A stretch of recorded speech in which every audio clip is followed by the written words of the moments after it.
Councilmember Kemp, Here. Councilmember Renagi, Here. Councilmember Whalen, Here. Mayor Pro Tem Jones, Here. Mayor Orgill. Here.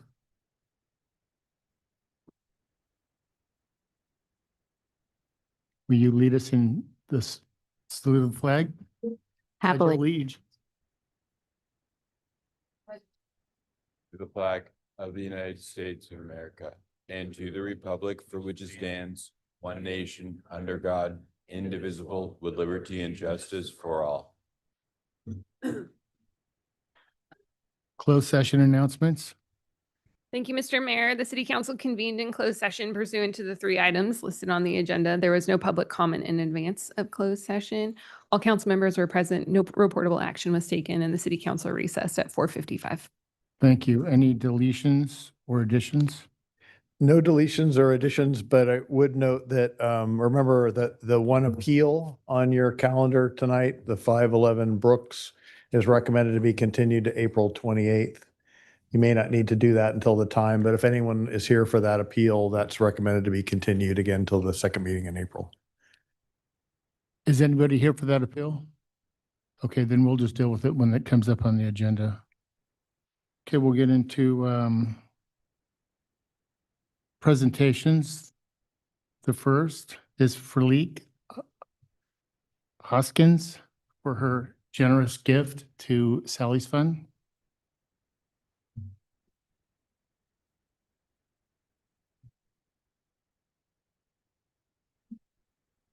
Would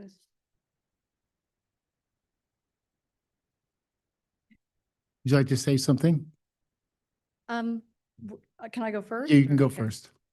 Mayor Orgill, City Council members, Dave Kiff, I want to thank you for taking the time to acknowledge Leak Hoskins today. She's truly a special person. Leak, all of us at Sally's Fund want to thank you for this incredible donation that will be life-changing for so many of the seniors that we serve in the community. Over the years, Leak has watched Sally's Fund grow, and as a longtime Laguna resident, she's seen the population get older. I mean, let's face it, we're all getting older. She understands the unique challenges and the importance of older adults having access to transportation for healthcare, good nutrition, to have the ability to socialize and to make new friends. Leak's generosity, along with the city's support, will ensure that as we grow and expand to meet the senior transportation needs, older adults in our community will continue to have access to affordable and assisted transportation and the opportunity to be connected to services and resources needed to live healthy and independent lives. And truly, on behalf of all of us at Sally's Fund and all the seniors we serve, Leak, we offer you our heartfelt thank you for your generosity. You're fantastic. Thank you, Rachel. I'm going to come down with a certificate of recognition.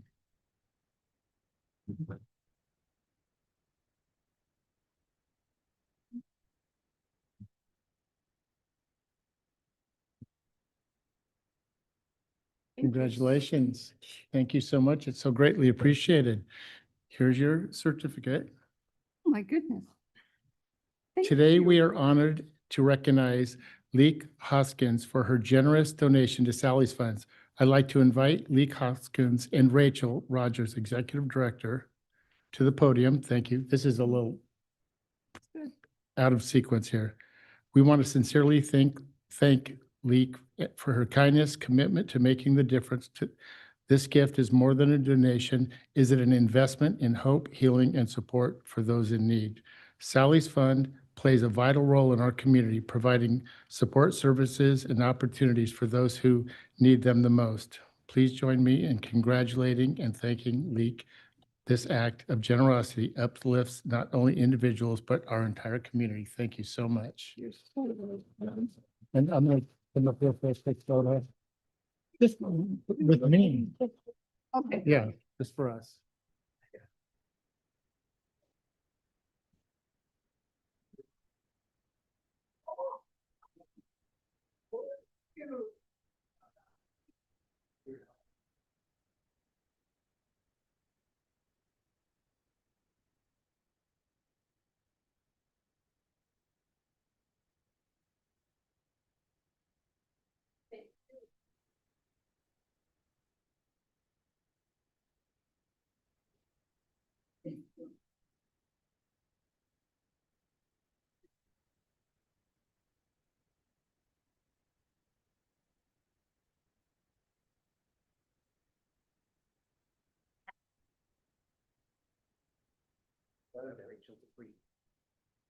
Next, we have a presentation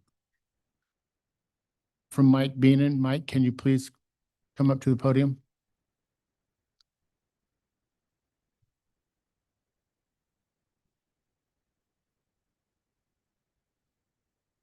Thank you, Mayor and Council. Mike Beenan with the Laguna Bluebell Coalition. Several meetings ago, there was a request for more information about the South Laguna area, which is the subject of a petition with Fish and Game. And so we took it upon ourselves to contact Reef Check Foundation, which are recognized by the United Nations as one of the foremost underwater survey groups.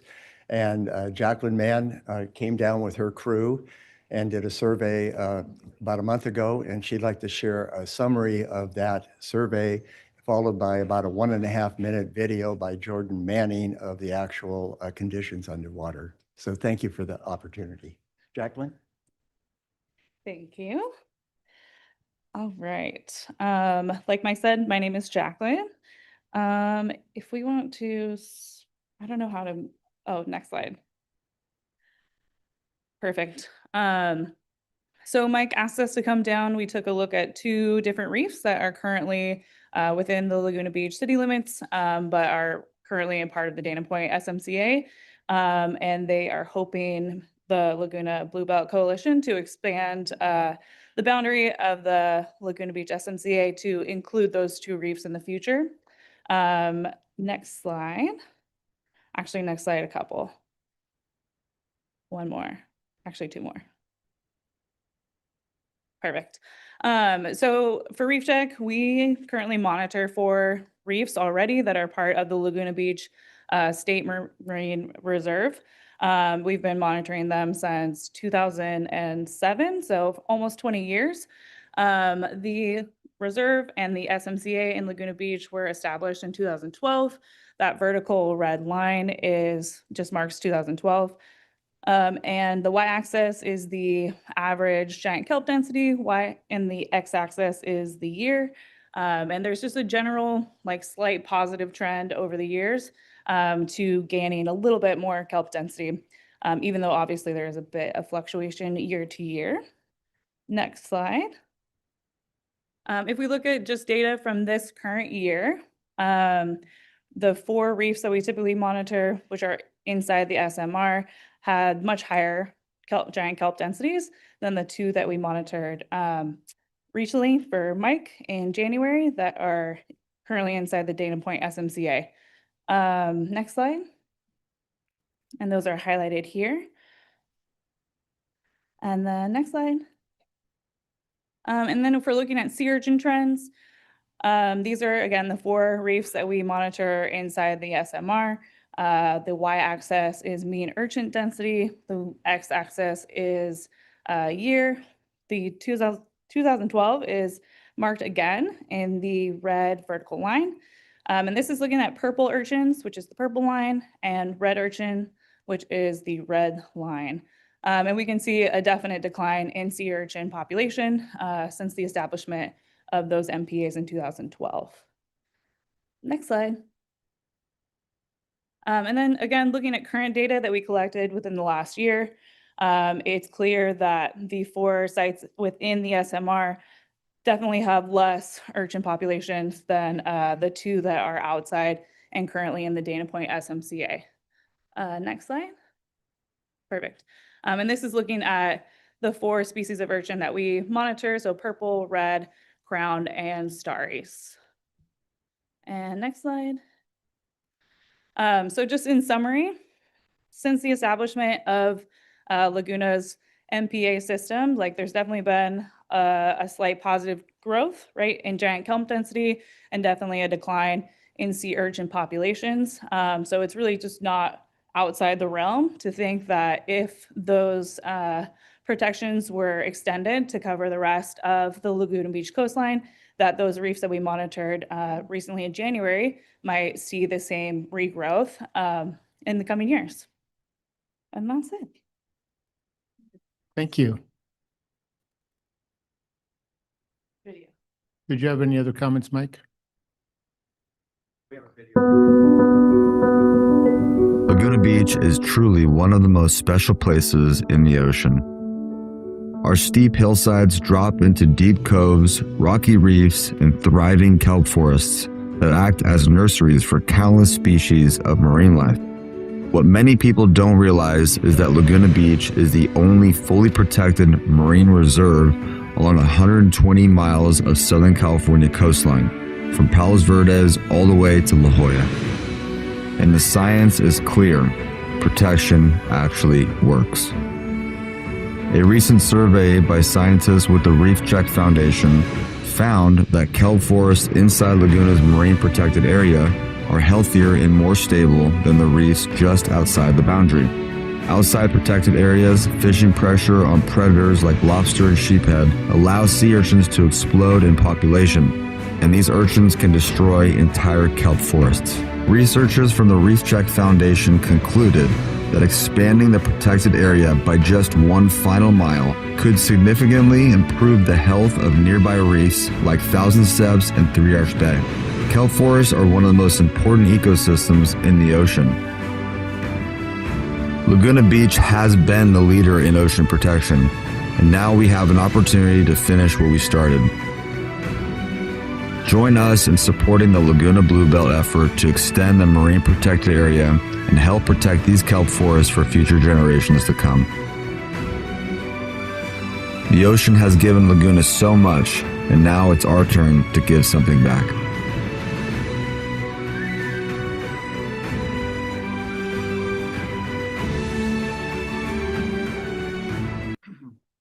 Thank you very much for the opportunity. And we should all be very proud of what we've achieved. Thank you. Thank you, Mike.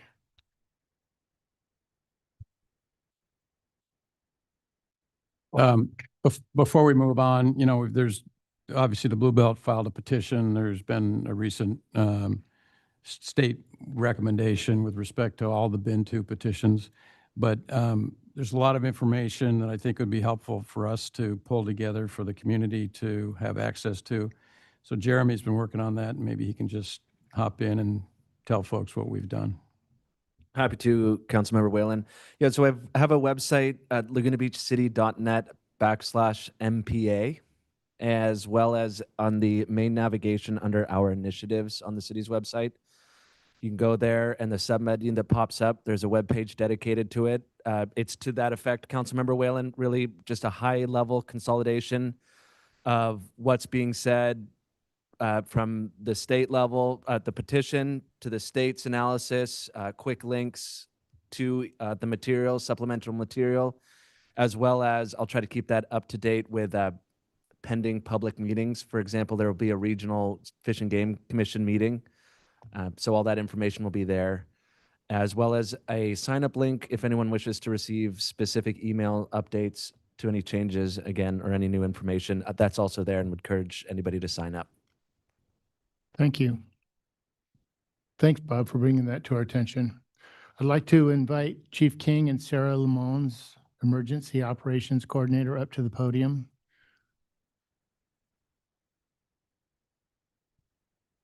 Sarah is going to be recognized as a recipient of the 2026 Women's Making a Difference Award. Good evening, Mayor, members of the council.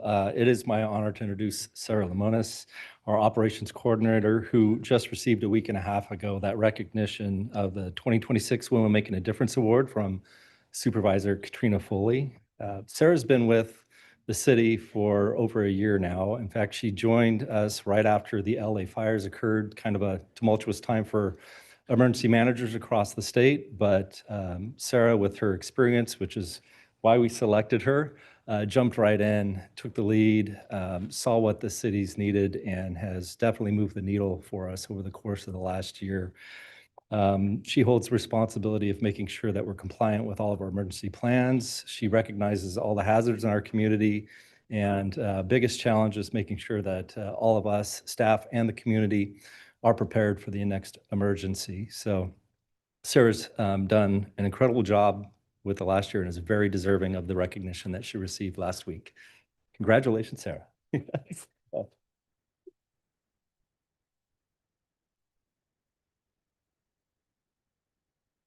I just wanted to jump in since I'm the liaison to the Emergency Disaster Preparedness Committee, and then Sue and I have been the Wildfire Mitigation and and Fire Safety Subcommittee. And Sarah's been integral in both of those because she's the staff liaison to EDPC, and she also has really coordinated the effort from all the departments to update our wildfire plan after the Palisades and Altadena fires. And you can command a room and get people moving when you need to. So it's really been terrific what you've done in 1 year, and we look forward to your future contributions.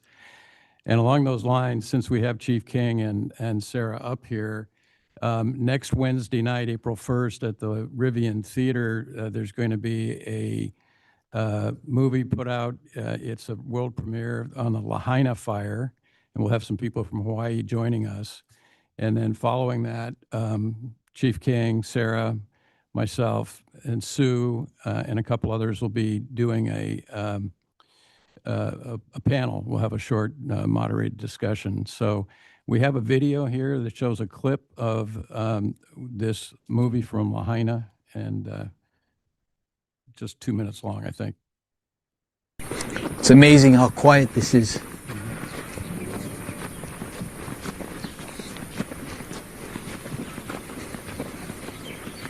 It's kind of eerie.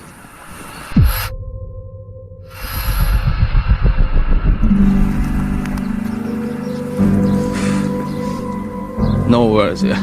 No words. When you think you're gonna come home, nobody can answer that. And if anybody can answer that, tell me the answer.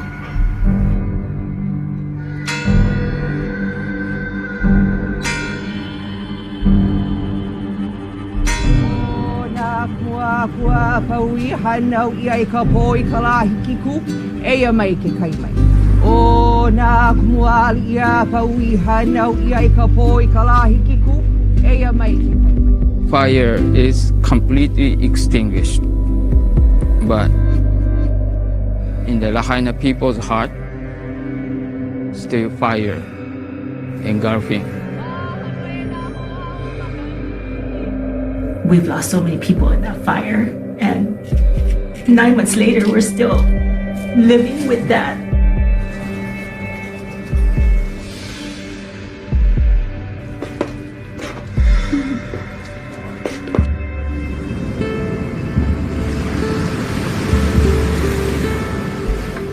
Look through this ash, this burning, and that sun setting.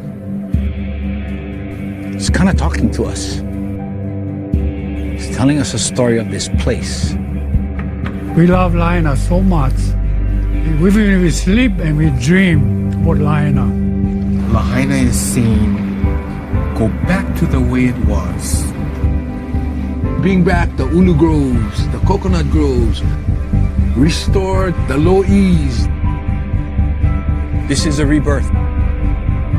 We got to figure it out.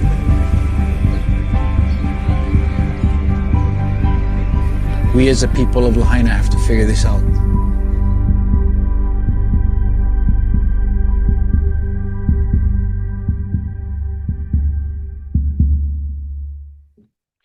So there are a lot of similarities between the conditions in Lahaina, and I think the chief will speak to that some next week at the meeting. But what we're really hoping to achieve with this is more community awareness, and Sarah will speak to that. You know, we've got a lot of things going on where we're trying to outreach to the community. Right now, there are opportunities to sign up by neighborhood for evacuation training for the 23 areas that we have.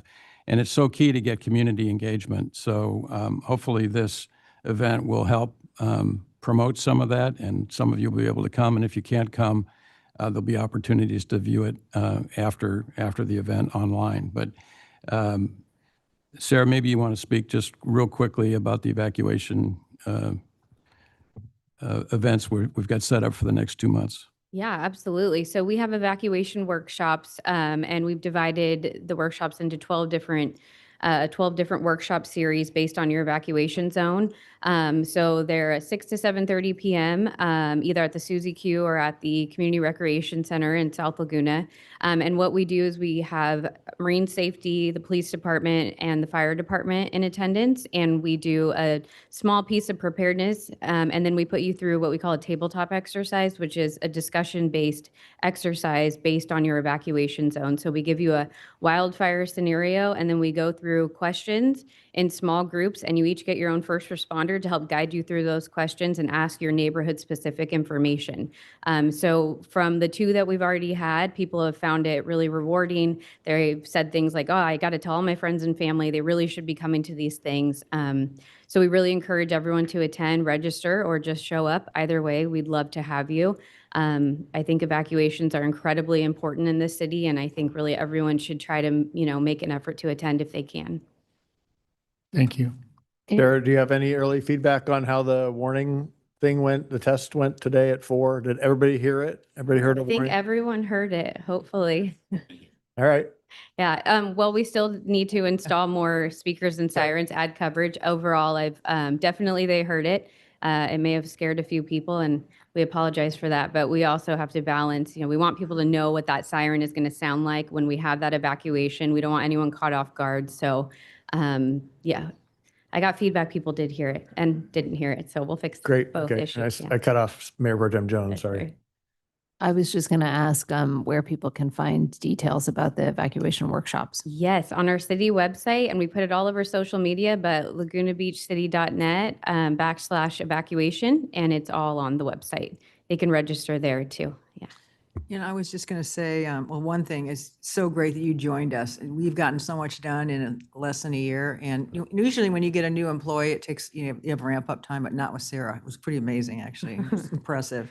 But here's just to highlight, while we have a lot of people here on the evacuation preparedness workshops, let me just run through a few dates. So if you live in coastal residential North Emerald Bay and Irvine Cove, which I don't think we have anybody in here, that's going to be Tuesday on the 7th from 6 to 7:30 at the Suzy Q. Then on the 13th, if you live in Arch Beach Heights or Balboa or Nye, it's going to be at the CRC, which is the rec center, and that will be also 6 to 7:30. If you're in Temple Hills, that session will be held on 4/14 at the Suzy Q. If you're at Top of the World, old and new, we're going to have a session on 4/20 at the Suzy Q. If you're in Boat Canyon, that'll be Wednesday, 4/22. And that's also at the Suzy Q. And then Monday for Bluebird Canyon, it'll be at the CRC, 6 to 7:30. And then the last one in April is Cianothus and Wesley, and that'll be at the CRC at 6 o'clock. And Thank if you. you can't make your assigned zone, please feel free to attend any of them, and you'll still get a lot out of it. So. Thank you. Sarah and Chief, can you come up here? We can get a photograph. Who would you like in this? You want all of council?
Next, we have a proclamation for Governance Finance Officer Professionals Week, March 23rd through the 27th, to recognize the hard work and commitment of the individuals who safeguard the physical health of our community.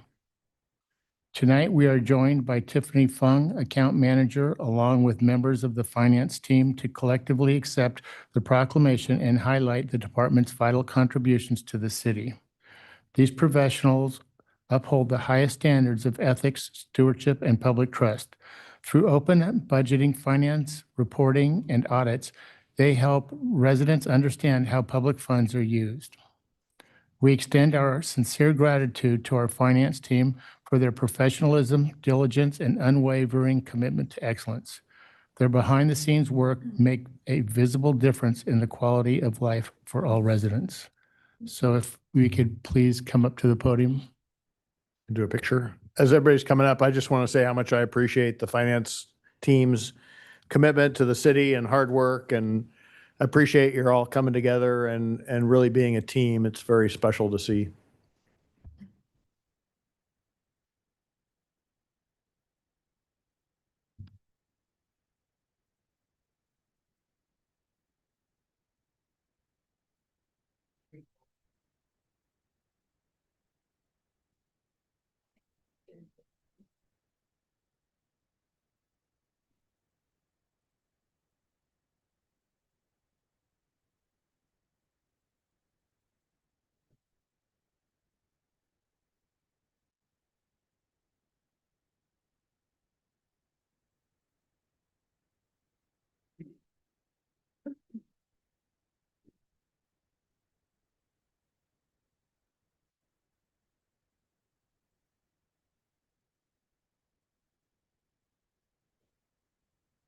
Okay, we can move on to public comments. Are there any speakers? As folks are coming up, please do come up. I wanted to just make one announcement in case people are coming up to talk about pickleball. You're welcome to come up and talk about pickleball. You're 100% welcome. But I did ask that Alexis schedule a meeting of the rec committee for April 13th, which is a Monday night. It's their next meeting. Talk about maybe that making that multi-use court there in Alta Laguna. So that'll be the process to hear it. But again, you're still welcome to come up and talk about it. Thank you. Thank you. Thank you, Mayor Orgill. Thank you, City Council members. Welcome back, Hallie. I'm here to talk about messaging, and true community is taking care of each other. And something like stewardship should be an all hands on deck moment. We've got one chance to get this thing right. We have 2 radio stations in town. We have 2 newspapers. We've got Stu News, and we have the Green Parade, which is the local digital ad company. That's 6 outlets to help craft a messaging campaign. We recently had an event at Rivian that was successful, but really only attended by Laguna Beach residents. We need our message of stewardship to reach beyond the boundaries of Laguna Beach. I met with our honorable city manager, Mr. Kiff, and proposed my all hands on deck messaging campaign and offered saturation through inexpensive paid ads on Voice of Laguna, and suggested that he utilize the other media outlets to see how they can help as well.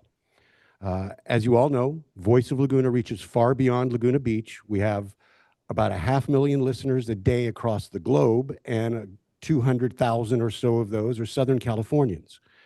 It reaches those who visit us. It reaches the overnighters and the day trippers. That's who needs to hear our message. I'm proposing to run ads not only for stewardship, but to let visitors know that Forest Avenue is open for business, to shop there, to eat there. Nobody knows it's open. Nobody out of town knows it's open. Those businesses as a collective need our help.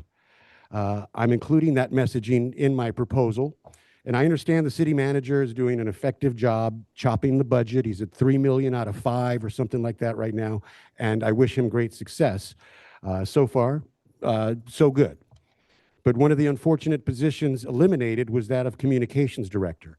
And that's too important a position to be without. But if you're going to choose to save that $157,000 or so dollars, then you can't lack imagination. So for about 1/5 of that amount, Voice of Laguna has offered to help. Not just stewardship, not just Forest Avenue businesses, but town halls and the fire evacuation. And whatever you need, that's what we're there for. Special sessions, meetings that, people don't even know are happening. How many times have you heard someone come up here and go, oh, I had to run from home. I didn't even know the meeting was happening. That's what I'm talking about. So also utilizing the most trafficked corner in town to display stewardship banners. I have a great position there at the radio station and would be happy to display stewardship banners. The promenade, the businesses there, and stewardship are too important to let fail because of short-sightedness and a lack of imagination. So with all due respect, there's a contract sitting on the city manager's desk. I would respectfully ask the city council to look it over and have the city manager sign it. Thank you very much. Next speaker. Yes, good evening. Name is Merrill Anderson, president of Village Laguna. And I'm very pleased to share with you that Village Laguna has recently reorganized as a 501c3 organization, making a new chapter in our enduring commitment to this wonderful city of ours. Village Laguna will no longer endorse political candidates. Instead, we will focus on building partnerships and educating residents, city government, and other stakeholders about the important issues that are facing our city. We believe that together we can find a better way forward. And to do this, we need to learn and appreciate the perspectives of others. For example, in our general Zoom meeting next Monday night, Matt Schneider, who's Community Development Director, will join us and share his perspective on the challenges that are facing our city. Another facet of our brand is to celebrate the Laguna we love. For example, we are organizing our next Charm House tour that features and celebrates our historic resources. Our latest newsletter contains more information about these topics, as well as some key challenges that we face, and I asked Anne Marie to distribute copies of this to you. It's also available on our website. One of these challenges is, of course, the Mission Hospital. It's in jeopardy of losing its essential services.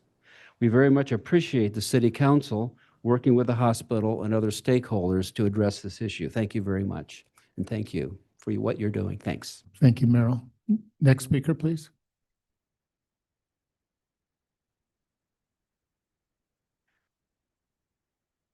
Hello, Mayor, council members, and staff. My name is Danny Gray. I'm a member of the Orange County chapter of the Climate Reality Project.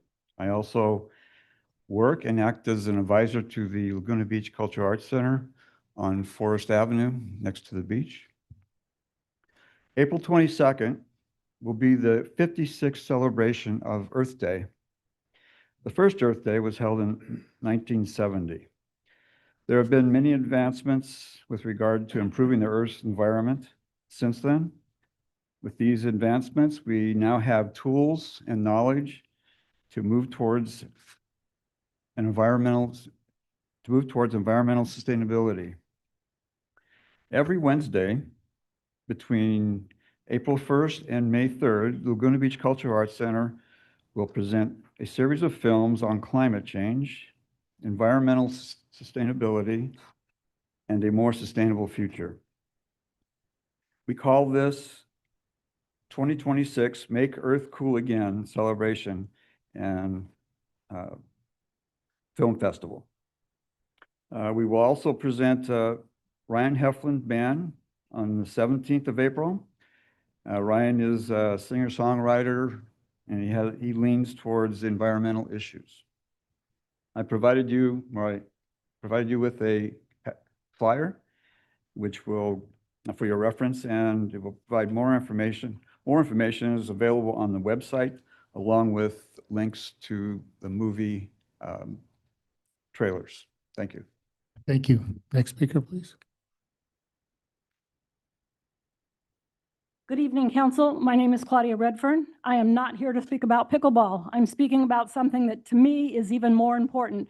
I just had $8,000 written out to the Internal Revenue Service. I did not use the letters IRS, put in the mailbox on Ocean Avenue. As I've been working on this for the last 2 weeks, I get told that there's nothing we can do about it. You have to talk to the people in Laguna Niguel. I drive to Laguna Niguel and the supervisor isn't on duty. Call back tomorrow after 10. I call back tomorrow after 10. Sorry, that supervisor is not available today. I don't know what I'm going to have to do. Thank goodness I bank at Bank of America. They know who I am. My check that was washed is right here if you'd like to see who the check was made out to. You got to have that mailbox, that blue one, where you can put your whole hand in this much with a sticky stick and pull out the mail. My sister did not get her birthday card, and my best friend that lives in South Laguna, Dana Point, did not get her birthday card. They must have pulled that all out at the same time. Yes, it was done in the dark. It was done 10 o'clock at night. As I was coming home, I thought, let's get it in the mailbox so it goes out and it gets there on time. This has got to stop. As I brought this up in the last 2 weeks, my life has been, sorry, hell. Somebody needs to talk to the Postmaster General in Laguna Niguel and get that blue mailbox that has the big wide mouth where you can put your hand and the tool down in there with the sticky stuff and take it out of the mailbox. That's great. But then someone says, well, just use the one next door. Well, the one right 6 inches away, the mouth is turned to the side. So you have to pull forward, get out of your car. I'm able-bodied, I can do that. You know I play pickleball. So, but I didn't. It was 10 o'clock at night. It has the claws, so as all you can get in there is maybe your cell phone. Sorry, you can't mail that package, but I can mail a birthday card, a check to the IRS for $8,000. But that check and that birthday card have created more havoc in my life than you can imagine. So maybe because you're city council and Mr. Kiff, maybe you have more pull than Claudia Redfern, who's lived in Laguna Beach for 53 years, but I am very disappointed. If there's anybody here in this audience that has had this, would you please raise or shake your hand? I see a few that are embarrassed and won't do it. Sorry, Sue Kemp knows me very well. Alex Ranagi, he knows me very well. I have his record from when he was 8 years old. We'll look into it, Claudia. Thank you. Well, will I get a response from somebody at the city? From somebody you will. Yeah, Dave, can we reach out to Congressman Min's office and the Postmaster General? Dave, after public comments, we'll talk about it. All right, well, Anne Marie said, I'll send her the check. It's right here. Okay. I've got a copy of it. Thank you. All right, no, I'm serious. I'm not gonna let this die. I know.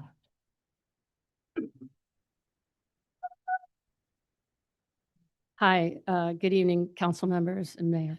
I'm Deborah Gilbert. I'm from South Laguna, and I'm a victim of identity theft and mail fraud from that post office box. That one is the rotary one where you can't stick your hand down it, but I mailed a check for my mother to the IRS, one to the Franchise Tax Board, and then one of my own personal checks, all of which have been washed and caused tremendous amount of time. And the problem is that during the months of April, June, September, January, predators at the post office are looking for these checks because it has your address on it. Your coupons that you mail to the IRS have your social security number, your address, your name. So if you think about that, those are all the key factors to protecting yourself or your identity. So what this entails is once this has happened, you have to cancel your checks, but then you've got to go to all the 3 credit agencies and, close your security down. Then you have to go to the federal government and get a PIN number because you don't want these people to file an unauthorized federal tax return for you because they'll file it for less, collect your money, and on these. So we have a resident base that is aging. A lot of them pay their taxes via the coupons in the mail system, and we've got to protect our residents in some manner. And I truly believe, I've been to the Laguna Niguel, I've filed all the forms, you're worried about them taking your, changing your address, making a mail address change because they have your address, they have your social security number and all these things. So I know that it's a federal problem and not a city problem, but we're all residents here and I feel violated along with like Claudia. And I feel like we need to do something, whether our police department, of course, I got one of these cards when I filed, the report. Have I heard anything? No, I've tried to use all the information on it, not getting anywhere with it. And we need to, our agency needs to work with the federal agency if that's the way that we solve the problem, but we need to feel safe. And this is not a safe situation. And oh, by the way, the Garden Club is a victim of mail fraud also here too. So. Wow, thank you. Next speaker, please. Hello, my name is Carolyn Keating. I live in South Laguna. And what I'm here to talk about tonight has changed since I've been talking to Tierney, who's has helped in the past with keeping the pool open, and the city manager. They provided information. I naively assumed that there was a plan for the swimmers of the pool and many of the agencies. And in fact, I'm devastated to know that on June 6th, when the pool closes, as of now, less than 69 days ago to this event, there's no plan for the swimmers in the pool. I know 2 years ago we had a very divisive meeting, and it was basically community members pitted against the school district. And I really feel strongly that the council needs to take a lead in this. We are all community members. We pay our property taxes, which help the school. The kids that go to the school go to the pool. And I think there's been too much division about this issue. And I really wish that you'd all honor your campaign promises and the promises you made to the people, to the community, that you would help build another community pool, be it at Lang Park, put the pickleball people way up to top of the world, give them their whole world up there, give us Lang Park or St. Anne's, and give us a community pool. But I think in the short term, we need to have some sort of system to relate to the school, and they can be reasonable. Do you know that if I'm a working person, not retired, and I can only go to the pool after work, I have the total luxury of 1.5 hours a week with 2 lanes with multiple people in. To me, that's unacceptable. We may not pay everything for the school district, but if we're in this together, we should be in it together. And there should be a way that we can get afternoon hours and reasonable amount of use. And we shouldn't just be threatened to be kicked out with no resources. I do appreciate that Tierney's working on it, but as you'll hear from my colleague, Crown Valley will not be welcoming us back, because when it was closed because of the heating, they were mobbed and all their people are complaining. So I really think we either need to have forward-looking, and I'm afraid street promenades are all very well, but community pools are a lifetime gift to this community and all the generations. Most of the people and the lifeguards learnt at that pool how to swim, and those were additional activities. It has grown and it's mushroomed since we kept open during COVID. It is one of the few places where people of different political persuasions can unite, talk, and get healthy. Thank you. Thank you. Next speaker. I am a pickleball player, and I'm just going to summarize what Lori, which she is, I think, all contacted all of you already with.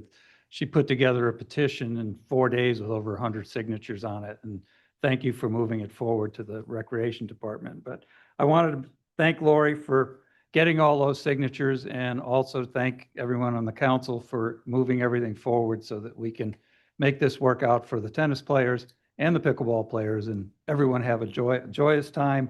And we invite you all up there to either participate or at least observe. Thank you. Can you state your name, please? Michael Iannotti. Thank you, Michael.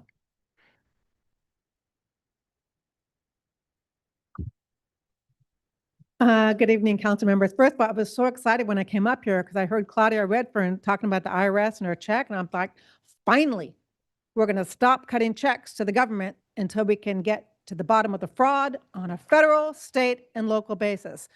Unfortunately, that's not the result, but maybe that's coming, a tea party. Just a couple of random comments here. I noticed on your public comments page that the non-agendized items the language has changed. It says that the city council shall consider public comment, but then it has a qualifier. That is within the subject matter jurisdiction of the city council. When was that added? I don't recall. I can ask the question after public comments. Okay, appreciate that, because it seems to be very subjective on behalf of the city council, and we're already dealing with subjectiveness on behalf of the local newspapers, saying it's not the subject matter. So I want to get clarification there so that everybody has their right to free speech. Second one is I'd like to ask the city not to reapply for the Tree City USA certification and or the Waterwise certification. There's a directive here to direct staff to please apply again for these. At a time when we are very low on staff and inability to get stuff done, I don't think we need to waste staff time with basically, I don't know what you call them, vanity banners that really nobody here cares about. If you want to be a Tree City, that's great, but I don't think we need to apply staff time to apply for these things and spend staff resources to do it. There was an authorization in the last city council to appoint IDS Group in the amount of $451,000 for the design of Laguna Beach Library Improvements Project. Again, since we know that we're in about a $4 million deficit on our budget this coming year, I have been looking for ways to try to decrease what we are spending, because we definitely have a spending problem. If that particular project has not already been allocated funds by the county or somebody else, but it's coming out of our city pockets, I suggest you put that in the back burner and you reallocate funds in the way that we need them, and not for, again, updating a public library that, hey, that's great to have. It's a want, it's not a need at this point.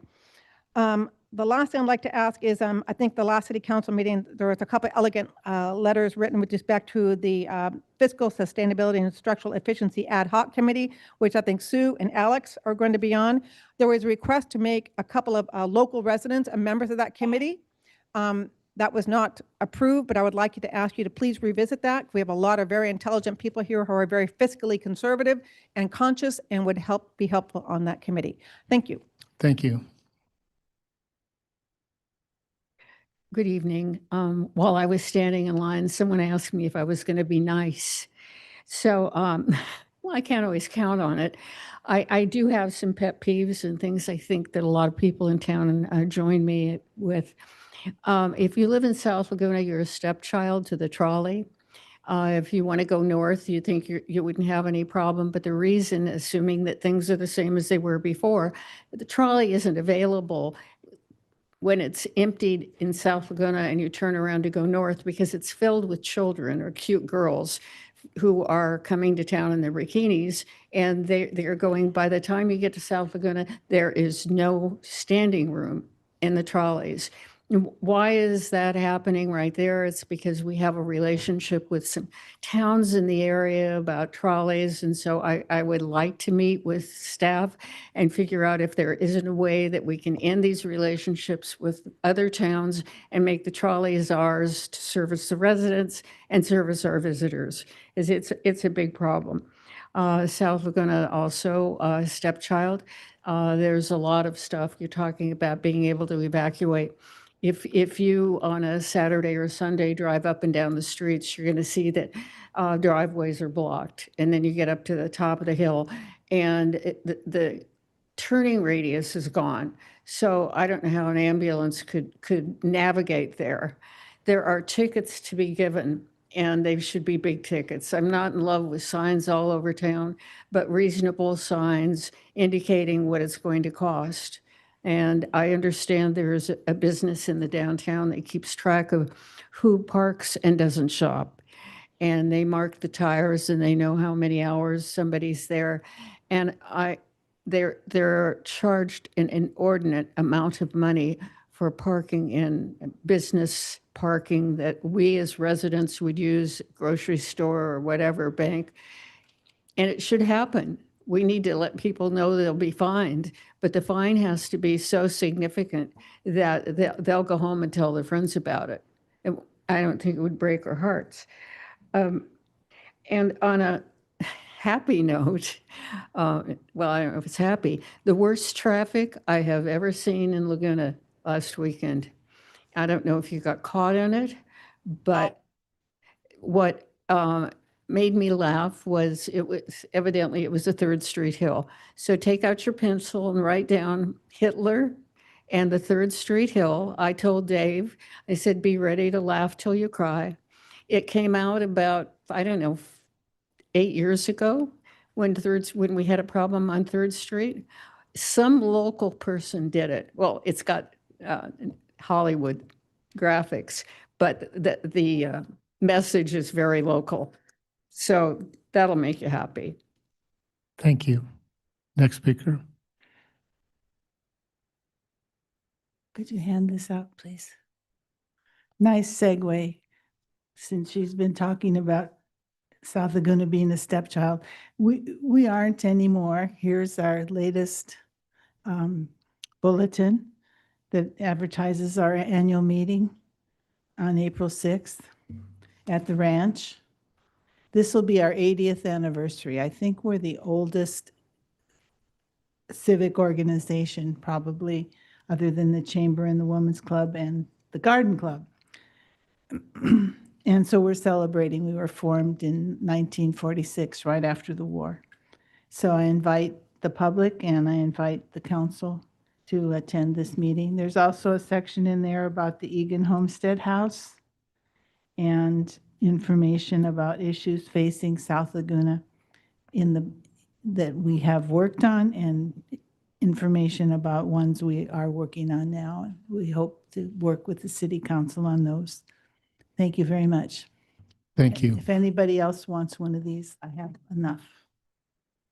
Next speaker.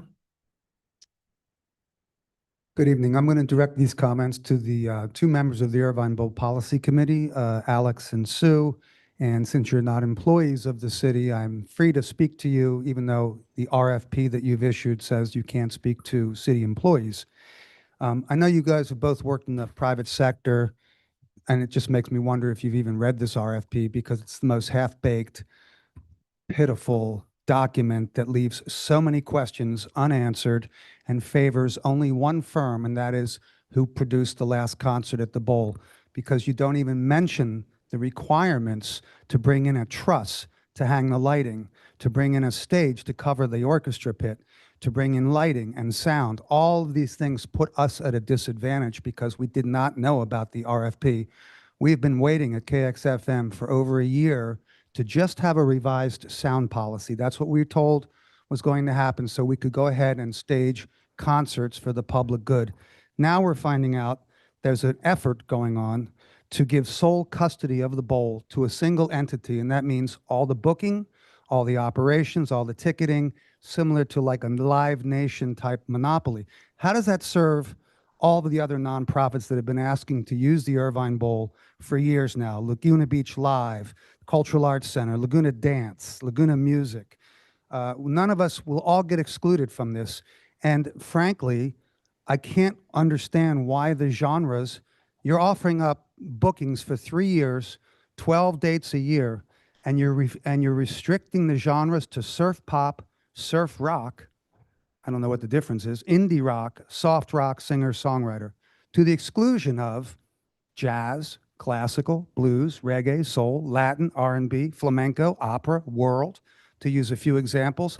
Is that in the best interest of our community? That might work at a surf film festival, but I think to have to watch those concerts 12 times a year for the next 3 years is not serving the community. So let's slow our roll. By the way, you offered up dates that we've already secured and have a contract and a deposit in with Festival of Arts. That's October 31st and November 1st. You did not offer up actually available dates of November 6th and November 7th. So clearly this was not a well-worked document. And again, 21 days to turn around an RFP. Normal turnaround time is 57 days. You're asking us to propose 2 artists for 12 dates this fall, each date conforming to those genres. Do you think that's realistic, that anybody could come up with confirmed artists in 21 days' time? So I'd like to request that you slow your roll. There's too many unanswered questions, like how does a promoter make money with having to cover the stage, erect a truss? There's only, the only way is if an artist plays for free, and how many Jack Johnsons are out there. So why not establish an Irvine Bowl Operations Committee to address these issues and bring in local pros like a Jim Garino, who ran Universal Amphitheater for many years and managed No Doubt and Blink-182. You don't have a solve for these critical issues, and if the city's goal is to bring in more live concerts to the Bowl, this is a fail. For instance, does the FOA know that Billy, you're telling 15 people seconds, okay? that concerts can be booked from early September to the end of April? That's not what the FOA believes, and this is going to get mired in conflict, and we're all going to lose in the community because we once again will go another season without live concerts. So please, kill that RFP, do the sensible thing, and let's slow our roll. Thank you. Thank you. Any other speakers? Stephen, could you come up here? I asked Stephen to come. He has a product called water, and I'm going to pass out one to each of your council members. And I wanted him to describe what it is because, frankly, I have to purchase waters for you guys to drink. And we have the no plastic policy. And so I want him to explain what he came up with and why this is better than what we are typically see and typically use. So go ahead. Thank you so much. Very nice to meet all of you today. This is one of the first biodegradable water bottles in the world. It goes away in 7 years rather than 700 years. And I think it's a really big step forward for sustainability. To tell you a little bit about myself, my name is Stephen Howell. I run this company. Since September, we've entered over 100 stores in Los Angeles, including 7-Eleven. We're even in Rivian's headquarters in Irvine, Nike, and actually the Shore Hotel, one of the best hotels in the entire country. So it's been a really, really fun journey, and we're changing the world truly. Because while most bottles take 700 years to go away, while aluminum cans take 500 years to go away, this one does that in a fraction of the time. And it's a really, really big step forward. So one thing I'd like to present to you is that hotels specifically have harsh bans against plastic, and on the beach, they aren't allowed to use glass. So they're stuck buying these aluminum cans that ironically are lined with plastic. And if the goal is to get away from plastic, I think this is a really, really big solution for the hotels at a cheaper cost, and everyone wins. So I think Laguna Beach is the perfect place to make a change and make a difference. And it's very nice to present this to all of you. And please let me know what you think of the water. It's local from San Diego. Thank you very much. Thank you. Thank you, Stephen. I appreciate it. And thank you, council. I wanted you to see, so when I show up with these, that you understand I'm not violating your single-use plastic ban. Thank you. Next speaker. Well, it's me again. Jerome Pudwell, 39 years. Not old, but I would like to be. Attended the recent planning commission regarding the bulb outs and bump outs here in town. And I thought the staff report was woefully inadequate. There was no detailed plan showing everything, all the bump outs, all the planters, all the parklets. Some are required by state. My understanding is that Commissioner Dubin said only 16 were really required. But when I looked at the older detailed plan from SWA, the total was somewhere around 62 different little bump outs, parklets, and planters. Now, we're in a financial strap situation. We're going to be spending probably about $4 million more than what we're taking in this year. You know, there's talk of raising our taxes, and yet there's a fantasy plan here, and we're not getting any direct numbers. The staff report did not give me a number of parking spaces lost, number of required bump outs, and then even the question becomes, do we really even need bump outs? If the law requires us to slow traffic down, and that's what bump outs are supposed to do, why not paint the curbs red so that it complies with the visibility requirements, and do a gradation for ADA requirements instead of these expensive bump outs that are being required? There's talk about taking another 4 feet out of Ocean Avenue to make the sidewalks 12 feet wide. Try negotiating that narrow street with a fire truck. You know, we're looking at evacuation problems here. The intent and purpose of these bump outs is to slow traffic down and give better visibility. Well, you know, come time for evacuation, you're trying to get out the choke point that is Laguna Canyon Road, and you've got now narrower roads with more bump outs. It makes no sense. And where's the money coming from? You know, there's a lot missing here, folks, and I really would like the public to get aware of what's being planned. The larger plan is pretty much Fantasy Island. There are so many different, you know, beautification projects, which are great. I love beautification projects. But, you know, we're not in a position to be going after fantasy programs.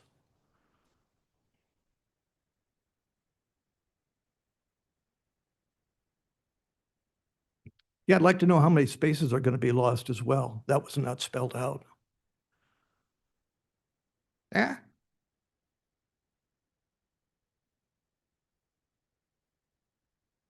So if there are any plans, please, you know, indicate them to the public and promote this to the public so that we know exactly what we're looking at, both in space and in planning and in costs, even ballpark costs. I don't need exact figures, But the cost regarding both the realistic plan, the minimal plan, and the fantasy plan would be most helpful. Thank you. Thank you. Any other speakers? None. I'll close public comments and move on to matters for the mayor and city council.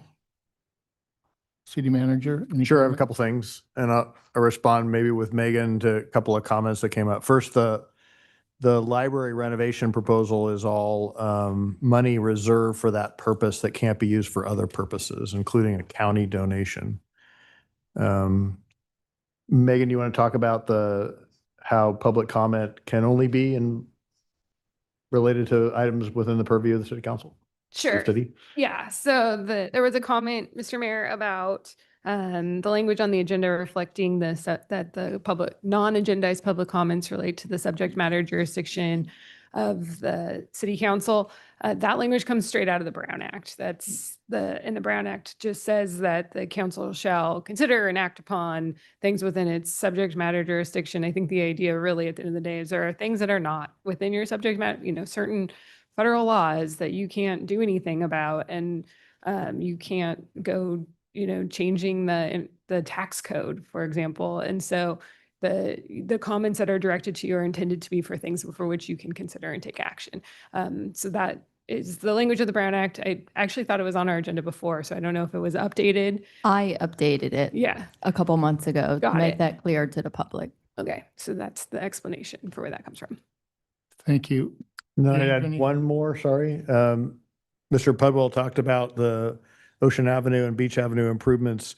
What went before Planning Commission was concept review. So that's the purpose of that, is to explore, get feedback, and then come back with more detailed design. So I'm expecting that will occur. He was also talking about, I think it's AB 413, and how we need to remove parking spaces or remove parking at a lead into a crosswalk. So that's obviously very difficult to do in Laguna Beach, as challenging as our parking is, but we've been trying to do that, and we're trying to do it in a way that doesn't become a trap for the unwary. And you guys see it just like I do. Right now, they are either red curbed or red bagged, and a lot of people are parking there. And what that does is a couple things. One, it violates the law, and secondly, it exposes all of us to liability if someone gets hurt because a car was parked where it shouldn't have been under that law. And so the bulb out, whether you like it or not, I think is a unique way of addressing that while limiting the liability and limiting the trap for the unwary of people parking in that spot that they weren't aware of the law, or they weren't aware of the requirement. I have a couple more comments, just generic ones. I appreciated the comments about the pool. That closure is indeed coming in June. People who are swimmers like myself will want to make sure you're on our email list for helpful tips and alternatives for when the time at which the pool is closed. I encourage people to think about carpooling. There's probably 7 different pools around us that we need to take advantage of. And that our new pool will be terrific. It'll be open before we know it, but I know it's challenging to get to that point. I mentioned that the rec committee meeting will be on Monday, April 13th. That will talk about changing one of the tennis courts at Alta Laguna into a multi-use court. That's the right process to have this. So share this both with tennis friends and neighbor friends and pickleball friends. We noted earlier when Sarah was here about the warning sirens. They were tested at 4 today. Hopefully you got the Nixle alert about it in advance. If you didn't get the Nixle alert, you should check your subscription. And if you need to reach out to anybody, please reach out to us at City Hall to try to help you there. I'm going to talk about just a couple more things. Fire station number 4 update, that's in South Laguna. The dental office demolition is scheduled to start tomorrow. We'll see how that goes. Another thing we'll be talking about in a bit primarily with South Laguna folks is we're going to try to roll out a paid parking program along Coast Highway. And possibly the first residential street in the numbered streets. So stay tuned on that. I might try to join Ann at the South Laguna Civic Association meeting and talk about that. But we'll have an online town hall to discuss that with as many South Lagunans as possible. And this is in part I think, a good policy, but it's in part to maybe address what happened on Sunday at Thousand Steps. You may have seen this on the, on social media. We had a pretty significant altercation there down at the beach involving a large group that was disobeying the lifeguard orders and then resulted in arrests. And part of me thinks that maybe if we had more paid parking, there'd be a better way to control that activity there. So stay tuned for that. Thank you, Dave. Can you also talk about the mailbox and also? Oh, sure. I'd be happy to follow up with Representative Min's office on that. And any comments regarding the trolley in South Laguna? I'd be happy to work with Tony about that too. I know there's a reason that we pick up at Salt Creek and it's by Salt Creek, but I'll figure that out too and report back. I'd be interested in being in that conversation. Okay. So before I move on to our city attorney, I'd like to make a couple comments regarding the design that Jerome referred to. Many months ago, we discussed coming up with a comprehensive plan for all of the downtown for the streetscape improvements and streetscape beautification. Reason for that, in my mind anyway, was that we would come up with a comprehensive plan. So as sidewalk repairs and street improvements needed to occur over a period of time, Public Works would have a thoughtful plan that they could refer to instead of having it be a piecemeal process. So that's part of it. The other part I think it's important to remember as far as the bulb outs are concerned is one of the reasons that that law exists is not only to remove the traffic from that intersection, the parked car from that intersection to provide better visibility to the person crossing that crosswalk. It's also to put the pedestrian further out into the intersection so there's better visibility. So there are reasons for this. Now, one of the things that have come up through this conversation is, are there, since, in the future at some time as these, we develop our capital improvement projects, is there room for beautification and, more areas that are planted and pedestrian improvements or traffic calming. So yeah, that's certainly a part of the conversation. So I just wanted to throw that in there and talk about that. So thank you for bearing with me, and we'll move on to the city attorney. No reports tonight, Mr. Mayor. Sue? Thank you, Mayor. I just have a few things. One is I want to thank the staff for all the work on Patriots Day Parade. It was really good. I think more thinly attended this year than in other years, but I can't believe how fast the staff gets the streets back to normal. It looks like there wasn't even a parade about half an hour after it was over. So it's really, really good. And I thank you for that. I know that's a lot of work for you guys and a lot of work on days when you don't normally work. And we appreciate it. I've been out and about a lot over the last few weekends and seen all the people in town. It's spring break. The weather's really good. We're getting inundated with people. But I would like to see, and I don't know, I have to ask the city attorney to look into this, but I would like to see if we can significantly increase the fines for drinking and smoking in town, because we just need to have some stronger deterrence. And I think if we could do that to the extent that we can, extract a lot of money from people if they're acting up would be good. And then we can put it on our electronic signs. I know it's not very welcoming, but if you drink here and you get caught, you get a fine of some big number. If you smoke here and you get caught, you get another fine of another big number. So it's very, very hard for the council and for the staff to control people coming into town. We don't have any control over that. People can come to the beach if they want, but you're going to see a lot of action on the part of the council getting ready for the summer. We're going to have a Clean Laguna program for the trash. We're going to do some probably drone policing and a lot of really interesting things to try to help this. But we are paying attention. I just want to let you know that. So if you could come back to me with some recommendations, that would be good. Councilmember, our office has been working with the city manager's office, so we'll have an update on that soon. Very good. Okay, thank you. The next thing I wanted to talk about was, I watched the planning commission meeting and I thought they did a really good job. The reason we do concept reviews is to flush out things before we go to the actual design. It's a really smart way to do it. We should do that on every big project, and I think we will going forward, but I think concept reviews are excellent. The other thing, I was just going to address some of the comments from Billy. This is not on the agenda tonight, but I'm not, so I can't go into a lot of detail because the city attorney won't let me. But we do have an RFQ out for an operator for the bowl. We know we had a Jack Johnson concert last summer. That's the first concert we've had in, I don't know, 8 or 9 years. And there's a lot of interest in using the bowl, and the city owns the property, the Festival of the Arts owns the lease. And so we are working with the festival to get more use of the bowl. This hasn't occurred for a long time. So I've been doing personally a lot of work with the festival, getting them to kind of change their thinking in terms of how we use the facility, and they've been quite amenable.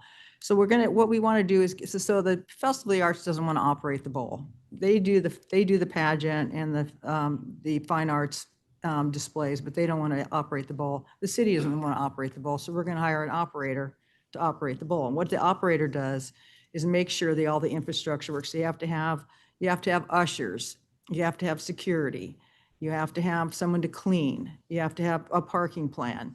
You have to have, probably stanchions for the speakers. We may want to have an insurance rider on the speakers so that, everybody can use the festival speakers and they don't have to bring their own. So it's all infrastructure stuff. That person doesn't necessarily, they may produce some of their own concerts, but we also have plenty of room for people in town who want to do it. And it's actually a good way to operate because most people do not want to do all the nuts and bolts. It's not cheap to operate in the bowl either. So I just want to make that clear. There are certain things that we absolutely have to do, and we want to be successful. So if we have a good blueprint for operating, I think it'll be good for everybody in the long run. So more to come on that. Sue, just to be clear, I think that there's some blood pressure raising in the audience. So the items that you just mentioned that would be a part of the operation of the bowl, those expenses incurred would not be paid for by the city, correct? They have to be paid for whoever's putting on the concert. Yeah. Thank you. Thank you. Alex?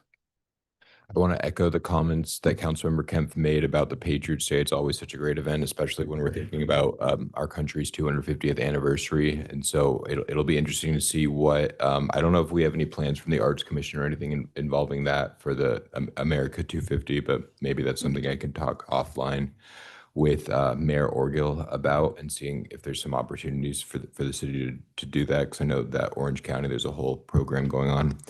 The second thing I want to bring up is just traffic, and traffic is something that we often can't do a lot of things about, but I do think that the one thing that we have within our control is when the lights turn at different times, and it just drives me crazy how our light system works, especially when we think about all the technology and AI that we have in 2026.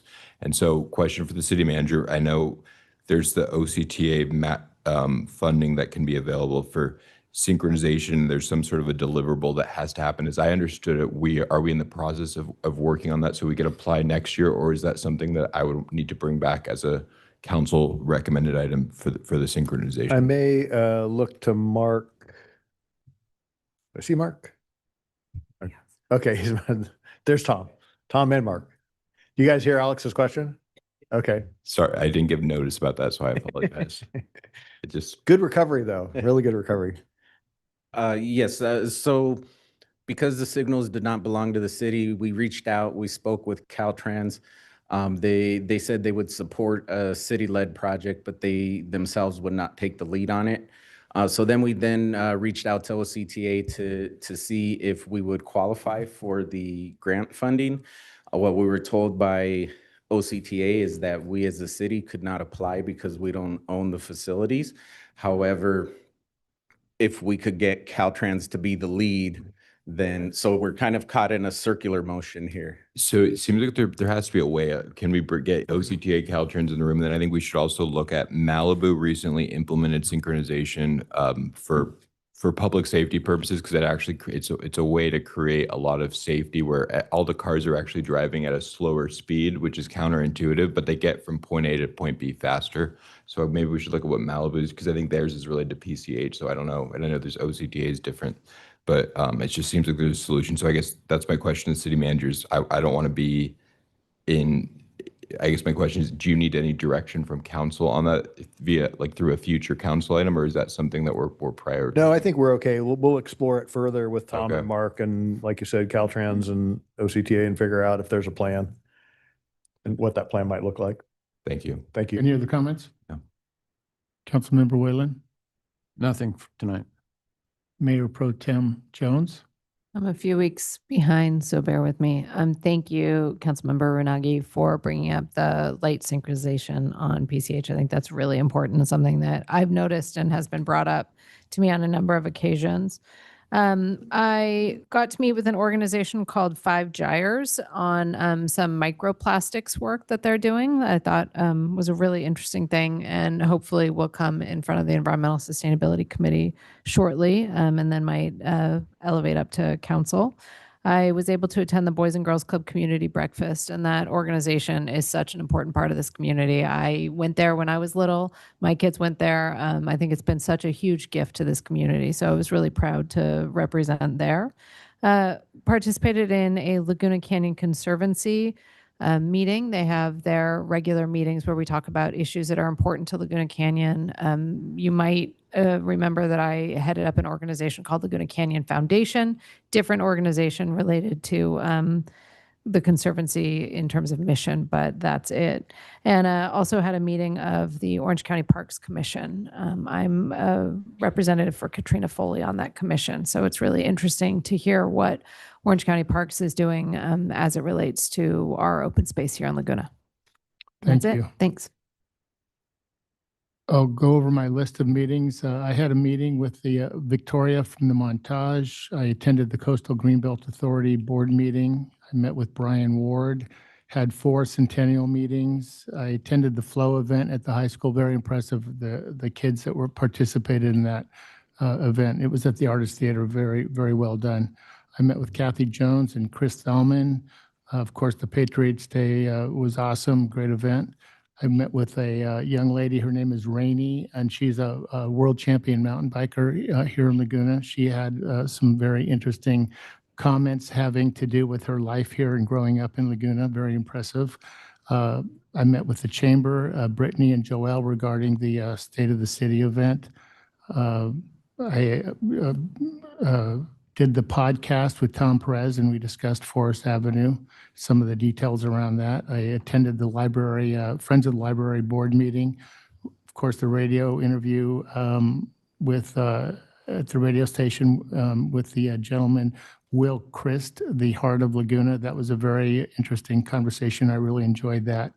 I also attended the high school urban planning session. It was here in council chambers, and it was really interesting to see the enthusiasm that the students had regarding certain city functions. This one in particular had to do with actual planning, and they each team had their own planning initiative that they brought to a mock city council. It was very interesting, very well done. And I attended, I believe, what will be my last vector control meeting. And I also met with the several mayors at Diane Dixon's office. I met with Billy Freed. I attended the World Water Day event at the Rivian that Mike Mariner put together. Very well done. Good job. And I had a meeting with Bob Chapman. And lastly, I met with Sue Kemp, Joe Hanauer, Adam from the Arts Commission, Joanna from Visit Laguna, and Michael from the Arts Commission, and Doug Miller as well, to discuss the future of arts in Laguna. And that concludes my list. And now we will move on to the consent calendar. Are there any items to be pulled by council members off the consent calendar? I thought maybe we were going to, number 11 and 11 and 15. Any items by the public?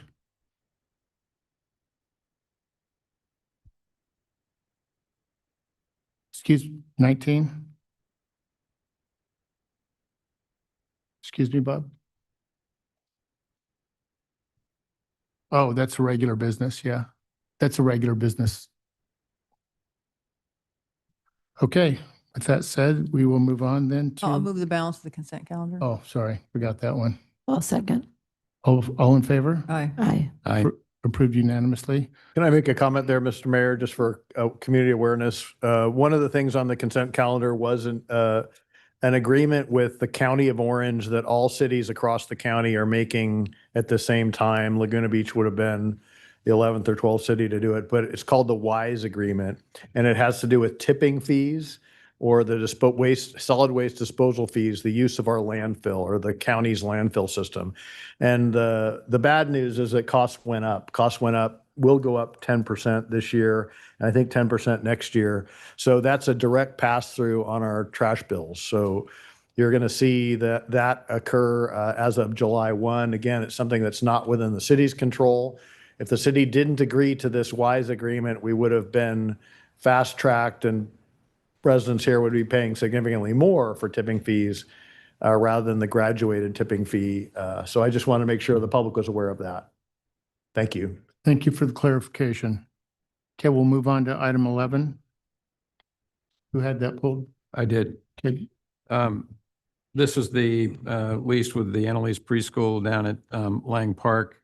Proposal for a 2-year term and 3 one-year extensions. And just talking to the city manager yesterday, Dave, I thought there was some thought to maybe shortening this up by a year and getting a new appraisal. There was good thought to that. I appreciate you reminding me, Mr. Whalen.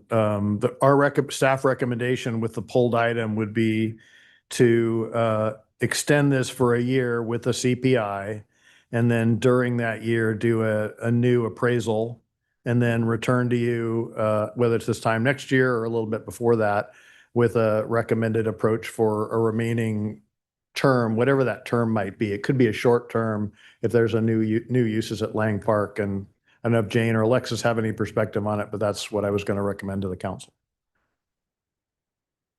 Any questions by council or staff? Any public comments on this item?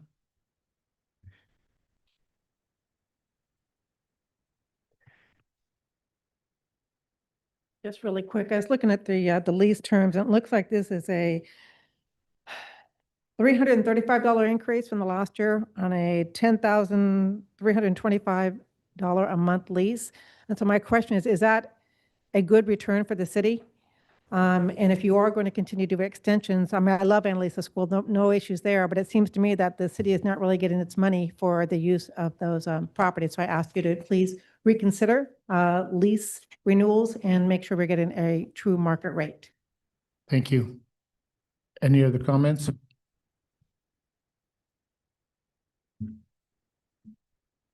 None?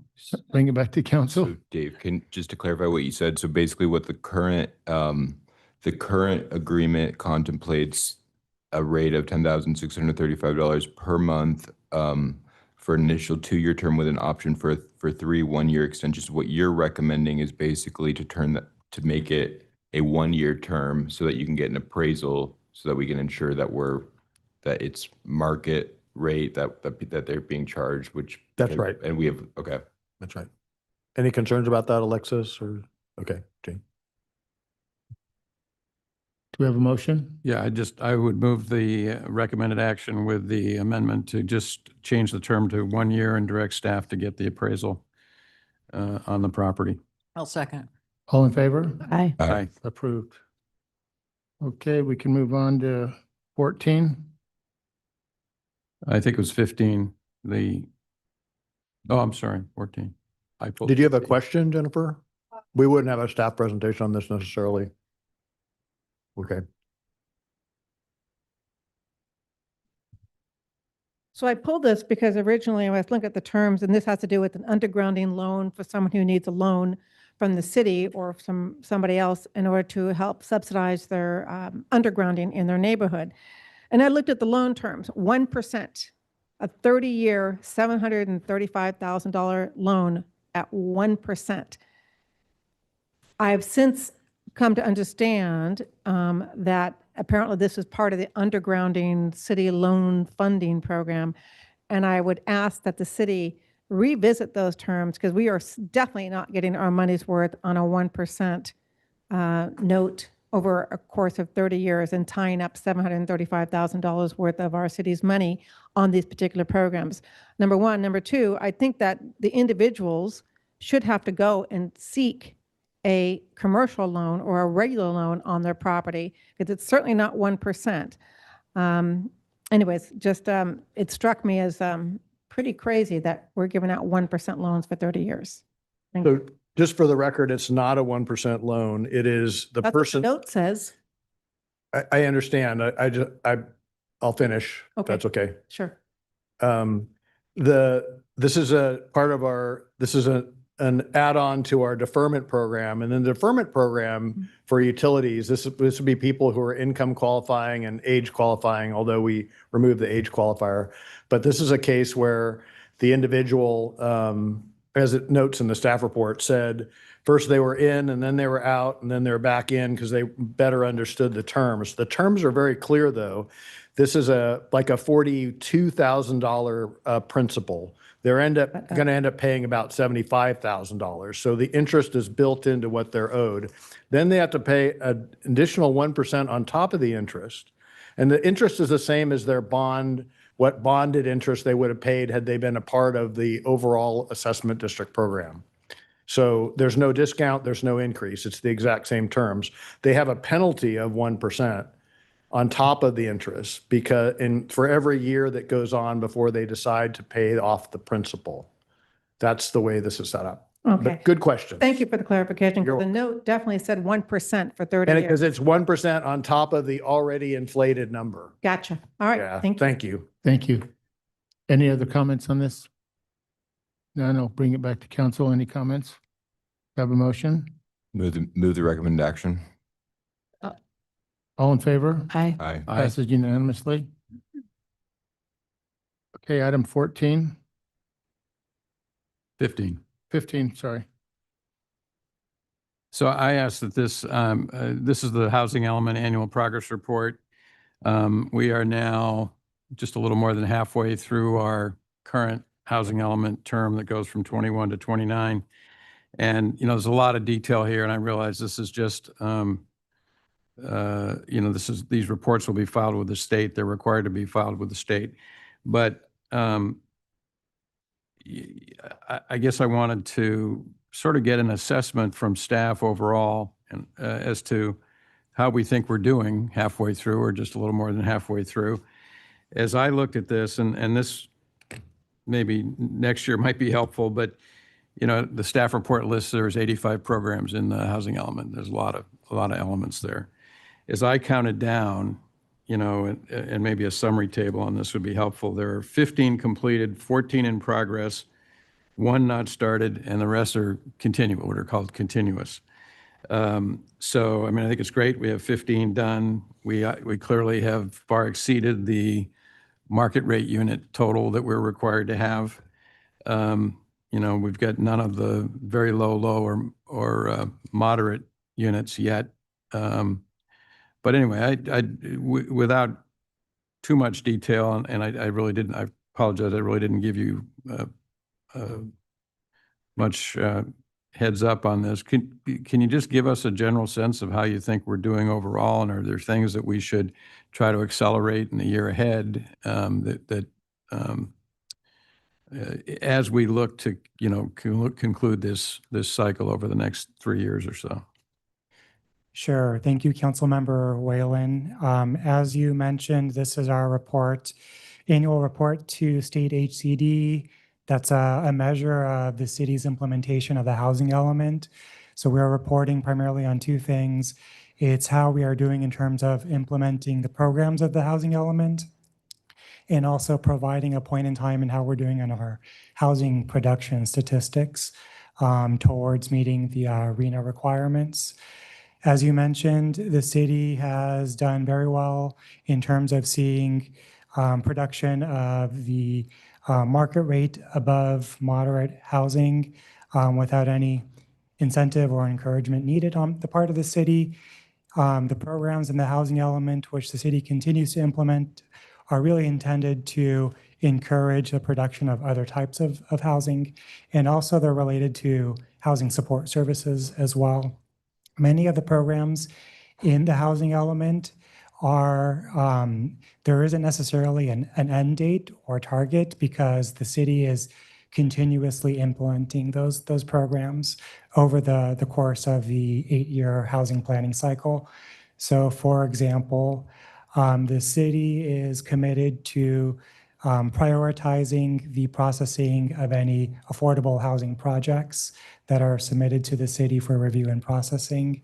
That is an ongoing program, and it never gets completed until we complete this housing element cycle and move on to the next. In my assessment, I think the city is doing a good job implementing all the programs. We do have others that are currently underway, such as, for example, the Phase 2 update to the downtown specific plan update, which staff is currently in the process of implementing. Thank you. The one that I noted that was not started yet, to me, has the potential to create the most housing, which is the Laguna Canyon annexation area specific plan update. I mean, potentially the inner, sort of that, we've talked about it before, right? Sort of the industrial low buildings between here and Big Bend. So, we won't decide anything tonight, but I think it's worth thinking again about whether we should be moving on that as something to, maybe it wouldn't create immediate housing, but, as we put together the next housing element that we have to submit to the state, that may be something that we can point to as tangible progress. So that I just wanted to make that observation. So thank you, Anthony, for the summary. I appreciate it. Any other questions of staff? I had a comment. I really appreciate Bob's or Councilmember Whalen's comments. I know this is something that Matt and I talk about a lot, is just managing the workload of advanced planning. And these are some of the things that are, it's like everything's pretty important and some are greater priority than others, including the DSP Phase 2. So that could be next, I think, as soon as something comes off the list, but appreciate the point. Just a follow-up question on Bob's, the point that Bob raised for the canyon, because I know some of these have timelines associated with when you're supposed to do it in your housing element. Was there a timeline within this housing element when we were supposed to do the canyon update?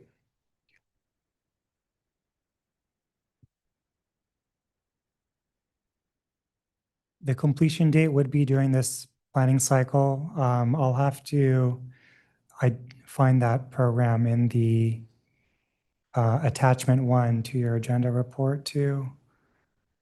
I looked at it earlier. It's on page 20, Anthony. It's because it says projected 5.2. completion date, but it doesn't say when if there's an obligation. So I guess maybe just confirm that.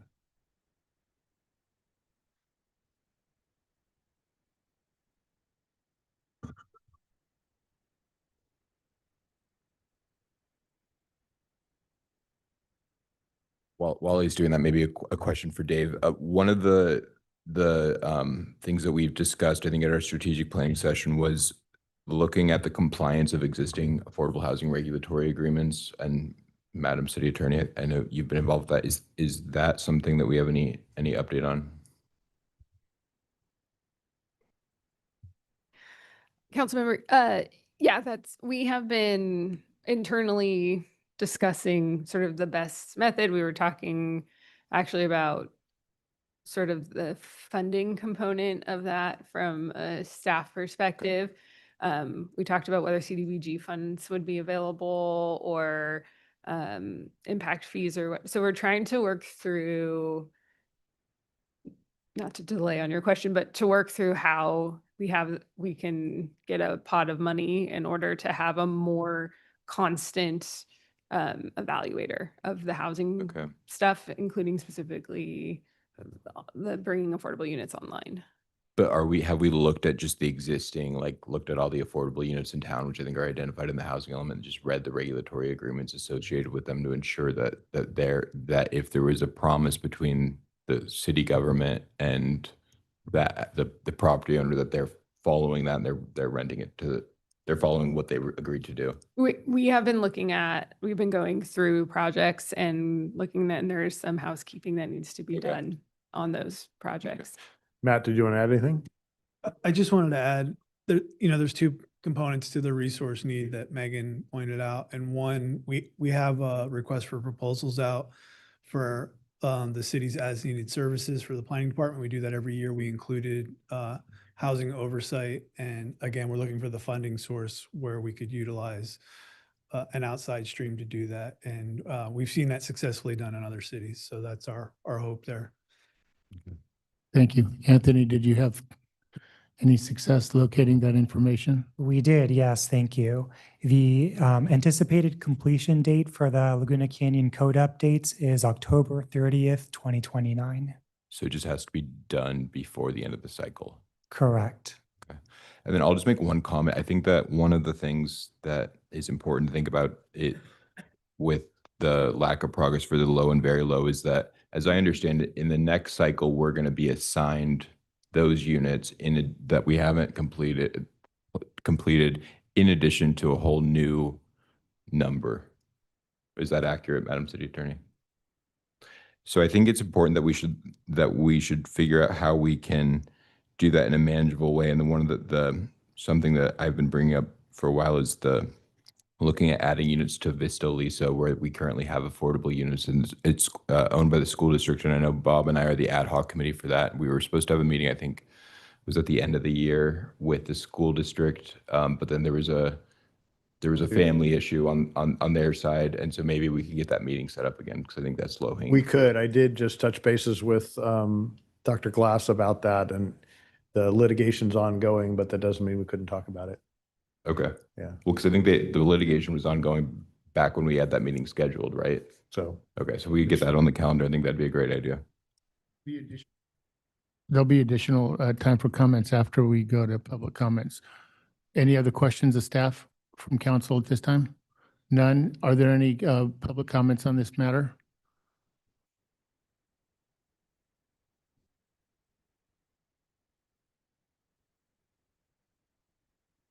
Hi, good evening, everybody. I'm Diane Harrison, and I am a member of the Housing and Human Services Committee.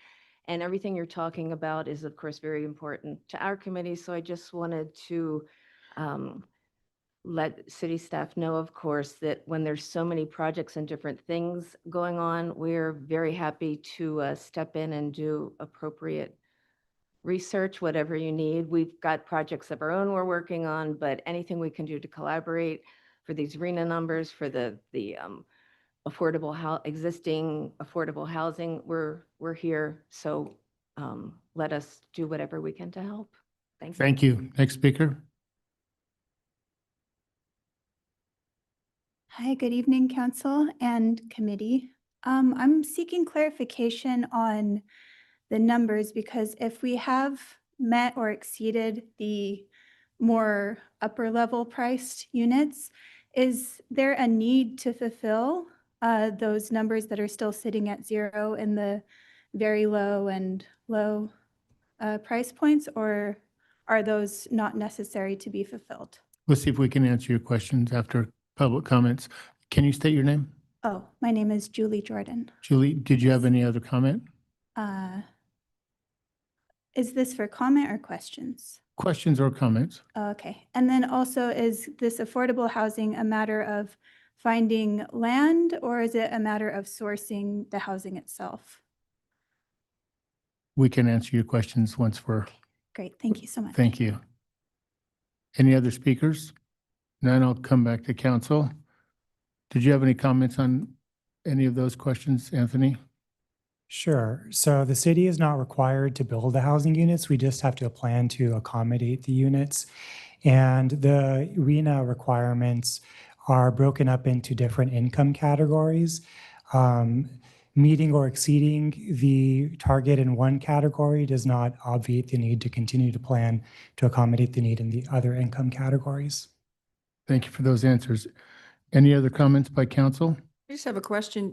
Anthony, does HCD, I haven't looked on their site, do they put out a progress report by city to see how other cities are doing compared to their targets? I believe all APRs are posted through the HCD website. And so any interested party can go on their website and pull up the annual reports for all cities in the state. Okay. I just had one more question. I mean, staff did an excellent job last time of getting the housing element through HCD and approved, ahead of a lot of other cities who didn't get it done in time. And there are some negative implications to not getting it done timely.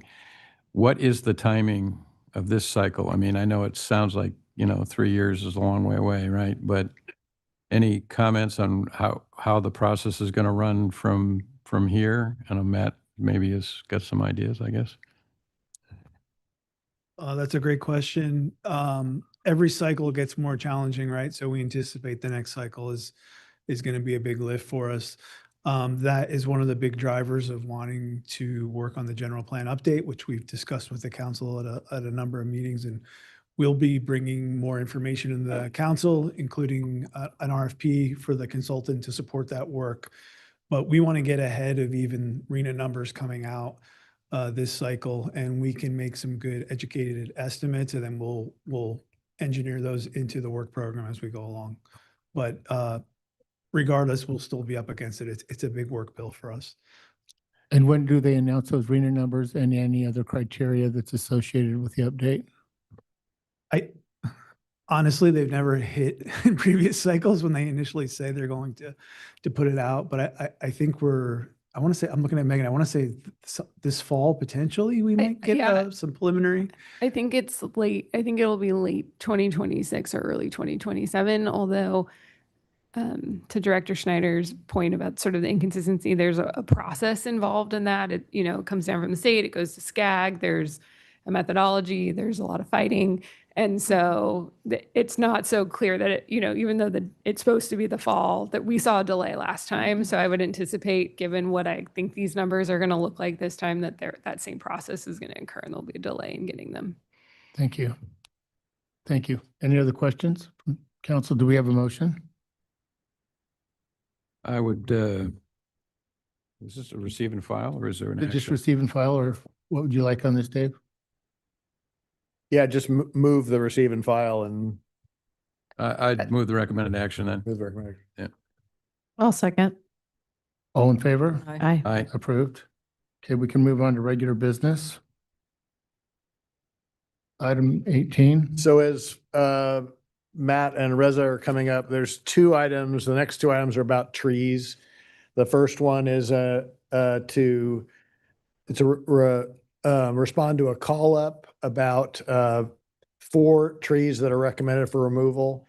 I'm going to start the presentation in just a second by asking Mayor Pro Tem Jones to comment, but we'll do a brief staff presentation about each of the 4 trees, and then that'll come back to the council for either approval or rejection of the removal. So with that, Mayor Pro Tem Just before Jones. we get into the presentation, I'm going to take a 3-minute break.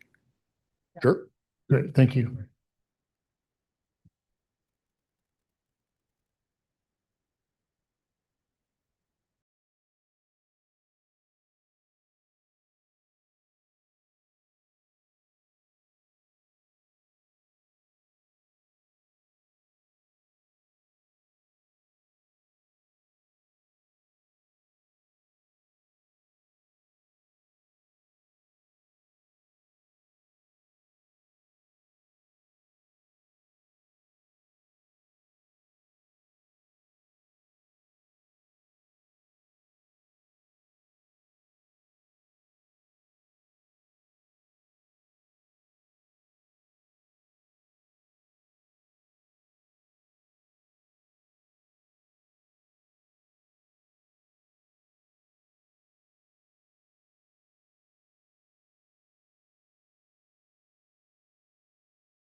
going.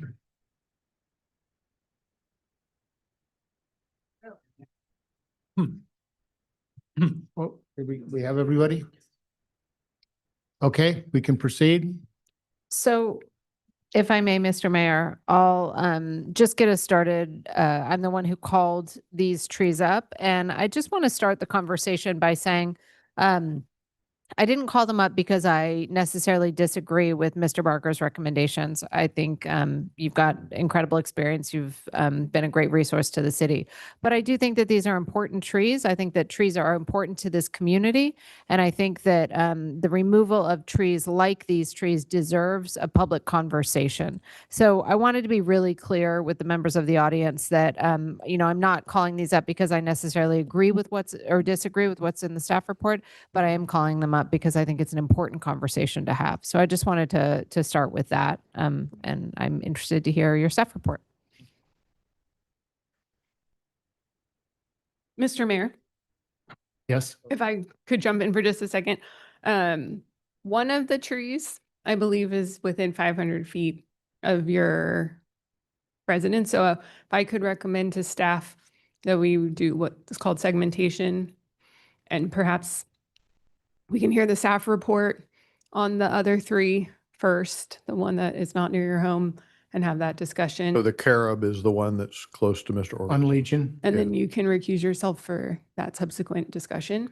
Yes. Is that okay? That's okay. City Attorney, so when we give our report, should we advise that we're about to discuss the carob tree and give us a chance? Save it to the end. Oh, Well, just just save say- it to the end. Yeah. Yep. And then say we're about to talk about it, then the mayor can step out. Yep. Okay, yeah, we'll just skip over that slide, then come back. Understood. All right, well, good evening, Mayor Orgel, members of the City Council. I'm Reza Jafari, Deputy Director for the Public Works and Utilities Department. Presenting with me tonight is Matthew Barker, our city arborist. And the item before you tonight is regarding the staff's recommendation for the removal of 4 public trees and their subsequent replacement planting.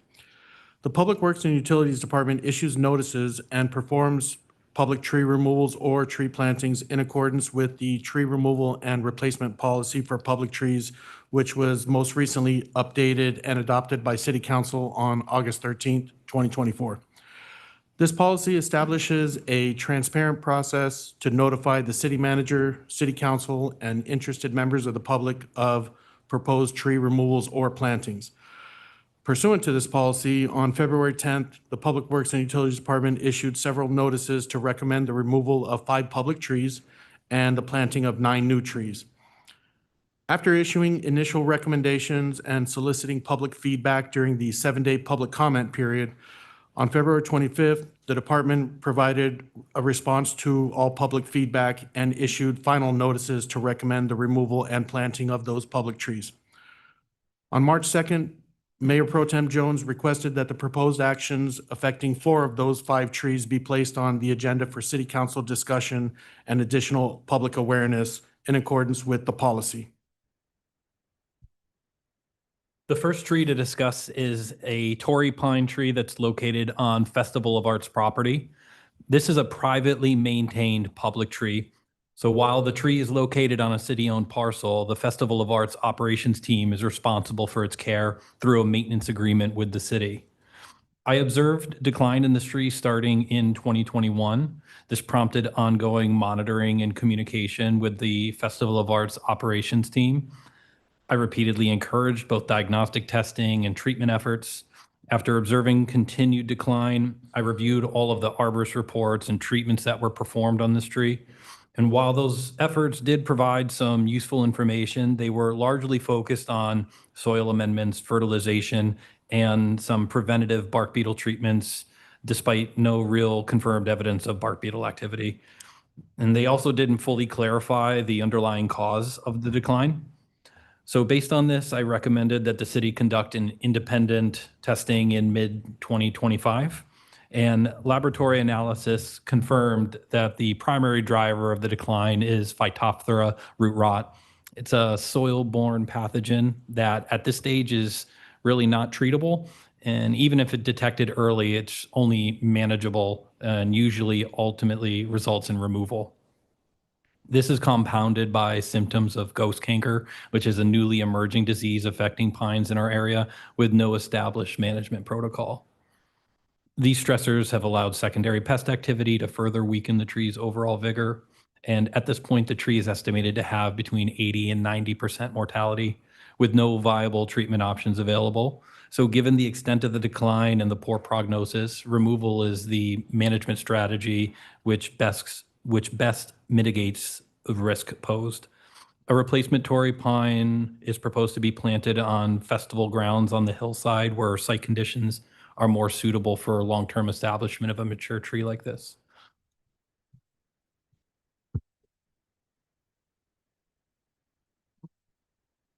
The next two trees for this discussion are two large ficus trees located within a narrow parkway along Short Street, adjacent to a residential property located at 585 Legion Street. These ficus trees feature aggressive surface roots that are causing damage to the adjacent public and private improvements, including the asphalt roadway, concrete curb, gutter, and sidewalk, and conflicts with private improvements at the property 585 Legion Street. If the recommended actions are upheld, removal of these trees will allow for the proper repair of the public infrastructure such as the sidewalk and the roadway and prevent future similar damage. If upheld, this will also allow staff to plant queen palms as replacement trees in the parkway in accordance with the Laguna Beach Landscape and Scenic Highways resource document, as queen palms are the recommended street tree for Short Street. Additionally, if queen palms are planted here, it is expected that the palms will not be disruptive to the adjacent public or private improvements as they don't have the same aggressive root system. I guess Megan, now we can discuss yeah. the carob tree. Well, Megan and I were just talking because, do you want to jump in there? Sure. So I think the cleanest way to do this is we should go ahead and do the tree, have the conversation, the trees you just presented on. The mayor will participate in all of that, and then we'll kind of come back and repeat that process just for the carob tree. Sounds good. No, not a problem. So we take public comment for these in a moment after council questions for the three trees and not the fourth until next time. Thank you. Are there any council comments to staff? I have a few questions. You mentioned that the current location of the Tory pine is not suitable for replacement. Is that simply because of the space available there? I mean, that tree's been there for a while. So I guess my question is it a physical constraint, or is it an issue with the fungus in the soil and the success of that, a future replacement tree in that location? That's a great question, Mayor Pro Tem. For the most part, it's a question of the limited soil volume and the site constraints.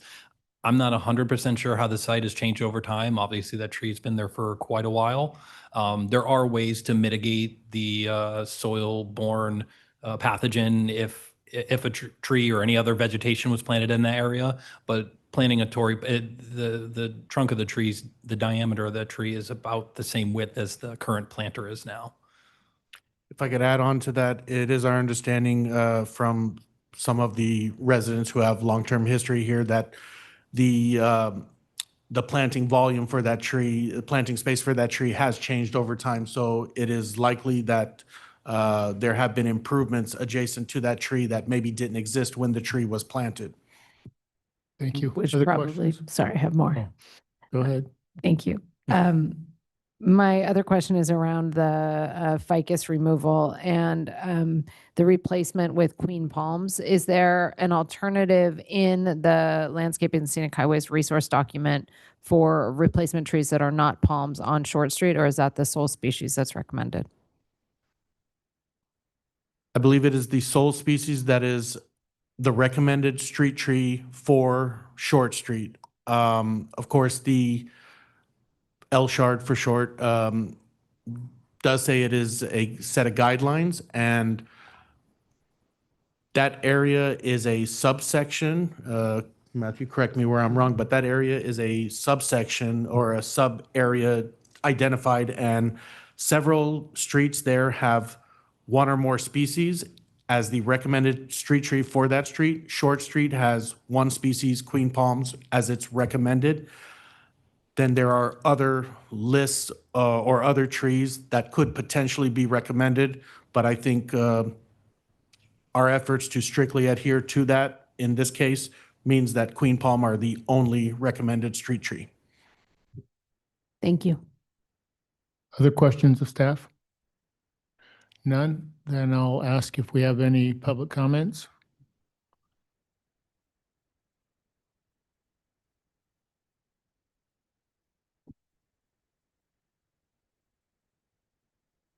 Pass those out. And Christoph, comments about the Torrey pine.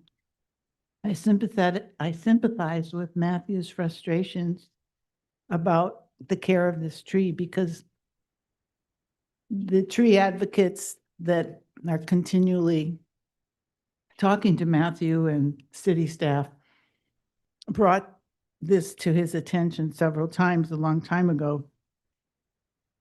And he didn't seem to be able to get the festival to respond appropriately. So it's a shame that we're finding out now what was causing the problem, which is basically it's overwatered and the root collar on the tree has been buried. Both of those things could have been corrected 5 years ago or whenever it was he started his negotiations with the festival. So now that it's too late, we have to remove the tree. So I'm just suggesting that we need a better relationship with the festival regarding the trees, which are a city asset as well as a festival asset. Matthew says that we're going to replace a Torrey pine elsewhere, which is great.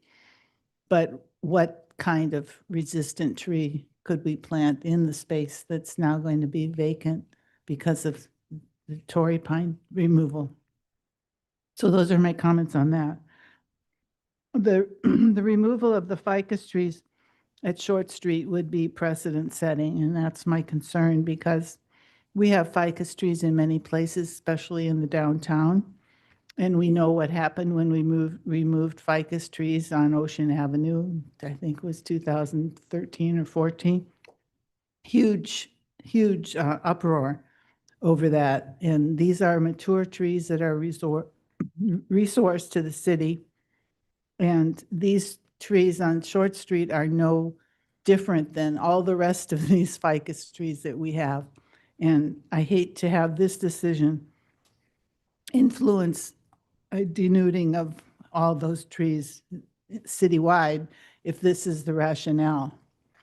Instead, I urge the city to pursue other options like pruning the roots that the adjacent owner is concerned about, and also watering that may be encouraging the roots to go in the direction of the homeowner should be managed differently.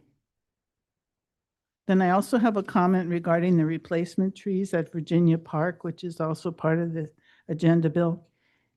While the Catalina ironwoods are acceptable, the red buds, which I'm going to object to on the other item, are not very significant trees. And I suggest larger trees as recommended in the Elshard. Sycamore, live oak, jacaranda, we make a lot of choices there of trees that are more significant. I think the red bud is nice in the Laguna Canyon, but it shouldn't be our go-to replacement because it is not really a substantial tree. It's a very small, large shrub, small tree. Thank you. Next speaker.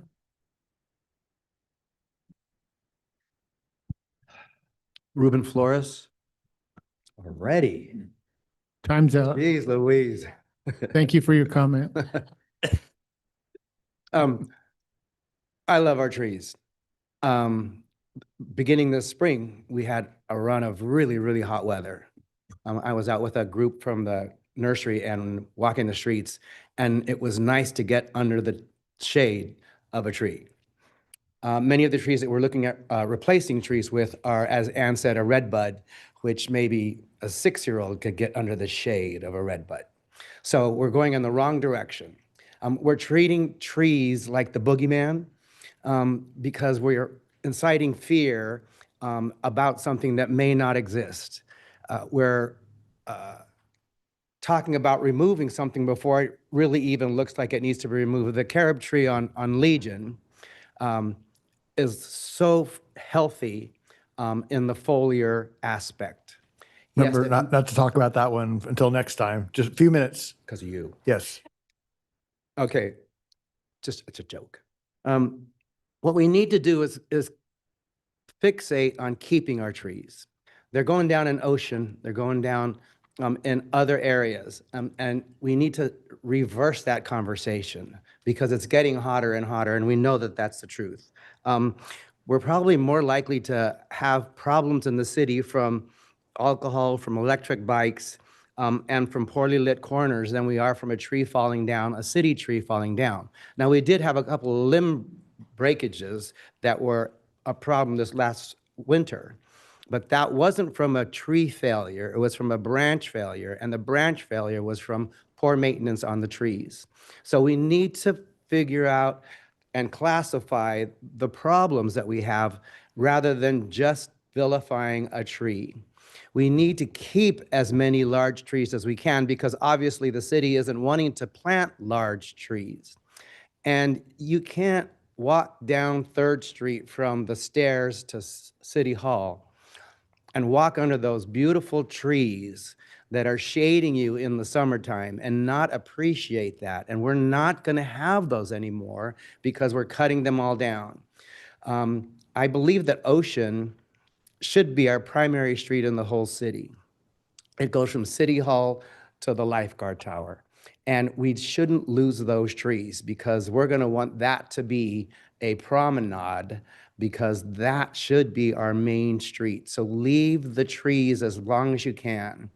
The Torrey pine at the festival is gone. We lost one by the Playhouse. It fell over and is gone. And the third one that we're not hearing discussions about because we only want to chop or be concerned about a tree when it's time to chop it down. We're not concerned about the tree when we need to maintain it. And that's the bigger issue, maintaining our trees, not cutting them down. So we need to reinforce our maintenance program so that we're salvaging and cherishing our trees. Thank you. Next speaker.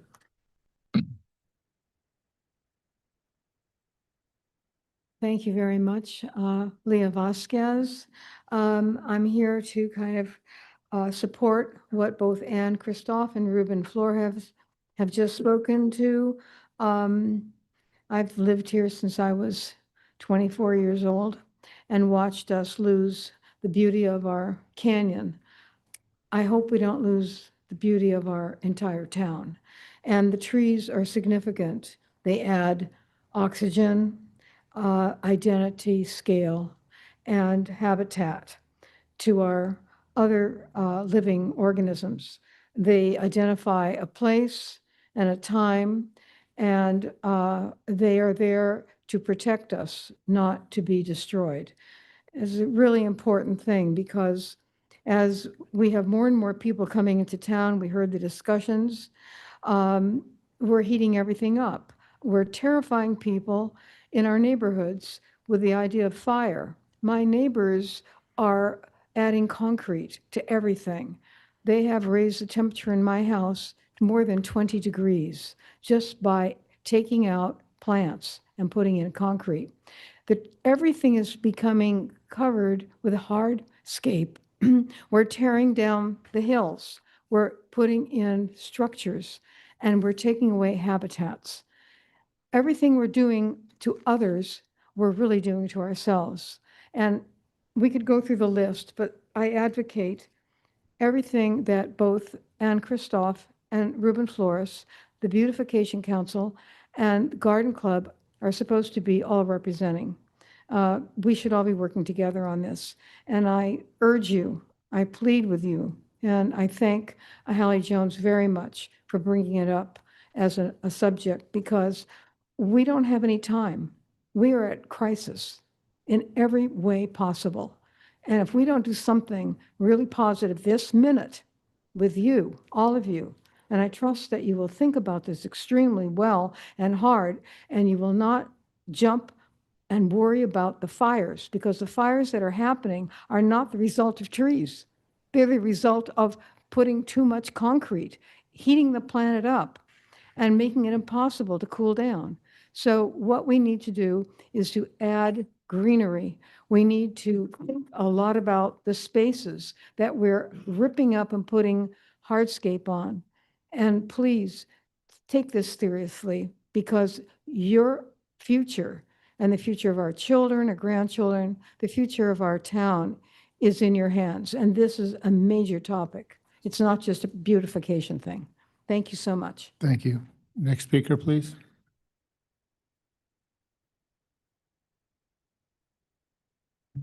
Hello. Feel like I'm here a lot now. My name's John Trevino. I love the trees. We got to remember we're not removing all our trees. We're replacing certain trees. Sometimes trees get old and we need to replace them. I do worry about fire. My insurance was canceled. It's tripled in price. So fire is a major issue. We can't ignore it. Trees fall over. I know some people aren't concerned. I'm very concerned about that. In front of my house, we've had 2 massive eucalyptus trees fall into Coast Highway. So it's a major concern. We're not removing all our trees, we're just replacing them. It's pretty simple. So, don't let them scare you and say, we can't cut any tree down. There's certain trees that need to be replaced. So I hope we just think reasonably and do that. Thank you. Thank you. Next speaker.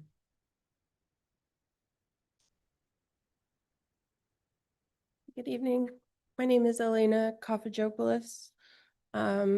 I just wanted to come and say that I'm in support of the city's recommendations regarding the trees. I've lived here in Laguna Beach for 16 years, and I love this city. I love the way it looks. I love our atmosphere here. But sometimes, some of the trees are just not appropriate anymore for the place that they started, and we can't move them. Cutting roots can be dangerous for the community if the tree were to fall. I think safe sidewalks are very important. And I just wanted to come and voice my support for the city's for the staff's recommendations. Thank you. Thank you. Next speaker. None. I'll close public comments and bring it back to council. Any comments?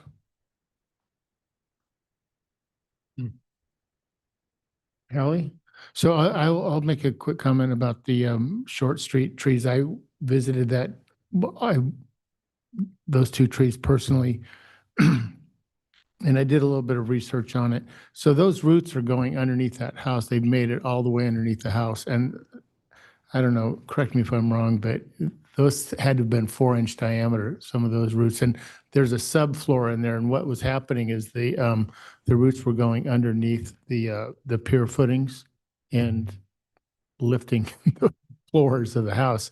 And the city is or whoever, where the property where those roots originate from are responsible for any damage incurred. So it appeared to me when I met with Reza there, and we had met there, and it appeared to me that, and correct me if I'm wrong, that if you were to cut the roots at the property line, it wouldn't leave very many roots left on those trees, and it would create an unstable condition. Certainly, when you sever any roots, the closer you get to the trunk of the tree, the more detrimental effect it has on tree health and stability. So if you were to make those cuts further away from the trunk, then there's less of an effect. But right up on the property line, I think it's only a sidewalk's width away from essentially the trunk there. So right, it appeared it was at the most 3.5 feet. Right. Yeah. So I mean, I'm not excited about removing trees by any means. I'm just not, I think that this conversation is going to go extend past this evening because I would like to see the community continue this dialogue regarding some other issues, with safety with the sidewalks and some other alternatives on how we can plant the trees and root management and just see how we can, some different species, maybe replacement, maybe there's some other alternatives in the future that we can discuss to make back to Ruben's point, to make sure we're going to be assured, shade, like that we have a lot of our trees that are provided now.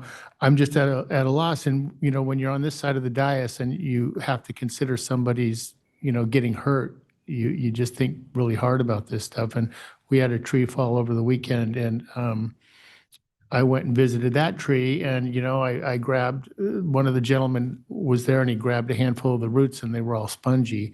And it was obvious that the roots had been infested with fungus and therefore the big tree fell. And if it would have hit somebody, it would have killed them. It was a big tree. So I just want to, I know we have this conversation this evening. We have a couple agenda items having to do with it. And I think that I would like to see the conversation continue after this just to really dig deep. And I just think it's something that we have to face. We have buckling sidewalks throughout town. We have some other safety hazards, and we just need to come together as a community and, figure out how we're going to approach some of these things.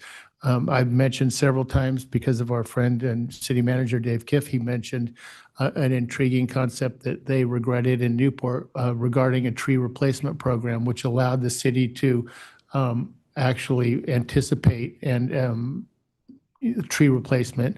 And so instead of losing the whole canopy, every once in a while, the tree would be removed and then it would have time to mature and you wouldn't lose the canopy all at once. So anyway, I look forward to the continuing dialogue and I just, I don't think anybody up here is in favor of, just removing trees for no apparent reason. It's just that I think that we have to look at these safety issues quite seriously. I think we'll have a good opportunity to talk about some of those broader issues on the next agenda item, and I look forward to that. With respect to these items here, I do think looking at a smaller replacement tree in the current location of where the Torrey pine's coming out, not a Torrey pine, but some smaller tree might, for the reasons Ann says, screening the tennis courts would be, I think, attractive. The ficus trees, I think, just need to come out. I'm not thrilled with replacement with palm trees, putting palm trees in. I don't really think they're the right thing to be putting in. I guess they're the only ones specified in the LSHARD for this one, but for this location. But you read, for example, somebody's talking about don't worry about fire, but you read about Altadena and Palisades, and those palm fronds are like missiles, going through the air on fire when the wind's blowing. And there's plenty of reports you can pull up online about how negative an impact those palm trees had.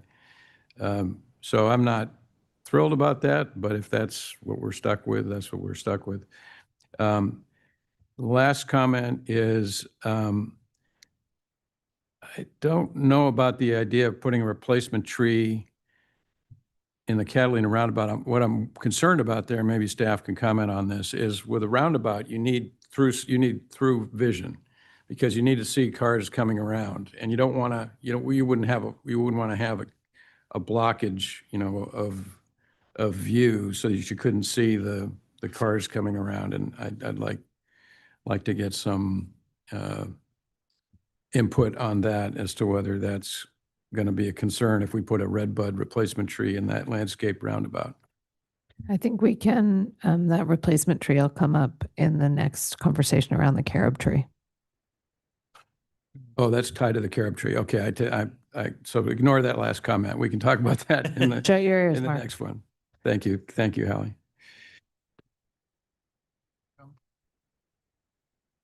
I mean, public safety is the most important role of local government. We should always be doing, I think we should be concurrently looking at ways that we can expand our tree canopy, because trees are objectively a good thing, but trees can also be incredibly dangerous and have the ability to risk human life. And as council members, I see that as our main responsibility. And so just a question for for our city arborist. Based on I'm not a tree expert. We hire you as the expert on looking at risk analysis for these trees. Has there been anything presented in either the written comments or the public comments tonight that change your recommendations about the public safety related implications if we were to not follow the recommendation to remove the trees that are part of this agenda item? I haven't seen anything in any of the public comments or heard any public comments that would change my recommendation for the Torrey Pine at the Festival of Arts as it pertains to public safety. Not only is it right next to Laguna Canyon Road, but it's also next to the tennis courts, which is a target that I also considered in my risk assessment. Thank you. I'm just going to point something out since I actually visited the trees on Short Street. The house is at a lower elevation than the tree is planted at. And I think that might have contributed to the roots being so close to the surface. I don't know if it just kind of seems logical to me that because the house was so much lower than the tree was planted, that it just caused the roots to be, they were sticking out of the ground. And that was probably 25 feet away from the tree, and they were above ground. Yeah, ficus trees are always, all trees are always going to follow wherever there's the direction of groundwater or surface water like irrigation. But certainly, so that's going to be concurrent with the grade change that you mentioned. But ficus trees in particular are species profile of having pretty aggressive surface roots, not only near the trunk of the tree, which can be quite robust, but also traveling along the surface for a great distance away from the trunk. So I guess my point is I'm just thinking that, I'm hoping that this isn't a situation we're going to have to deal with everywhere. It's just, I think that we're going to have to look at each area individually, and this is a unique set of circumstances. Understood. Matthew, in your professional opinion, would there be a way to prune the roots on those ficus trees such that it would preserve the stability of the trees and prevent or stop the intrusion into the neighboring home? I haven't done a tree preservation analysis, which is when you would do an assessment of the tree and any planned, excavation or construction activity within the critical root zone of a tree. It certainly could be done. I've drafted tree preservation guidelines for the city to use whenever we do construction activity within the critical root zone. So that could be done. I haven't performed that analysis. I'm sure there's some compromise that's possible if that was so desired. With that said, Matthew, I think it's important to remember that you would need permission from the homeowner to actually trim the roots on and leave a portion of the roots on their property. Any work that would be done on private property. And there's an unhappy homeowner right now. Madam City Attorney, in your professional opinion, would the process be to work with the homeowner to determine if they would be amenable to that work being done on the property? And I guess, Matthew, we haven't gone down that road yet. Mayor Pro Tem, yeah, we certainly can ask the homeowner if they're amenable to work done on their property. In this scenario, I believe that this is like somewhat of a recurrent problem. So I understand that prior efforts haven't been particularly fruitful. If they decline, which they have the right to decline, they can also, as previously discussed, they can also take what action they want on their property relative to the root structure. And we have this balance that we're trying to deal with. I think that's the dance we're actually doing right now. And so there's certainly the ability to ask, but there's not really the ability to require. I guess based on public comment, based on the conversation up here, my recommendation would be move forward with the removal of the Torrey pine, plant an alternative species in that same location, as well as a Torrey pine on the hillside. I think anytime we can get 2 trees for 1, that's a good deal. And I hate to lose shade-giving trees. I'm sad to lose these ficus. I think losing them is probably the best way to go, but I would push you guys hard on alternative replacement trees, moving away from the queen palms and to something that would provide a fair amount of shade. And I share a lot of the same concerns that I think maybe haven't been stated up here as much as in public comment, that shade-giving trees are critical, and, you know, many street trees and many of our natives don't provide the shade that we're looking for. So I would push you to see if we could identify a tree that would provide shade in that location. A note too, Reza and Matthew, I think further down Short, and Short is very short, on the home side, there are non-queen palms. I don't know. I don't think they're pittosporums or something else. They're carrot wood trees. They're carrot woods. So yeah, those would have been chosen by us, or were those private property planted? Who knows? Not exactly Okay. sure. Predates me. Reza, what you're gonna? If I could just point out, of course, the removal of the ficus trees are not related to tree health concerns, but rather conflicts with public and private improvements. And while we could evaluate root pruning, root cutting at the property line, that would solve conflicts with the private property, but it would still not solve any issues related to conflicts with the public improvements, such as providing appropriate ADA compliant sidewalks or correcting deficiencies in the roadway where cars travel and park. And even if we could possibly cut the roots on the property side, that would likely prevent any improvements on the roadway side, because we wouldn't want to cut roots on both sides of the tree. So I just want to make sure the council is fully aware of the ramifications of trying to salvage or root prune on one side, if I could just throw that out there. And I also have heard really clearly that this is an ongoing problem, you know, and so we could invest, I think, a lot of money and a lot of resources into a root trimming that needs to be repeated in 12 months or 18 months or 2 years. And, you know, I think finding another alternative might be the best way to go here. So if we were to basically comply with ADA requirements on the public infrastructure and deal with the roots there, and we were able to somehow get an agreement with the private property owner for that side, is it your opinion that there would be enough roots in the ground for this to be a safe, you know, for it to be safe going forward? I'd like to do a you know, a thorough tree preservation analysis before I answer that question, but when in any definitive statement, but I haven't performed that assessment yet. But if you were just to look at the facts in front of you, what would your what would you say given those facts? I think it's certainly possible, given a lot of cooperation with the private property owner, because again, all of the work would be performed on, you know, pretty much the entirety of that lawn side. But the work would also have to be performed on the public side too. So I guess to Reza's point, are there any roots that would be able to keep the tree up? On the, you mean underneath the roadway? Yeah. Is your question? Well, because it sounds like we can't just deal with it on the private side. We'd have to deal with it on the public side as well to comply with ADA.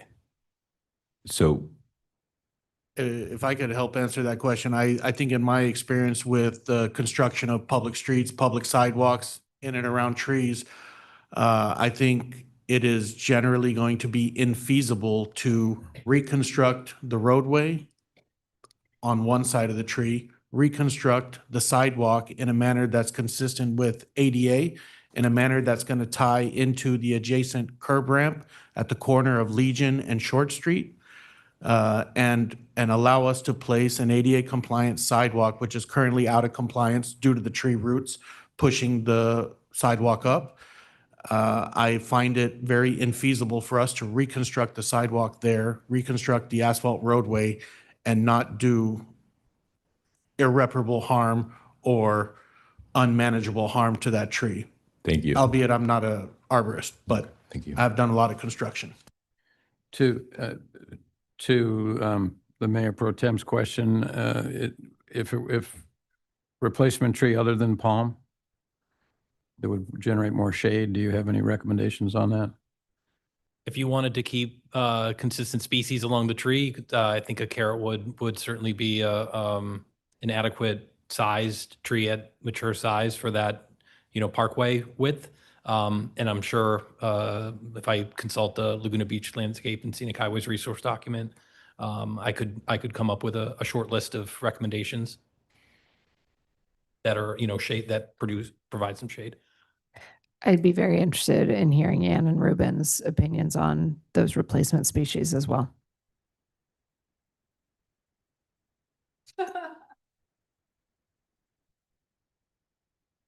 So I think that we can make a recommendation. I can make a motion that we, hold on, let me get the paper in front of me and put my glasses on.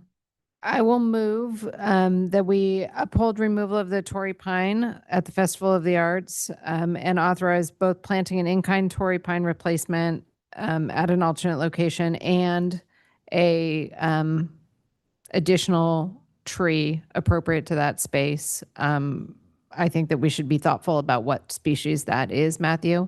And I'll be a thorn in your side for a little bit and go back and forth with you on species. And I will also recommend upholding removal of the 2 ficus trees on Short Street and authorize planting of 2 alternative replacement trees, species again to be determined. I'll make that motion. Before we get a second on that, can I ask for a clarification from the city manager? Do the alternate trees that we're talking about, does that need to come back before council for approval? I would suggest maybe that it not come back for approval. We have a group that we meet regularly with that includes Ann and Ruben and Bob Borthwick and the McGillivrays, and we call it All Things Trees. And we actually kick a lot of, come to a consensus on many replacements right there. If you want to defer to that group. Sure. Why are we deferring? So what, isn't there a policy in place that dictates this kind of stuff? Well, the Elshard does, but the Elshard doesn't suggest another tree other than a queen palm. Well, do we have to follow the Elshard? I mean, can't we just, No, they're guidelines, but I mean, sorry, go ahead. I'm speaking. What we could do with this type of recommended action is we could propose replacement tree planting. So for any action where it's a to be determined species, we could have staff just issue tree planting notices in accordance with the policy and run through that process. And if council didn't have any objections or no council member wanted to agendize it, then it wouldn't come back before public discussion. It's not a bad So you idea. could make your amended motions, send us on our path to remove the trees, identify a species. We'd go through the public notification process, and assuming that met with your motion, you wouldn't see us again. And you could still get community input. Yeah, that Reza's method has community input. Okay. Yeah. It still informs you guys, the city manager, and all interested parties, allows for a 7-day public comment period, issuance of a final notice, all steps that we took to get to here. That's a mouthful. Does that need to be included in the resolution? I think Hallie did, but am I reading that too liberally? My motion did clearly state that there was going to be determination of the replacement species at a later date. It didn't specify the method, but I think following your typical process is a good idea. You could just say, in accordance with the policy. Yeah, that. If I could ask the city attorney for a clarification, since we're doing a 2-step here, would they, in addition to here recommending actions for 1 and 3, would they also do 4 and 5 twice for us? If I could just make that clear for the city clerk. So I'll amend my motion to include items 4 and 5, directing that the recommended actions are exempt from CEQA and direct staff to file and post a notice of exemption. All second, all in favor? Aye. Aye. Aye. Approved. Okay, we can move on. Mr. Oh, Mayor. no, I'm sorry. Carob tree. I will recuse myself as I live within the 500-foot radius from the carob tree. So as soon as the mayor has left, we'll go back to staff and Staff ask for a staff presentation, presentation on this questions, tree. Public comment. Great.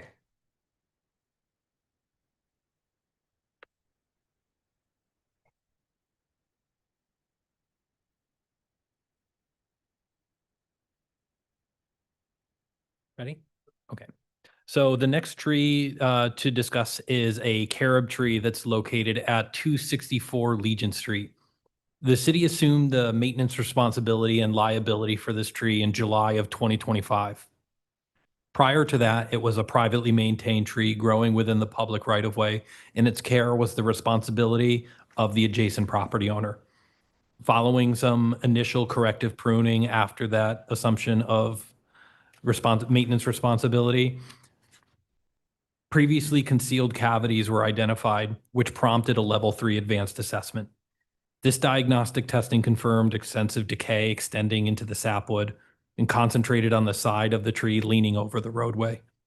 When evaluating risk associated with trees, we consider both the likelihood of a failure occurring as well as the consequences of that failure. In this case, the consequences are severe due to the surrounding targets, and this elevates the overall risk rating past acceptable thresholds. As a result, removal is the recommended management strategy to mitigate the risk to public safety.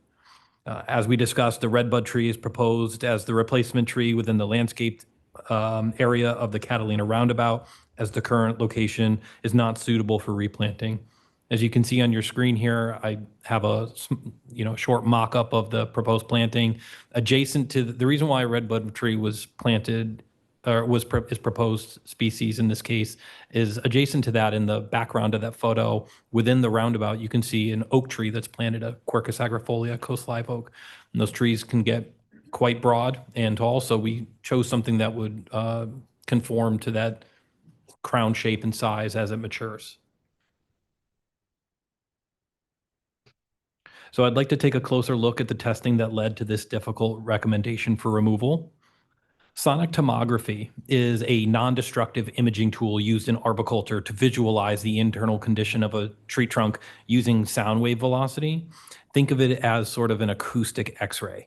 Multiple sensors are placed around a horizontal plane of the trunk, and sound pulses are transmitted between them. Because sound travels faster through dense solid wood and slower through compromised or decayed wood, the system calculates these velocities and produces a color-coded image of the tree's cross-section.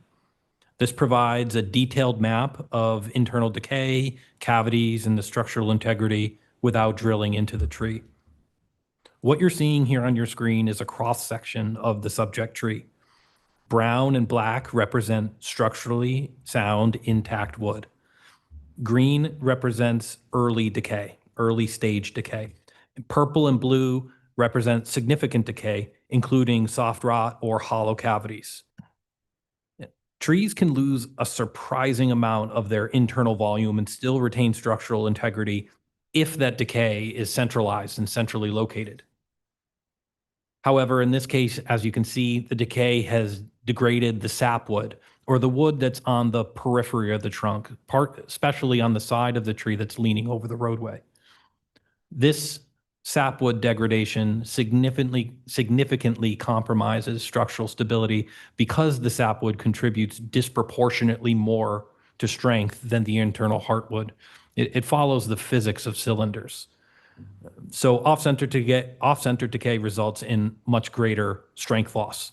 Additionally, the connected nature of these cavities combined with the presence of observed fungal fruiting bodies indicates an active and progressing decay system that the tree has been unable to effectively compartmentalize. That's the end of the portion of the presentation in a disjointed manner. Thank you. And I appreciate your flexibility on separating these items. Any questions for staff? I just have one quick question, and I don't know how this science is conducted, so apologies if this is not an easy answer. Where in the tree was that sample taken? Like, I mean, obviously it's the trunk, but was it at the very top? Was it halfway through? Is it kind of an average overall of the tree? Trees are typically measured in diameter at 4.5 feet above grade. It's called DBH, or diameter of breast height. And these measurements were, the sensors were placed around the trunk of the tree, a little bit lower than that. So maybe at about waist height, 2 or 3 feet off the ground. Thank you. I think I open public comment now. So is there any public comments on the carob tree?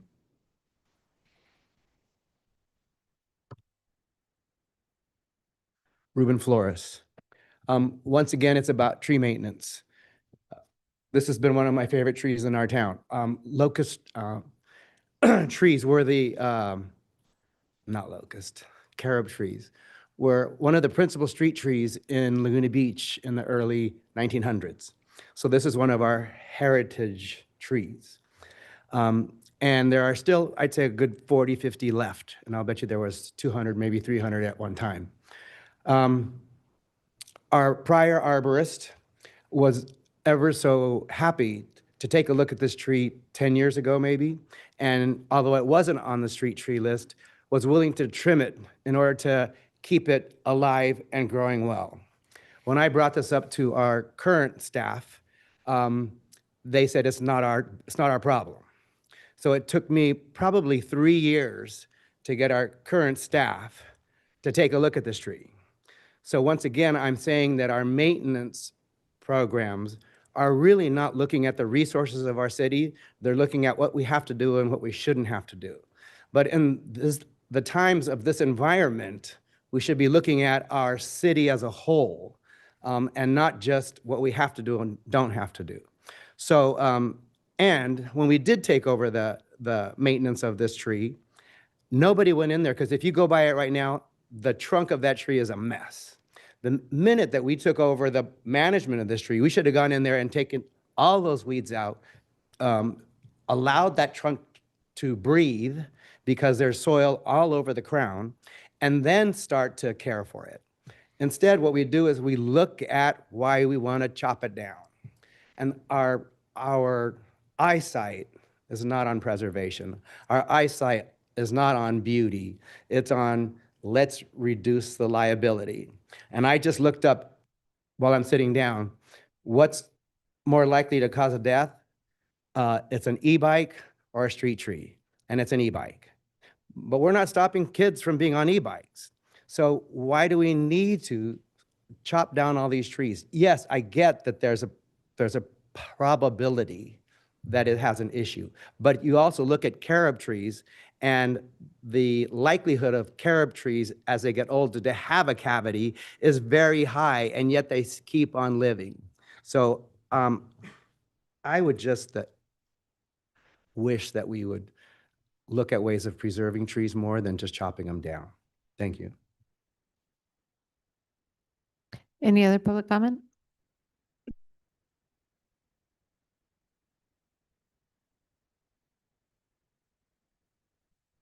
I've submitted the written comments on the carob as well.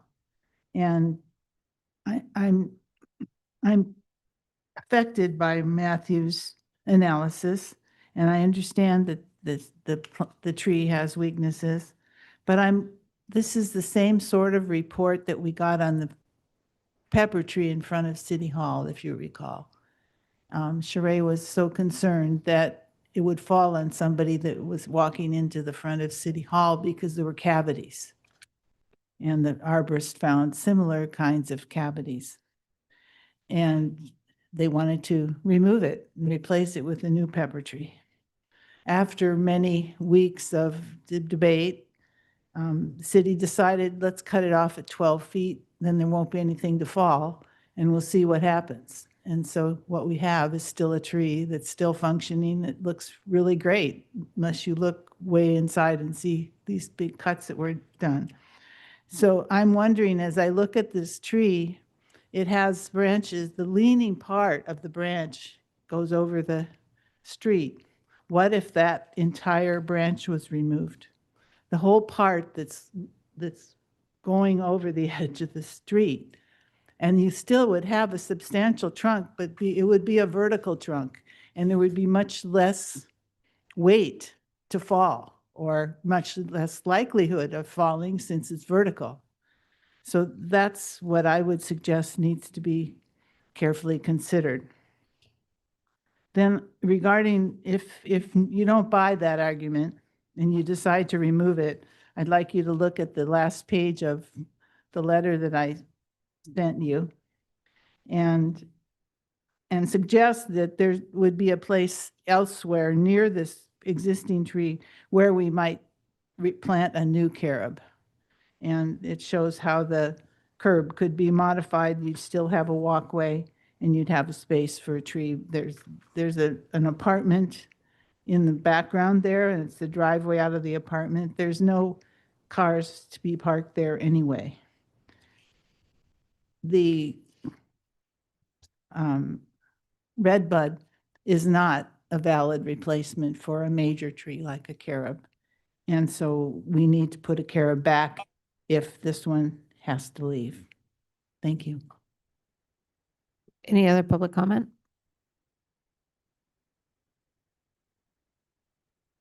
So when I drive a e-bike, there's a good chance I might kill myself. I'm not going to kill you. These people are messing around with other people's lives. A tree could kill anyone driving down Coast Highway. When it's a safety issue, like Alex mentioned, that's your job, is to protect the public. Replace the tree. The tree's old.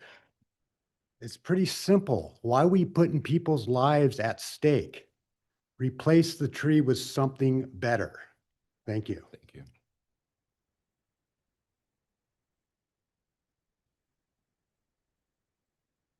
Thank you. Interesting discussion, Leah Vasquez. I just want to bring up the fact when we talk about replacing things that are old, like myself,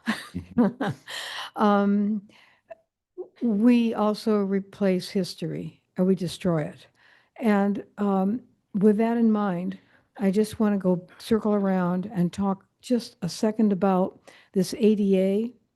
While the intent is to make things safe, that also then would bring up a huge question about that crazy quilt brick all through our city, which is an identification of architecture and texture that we have throughout all the buildings downtown. If we're going to blame the tree and somebody trips or somebody gets hurt with a tree, and what if they trip on one of these beautiful rocks that come up, they're all over the place. And if anyone doesn't know what the crazy quilt is, it is the combination of stone and brick, and it's all built into the sidewalks throughout Forest Avenue and all the buildings around the city. And it is a real identity to the city and the kind of creativity that has thrived here for a millennium. And so, none of this is separate. So the balance between, human interest and safety is understandable, but also more importantly is the balance of nature and the beauty of what we have. Because if we don't maintain that, we won't have any history left and we won't have any beauty. We all use the air, we all use the earth, and we all drink the water. If we don't maintain the qualities that we have, we're going to lose it. And we've already lost a lot throughout the canyon, which isn't the same. It can never be brought back. So we have to consider that no matter what we do, even in our private lives, regardless of our professions.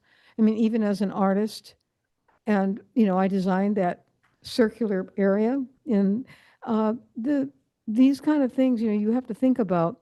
There are consequences for everything we do. And the older I get, the more I realize I'm responsible for consequences. I put the onus on myself. I'm not pointing fingers at anybody, but just think about that, because this is your land as well as mine. We share it, but we share it with all the animals, all the creatures. We share it with millions of people that come in because it's different. And that's what we're trying to maintain, the beauty. So it's very difficult and it's a hard job, and I appreciate everybody's help. Thank you. Thank you. Next speaker. Hi, my name is Cindy Duesberg. I'd like to kind of add on to what John was saying, and I'll start by saying I'm not an arborist, I'm a veterinarian, but in that mode, I can sympathize with Matt and appreciate how hard it is to detect illness in a species that can't speak to you. Not only that, he has a huge inventory of trees to monitor, and then that's complicated further by sort of this private maintenance of public trees and access. So a difficult job, that said, and I want to appreciate Anne and Ruben's comments. We're lucky to have, experts that advocate for our trees, but I do feel that some of us need to advocate for the citizens as well. My sister was hit by a tree branch from a city tree in another city and had her C-spine fractured. So there are very real consequences. Fortunately, she's okay. But every time a tree falls in this city, whether it's the recent one that fell onto Coast Highway near Clio, some of the ones that have fallen onto Broadway, the two that fell at Village Green, that had they fallen at a time when children were in the park, likely would have caused multiple fatalities.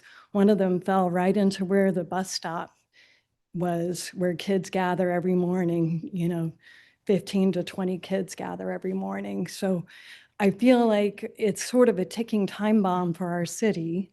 And, it's not a matter of if, it's a matter of when we have so many visitors to the city. Speaking on, adding on to the fire danger, if we have a tree that falls during one of these fires or acts to accelerate it, keep in mind that a tree across Coast Highway is a major impediment to evacuation, as was seen in the Lahaina fires. So that's something to consider as well. And thank you. I'll probably say a little bit more about the montage trees, but I'll be back. Thank you. Any other speakers? Okay, I'm going to bring this back to council for council comments, specifically on the carob tree. Yeah, also, I can start. So the tree's disease, it needs to come down. And, again, Mark mentioned this, but, risk managers up here, that's our job. And people who are tree advocates, I can appreciate. I grew up in Indiana and we had more trees in Indiana than I've ever seen in California. Indiana used to be a complete forest. We had big, beautiful trees, big, really beautiful trees. And I like that. I love that. And it was a great place to grow up and it was fun and all that, but we're council members and we're responsible. And if we know something and we've been presented with a problem, a diseased tree like this, and people are expressing concerns, then it has to come down. And that's where I am. I'll echo the comments that Councilmember Kemp made. I think just to clarify, Matthew, it looks like from this report that it wasn't that you just did this analysis and then the recommendation was to remove the tree, but you brought in the West Coast arborist to actually prune the tree. Is that accurate? Yes, Councilmember Renagi. So when we assumed maintenance responsibility of that tree, which was previously privately maintained, I directed our contractor, West Coast Arborist, to do a pretty thorough foliage density reduction because the crown had gotten very dense. And when you reduce foliage density, not height, not width, but the density of foliage, particularly at the ends of branches, that has an effect of lowering the likelihood of limb failures, which is what I was trying to aim for. And they also removed an excessive amount of growth on the trunk, which when that was previously covered up, you couldn't see these cavities. And so when that was cleared out, that's when I noticed the cavities and did advanced testing. And then the resistograph and the sonic tomogram, are those tools that we own as a city, or did we have to contract for that? So we do have a resistograph. We work with a consultant that has access to a sonic tomograph or sonic tomography. It's it works reasonably well for that relationship, but the resistograph has limited scope, whereas the sonic tomography gives you more information.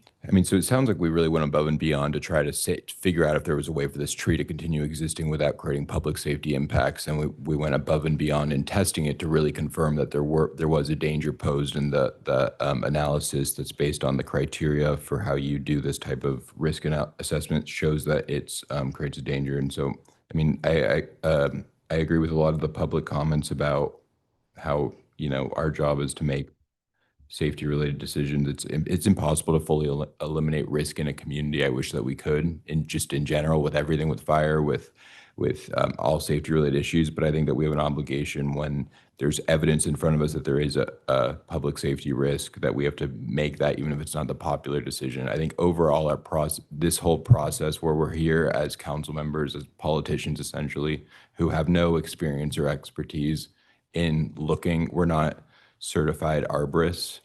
Maybe one day I'll get there, but we are not in a position to be able to override experts when it comes to public safety related decisions. And I think one of the concerns, and I'm going to get to this on our next comment, is just about the amount of time that sometimes goes into the process that I think could almost be better served planting more trees and figuring out how we could actually build our canopy, which is going to the points that that I heard from Ruben earlier. So anyway, I'm going to support the recommendation.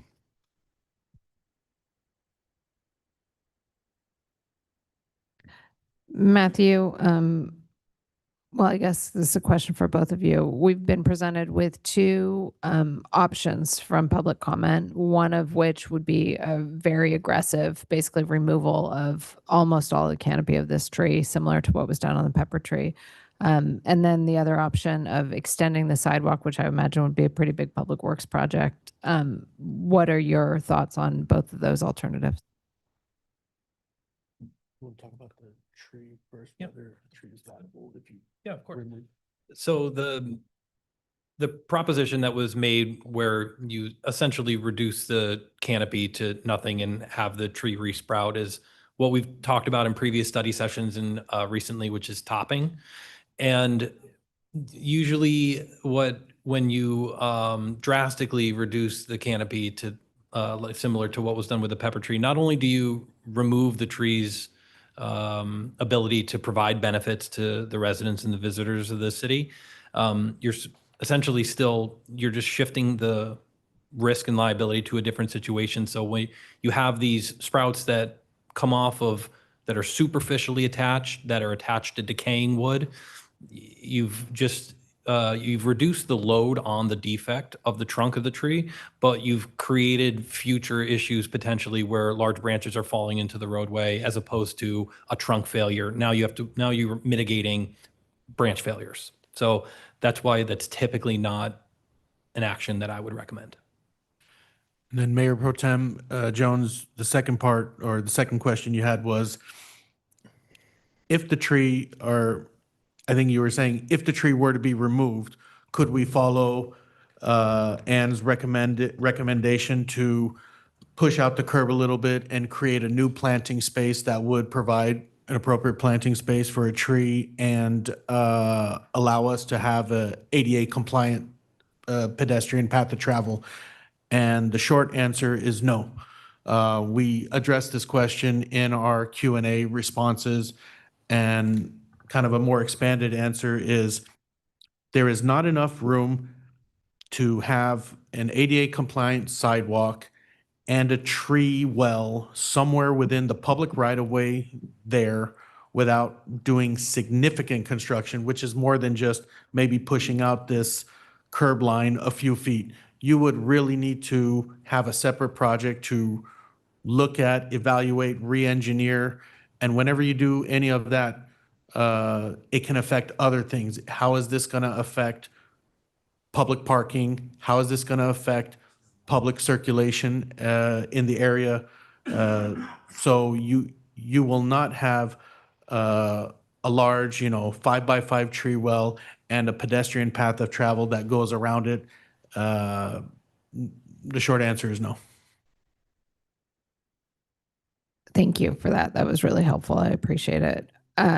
I am ready to move an action that does involve taking out this carob tree, which makes me really sad. I love this tree. I think the replacement tree, the red bud, is not an appropriate replacement. It's not big enough and it's in a very different location. I understand why you would put a red bud in that location with that quercus next to it. I think that makes a lot of sense. Let's plant that for sure. And let's figure out how we can get a shade tree someplace else. So I don't think we're going to solve that part of the equation tonight. And I wonder if there's a possibility to leave that problem in your laps for a while longer. But I'm really concerned about this tree failing, as I think my fellow council members are, and I think we need to move forward with removal on the tree. I agree with Hal. You know what I would do for now? Just take the tree out and just drop the rest of it for a while. We have so many things to do. Public Works is super busy. We're getting overrun with visitors. We're trying to manage, we're managing through some budget, challenges this year. That's what I would do. We can put a tree back later, but I wouldn't get too involved in constructing anything at this point. So I'm going to take a different position than Sue here. I think it's important that we make a plan for replacing the tree. I just don't have the answers to that right now, and I don't think we're going to get there tonight. So can I make that motion? I don't want it to come back. Let's have somebody else take care of it, though. Well, You don't think it needs to come back You to could council? do I like agree. sort of like you did in the last recommended action, have us go through a tree replacement tree removal process, and then we would find a new site for a new tree that had a new shade tree, and we'd put that through the public review process for input with both location and species. And we try in the same neighborhood as best we could. Certainly. Okay. And just for clarification, were we saying, looking at an additional planting? Still do the red bud. But still doing the red I bud think in the you're saying- Catalina roundabout, which staff is able to do, if that's the recommended action? And if I could just address, I think Bob, Councilmember Whalen, you had a concern and you identified a concern about, line of sight and traffic. If you'd like, we'll just know that staff will conduct an analysis with engineering to ensure that there aren't any traffic engineering concerns, but I don't anticipate there will be any line of sight issues. Thank you. Thank you for doing that. So my motion is to, I don't even want to say these words, uphold removal of the carob tree at 264 Legion Street, authorize planting a western redbud. I know that's specifically called out, right? It's our native species within the Catalina roundabout, and go through a tree planting process to identify an alternative location for a shade tree. Which could be a carob, right? Could be a carob. It would be great if it were a carob. Yeah. So Second. just to clarify, so it's almost like that's just like a separate, we're just saying we want to have another tree. You'll notice that I'm really angling to get 2 trees for every Yeah. one tree here tonight. I'm good with that, but yeah, For that, yeah, it's fine. I think that's good. And I think we should think about how we could, going forward, have like some GIS system where we identify all the areas in town that we want to have trees, and then we don't have to have this piecemeal approach, which is I feel like why I think we're not why we don't have enough trees, because we're sort of like doing, every time we have to do a process where we do the noticing and all of that's time and money. So I think what we really need to get to is a way where there's some, we have a very big public process for all the areas in this town where we want trees, what type of trees, and then we just implement it. And, as opposed to this approach. I think that's a lot of what is going to be in our next Yeah. agenda item. I think that's the kind of the conversation we need But to I'm have. I'm trying to, I think it really illustrates the issue, Right. because we're never going to be able to really have Absolutely. a world-class tree canopy. Right. If we're just having a public process on each tree. Well, it'll be 100 years later after Okay, all well, the I'm years. done. Of it. Sue seconded my City motion. Attorney, oh. Can with Mayor Pro Tem and Councilmember Kemp, would you please include 4 and 5 as the recommendations in your motion, just for CEQA purposes, because we're doing a different tree? I will add to my motion, item 4, determine that the recommended actions are exempt from CEQA, and item 5, direct staff to file and post a notice of exemption. Second. All in favor? Aye. Aye. Okay, thank you. Somebody find the mayor.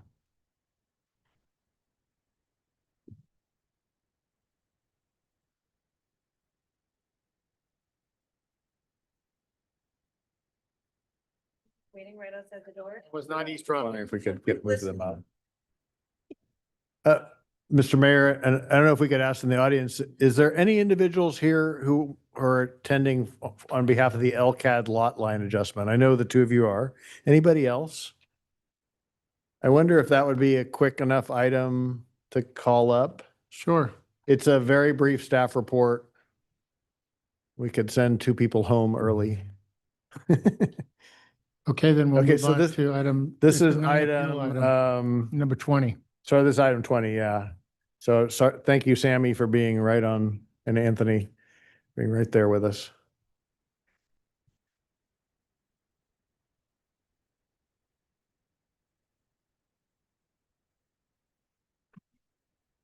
Thank you, member and members of the city council. I will be turning it over to Sammy in just a moment here. I just wanted to mention that this is Sammy Montalto's first presentation to the city council. Sammy joined us a little over a year ago. She's been a wonderful addition to the team. And with that, I'll turn it over to Sammy for a brief presentation. Thank you, Anthony, and good evening, and thank you, members of the City Council. Item number 20 is a request for a lot line adjustment and a coastal development permit to merge two adjoining lots at 2825 and 2851 Laguna Canyon Road. The existing lot configuration includes the two adjacent parcels shown here. These lots are improved with two existing buildings utilized by the Laguna College of Art and Design on the western portion, an ancillary surface parking lot to the east, and a light industrial building to the south. On September 20th, 2023, the Planning Commission adopted Resolution Number 23-0998 to approve the project to demolish an existing and currently unoccupied light industrial building at the rear of the site, construct a new student center building called the Innovation Center that will extend across the shared property line between the existing Parcel 1 and Parcel 2, and construct site improvements, including parking lot and landscape modifications. The current request for a lot line adjustment involves a merging of the two existing parcels. The resulting parcel will measure approximately 3.62 acres or 157,900 square feet. This lot line adjustment will satisfy condition number 27 of the adopted resolution, which states the permittee shall submit an application for city approval for a lot line adjustment to combine the two affected parcels at 2825 to 2851 Laguna Canyon Road. The lot line adjustment shall be effectuated prior to issuance of a building or grading permit. This condition was imposed by the Planning Commission on the prior project because the Innovation Center will cross the shared property line, and in order to comply with the applicable building codes, the lots will need to be merged. This project is before you this evening because lot line adjustments require City Council approval per the city's municipal code. Staff recommends that the City Council find the project to comply with the lot line review criteria as noted in the agenda report. The project is eligible for a lot line adjustment and that it does not create additional building sites. The project complies with the general plan and the adjustment does not create any new non-conforming conditions or increase the extent of existing nonconformities. The adjustment also constitutes development for which a coastal development permit is required. The draft resolution presented for your consideration and adoption this evening includes the required CDP findings, and the project has been found to comply with the city's LCP. Staff recommends that the City Council find the project exempt from CEQA under Section 15162 regarding subsequent EIRs and negative declarations. Here, the Planning Commission adopted the initial study mitigated negative declaration prepared for the approval granted in 2023. And in conclusion, this project satisfies a prior condition of approval. The proposed lot lines were specifically contemplated with that project, and as indicated in the agenda report, staff finds that all required findings can be made. And that'll take us to the staff recommendation this evening, which is to approve the project by adopting the resolution attached to your agenda report. And that will conclude the staff presentation, and I'm happy to answer any questions. Thank you. Thank you. Any questions of staff from council? Mr. Mayor, I apologize if I missed it, but did we open the public hearing? I did. Okay, thank you. Any questions? Okay, is there any public testimony on this? Good evening. I'm Lisa Dallendorfer with LCAD. Thank you. I just stood here, sat there, and I've been involved in this project since 2018, and we are over the moon. We are so excited, and we're so grateful for your support. Anthony has been fabulous throughout the entire time, as well as the council. So thank you very much. You saw the barricades up. It's happening. Woohoo! Thank you very much. Thank you. Any other speakers?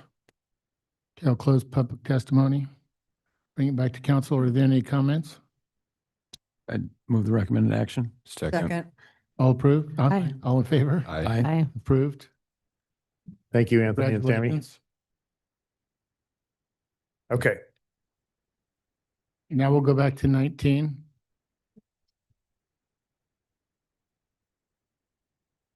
Anne Marie, could you tee up my little presentation there, please?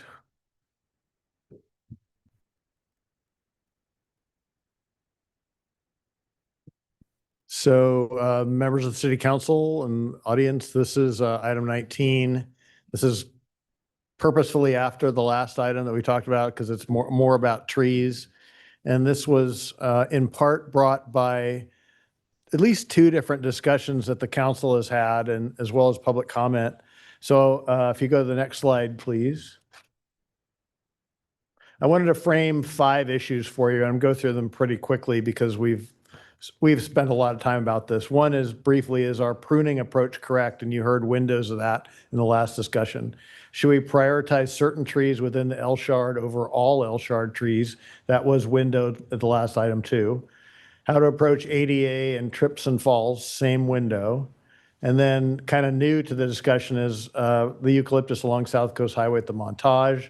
And then finally, and this involved that carob tree in part, privately maintained trees in the public right of way. So next slide, please. Dave, can I interject? Sure, of course. We got letters. We got like 4 or 5 letters about Bluebird as well.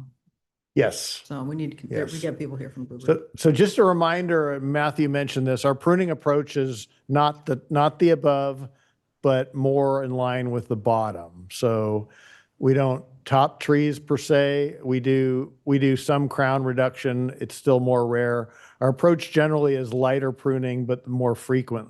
So at the end of this brief presentation, I'm gonna ask the council to kind of frame, should it stay the same? Should it flip?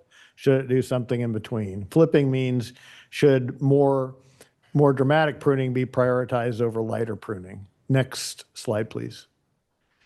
So then trees within the L shard, if ever anyone wants to read the L shard, it's really a wonderful document. A lot of thought went into it.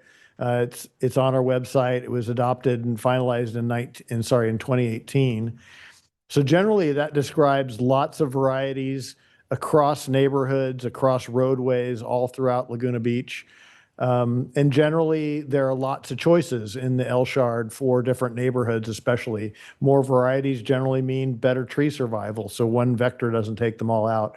But then some of the varieties may not be the best street trees. So should we stay the same path, again, picking from anything in the L shard for that neighborhood? Should we flip that a little bit, maybe de-emphasize larger, taller species of eucalyptus? For example, like the lemon-scented gum, or something in between. Next slide, please. And this is an example of the Arroyo Chico neighborhood where you see some of the large trees identified. And you see how many are in the El Shard, right? This is just for one neighborhood. Again, a wonderful variety of trees where you have the lemon-scented gum as an option as a large tree. You also have the red flowering gum as an option as a medium tree. So, and then on, you can see that each neighborhood has, I'm far to the right now, each neighborhood has specific street trees along the roadways. You can see that's where the short street tree is the queen palm. And again, these are guidelines. Next slide, please. ADA trips and falls. So generally, we've been working on this slowly, and I think we've been doing well, but we do try to prioritize tree health as well as trying to repair damaged infrastructure. And just so folks know, Public Works has embarked on a new effort by Precision Concrete. This is a vendor, and they go through and they review every major sidewalk. They're moving through North Laguna now, I think. Yeah. To analyze whether or not the sidewalk is lifted too much, and they'll actually cut the work down if that's immediately. So they'll do both the measuring and the cutting. If it takes a more substantive change, we'll come in and do that ourselves. It has reduced trips and falls overall, but there's still problem areas. So the question for the council is, you kind of have options. You could prioritize removals where root lifting trees have lifted the sidewalk. Or another approach would be prioritize maintaining the trees and do more aggressive root pruning and canopy reductions, kind of like you talked about with the ficus on Short Street. Next slide. This is an example of one of the ones that I think jumps out at me. This is a ficus in front of the Penguin Cafe and the Empanadas place on South Coast Highway, not too far from here. So you can see what it's done to the infrastructure. It's not the healthiest of trees, but just an example of where we need to be aggressive about making sure we address problems like this. Next slide, please. Next, about the montage eucalyptus. These are identified as resources in the resort's approvals. The pruning approaches are a little bit vague. We have probably had some different approaches about the montage eucalyptus since 2000. The Treasure Island LCP does emphasize public views in several locations. So some prioritization for the council, should we focus more on views and therefore ask the montage to prune more aggressively, or prioritize something else like the full height and tree health? Next slide.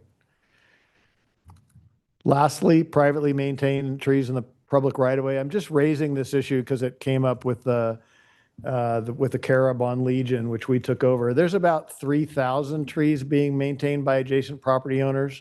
These are so-called Category 3 trees. These require permission from the city to remove, even though they're privately maintained.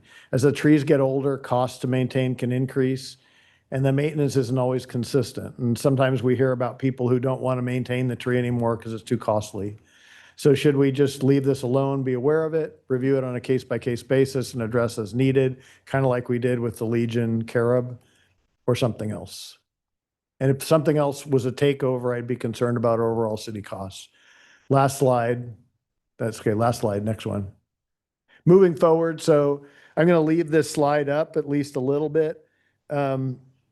Is the pruning approach correct? Should we be prioritizing certain trees within the L-shard over all L-shard trees? What about ADA trips and falls? Should it be more aggressive about public infrastructure and protecting that, or work to protect the tree? And again, these are not all absolutes. I'm framing them as more absolutes just to generate the dialogue, but I'm hoping to get some guidance. And then I mentioned the eucalyptus and the privately maintained trees. So with that, I'm done with my presentation. I know it's kind of a 30,000 foot look, but I'm sure it's going to engender some discussion from you guys and the public. But I would kind of like some direction on this last slide eventually after public comment. So thank you, Mr. Mayor and Council. Any questions of Dave from council? None? Okay, I'll open it up to public hearing. Anybody like to speak on this issue?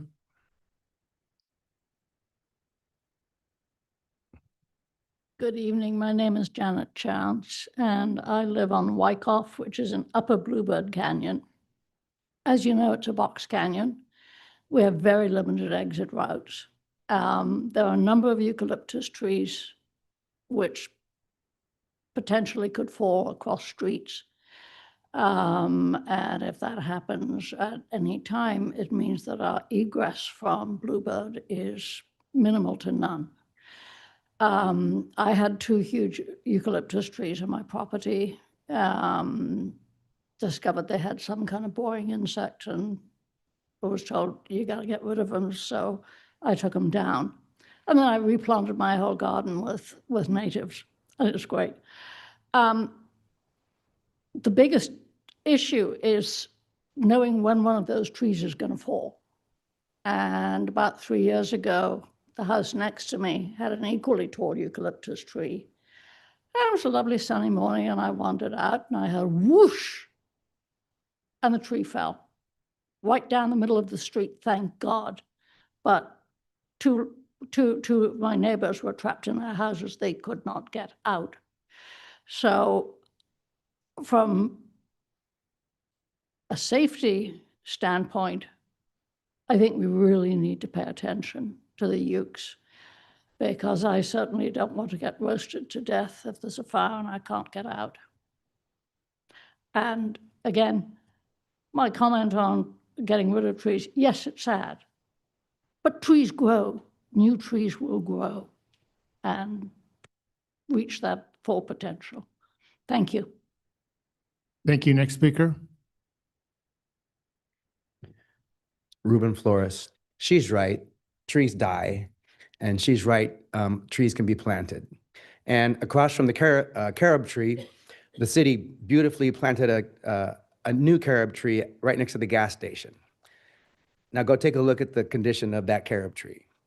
So replanting or planting a tree does not ensure that we're going to have one that's going to grow 80 years. There's something about how we're doing things today is not the same as how we used to do it because trees lived 80 years. And nowadays, I'd say probably our new tree planting in our city, and I'm just making this up, I'd say we probably have a 60 to 70% take rate because we lose them, the new ones that are put in, because they're not maintained, because we don't have water trucks that go and water them, because our city is hotter than it used to be, whatever the factors are. The city beautifully just trimmed the trees on Coast Highway and North Laguna right around where my store is. Right across the street, there is a eucalyptus that has a 15-foot broken branch that after the guys came through and trimmed, they didn't take it off. If you go to the La Papa building, just on north, next to Chella's, there is a eucalyptus that just got trimmed, and it has probably 20 feet of ivy growing up the trunk that wasn't removed. So there's some process of maintenance that's just not happening during the maintenance. So if it doesn't happen during the maintenance, when's it supposed to happen? The trees at the Montage, I spoke to you, and I think they can be trimmed. They can be laced out, maybe once every 5 years, maybe once every 6 years, not every year, just to give the trailer park, and I don't know if that's the right word, a better view, because we have one. But we also have to keep in mind that those are incredibly old, beautiful, stately trees, and the Montage is overwatering them. Overall, I think our tree program needs a revamping, and West Coast Arborist, who I follow when they do different cities, does a much better job in about 3 other cities that I see them working at than they do in our town. So it's really not about West Coast arborists. It's about what we as a city are requiring of West Coast arborists and how are we managing that. So I love that you brought this up. I love that you guys are considering this issue because it's something that I've been wanting to bring to the forefront for quite a while. And I think it's an opportunity now for us to do better by our own trees. Thank you. Thank you. Next speaker. Hey, guys. Joe Cover, Morningside Drive, and Encinitas Court as well, outside the canyon. Just a couple things. Shaheen was actually here earlier. She's a resident of Morningside. We just have vacant land up there right now. My wife and I first were kind of concerned about the eucalyptus, to be honest, in a selfish way, because there was a view blockage trying to finish you from the ocean for us. So it kind of dominated the horizon. But in talking with Susan and Mary and Roseanne and Harpal and Shaheen and a couple others, we do have some issues in Bluebird Canyon. And so I guess from Shaheen, what she was kind of conveying to me was that when she was trying to evacuate last year from the fire that was in Bluebird Canyon, she realized that, hey, you know what, there's a lot of big trees here that have big branches. And if one of those branches came down, then really her route of getting out is gone. And so she had that big concern, and wanted to make sure that you guys all do look at Bluebird Canyon in a specific targeted way that is going to be a little bit different than the rest of Laguna Beach because of the Box Canyon nature and because of the fire risk hazard. And then for us too, I think that there's also the other issue of, and I don't know that it's addressed here or if even you guys can, but the issue of private trees on private property that are not public trees or city trees maintained by citizens, and what we can do about those. Because really when I'm talking about the ukes that are up in Bluebird, a couple of those, like this young lady mentioned, are on private property. And just 6 weeks ago, Susan Witten was away from her home, luckily, but one of the tall ukes had a branch that fell down into her driveway and would have either caused property damage had their cars been there, or hurt or killed somebody. So I guess, for us, it's just trying to help us to understand as well what rights, I guess, we have as concerned citizens with the public safety issue with some of those trees that are both on private property, and also just figuring out how to deal with Bluebird Canyon as its own kind of separate area when it comes to the large amount of elms and the eucalyptus that could potentially get in way of people getting out of the canyon. So, thank you. Thank you. Next speaker.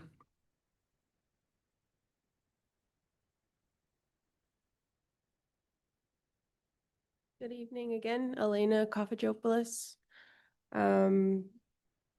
I'd love for the city to try and find some native species that we could start replacing some of the trees that were planted many years ago that have outgrown the space where they first started, have proved to be dangerous or causing damage to the property around them.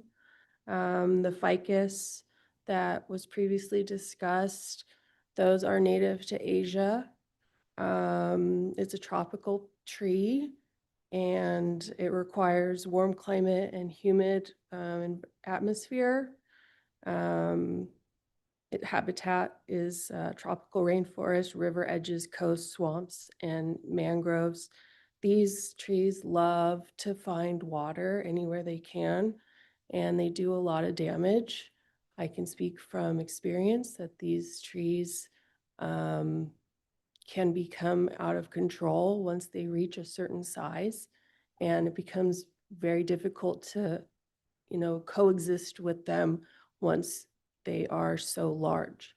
So if we can find some native species that support the local insect and bird and wildlife populations and set a new precedent for Laguna as being native friendly, I think that would be a great thing to focus on during this time while we're discussing the trees and the future of the city. Thank you. Thank you. Next speaker.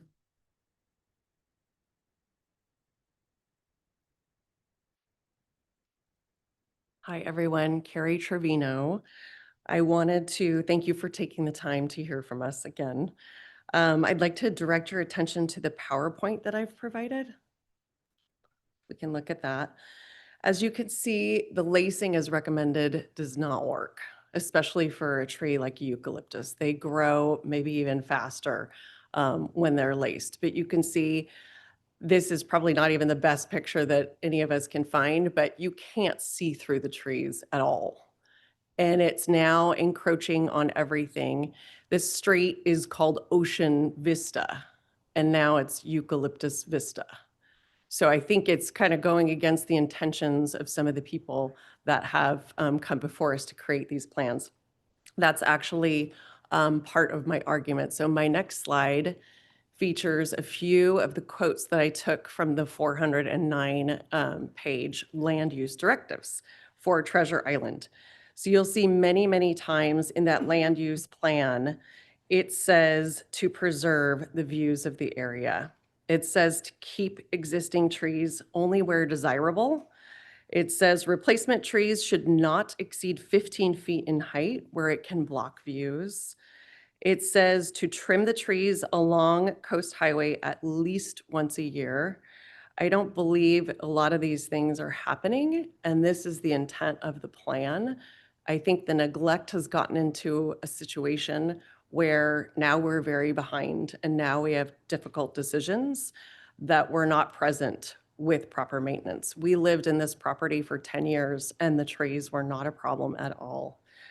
I will say that on the next slide, there are also coastal commission acts that are entitling people to views of the ocean. And these we cannot ignore. These are all in here. One of the lines says to preserve the views of the ocean and natural landforms. And I'll remind us all, we live in a desert. This is the natural landform. There were no trees.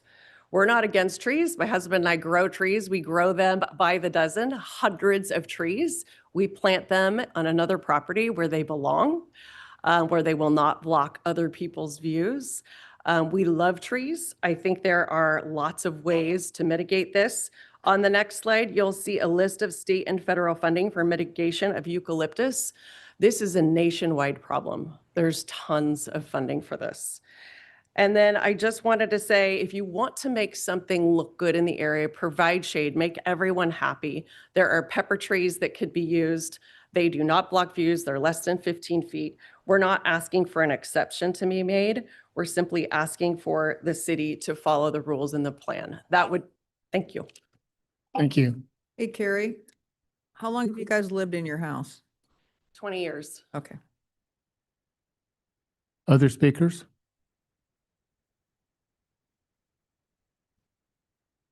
Good evening. Larry Zeman again. And I have that PowerPoint.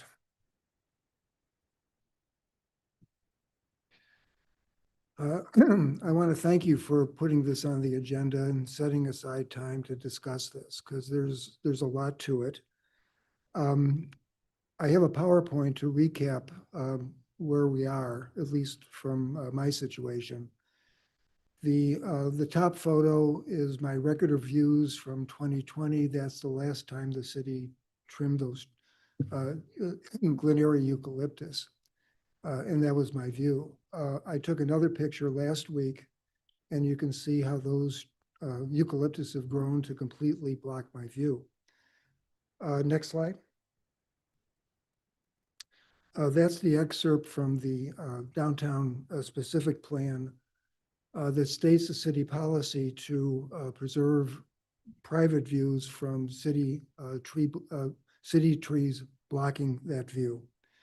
And then the next slide.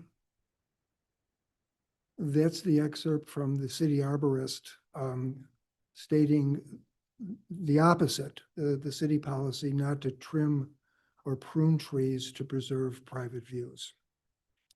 We trust that our mutual goal is to find a way to restore the private views that are blocked by city trees. Like anything else, people gotta maintain their property. In this case, trimming the Glenary eucalyptus or the Montage eucalyptus to preserve views. If you don't maintain, things are going to get out of control. And that's what's happened in the 6 years when the city has not trimmed the Glenary eucalyptus, notwithstanding my request to do so. In those 6 years, we've created a situation where the view blockage has grown into the tree structure, making regular maintenance not the solution to recreate the view. There's just too much tree growth there. So we're left for the consideration of what to do to preserve the view. And I think we need to look seriously at the solution of rotating out the Glenary eucalyptus for a more appropriate species. And that would maintain the view, not only for me, but several of my neighbors on Los Robles that have a similar situation. Beyond the view blockage, those Glenary eucalyptus are in a very confined space by the footings of the parking structure. Problematic for the stability of those trees to fall into the street or impact the parking structure. Thank you. Thank you. Other speakers on this topic?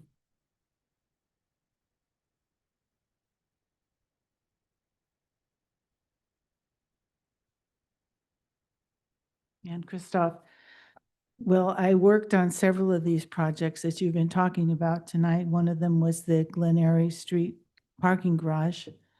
And I agree with the last speaker that the eucalyptus could be carefully thinned at the top.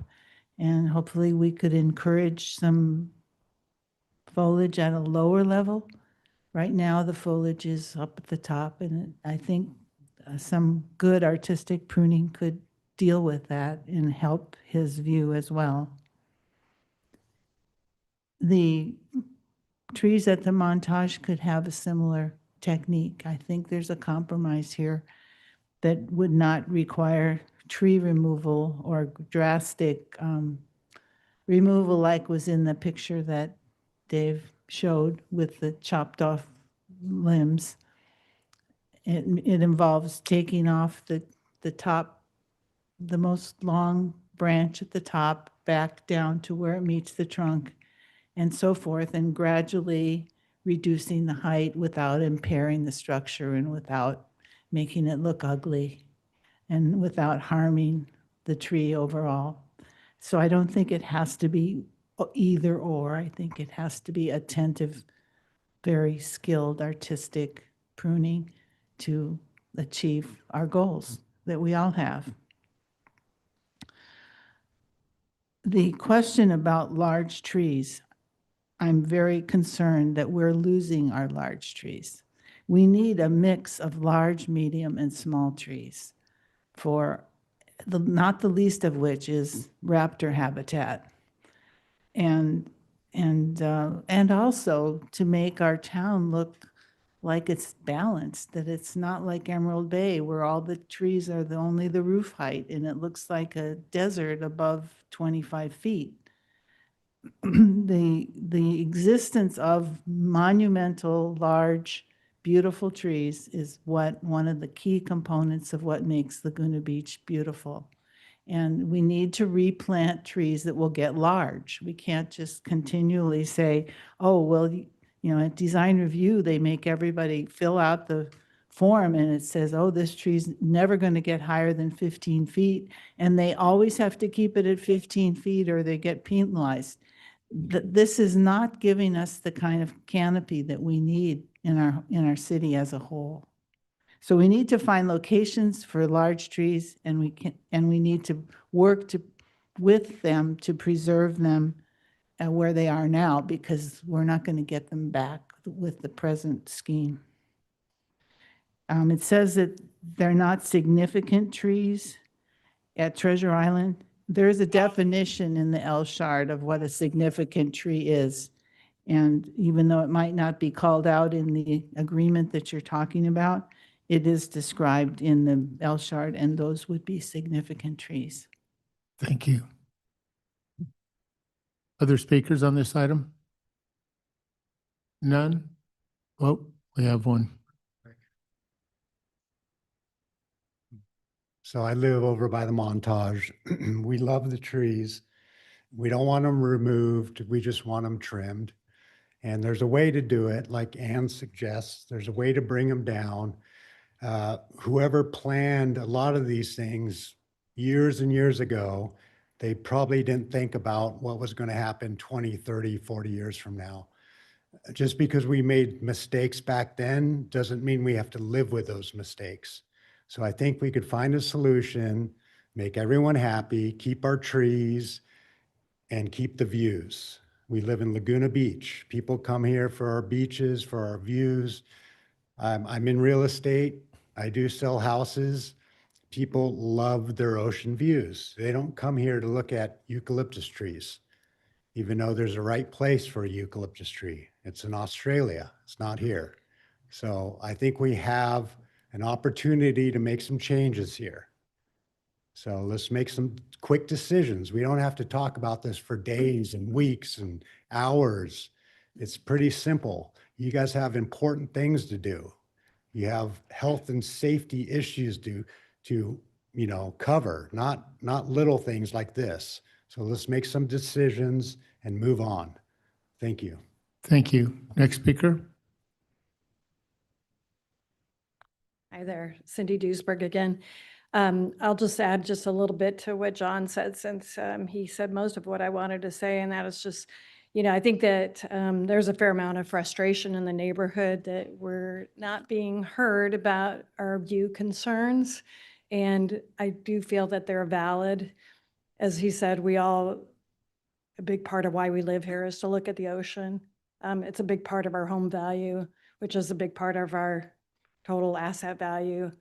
So we want to be heard. When I reached out to Matt in 2022, I looked at my email, he said that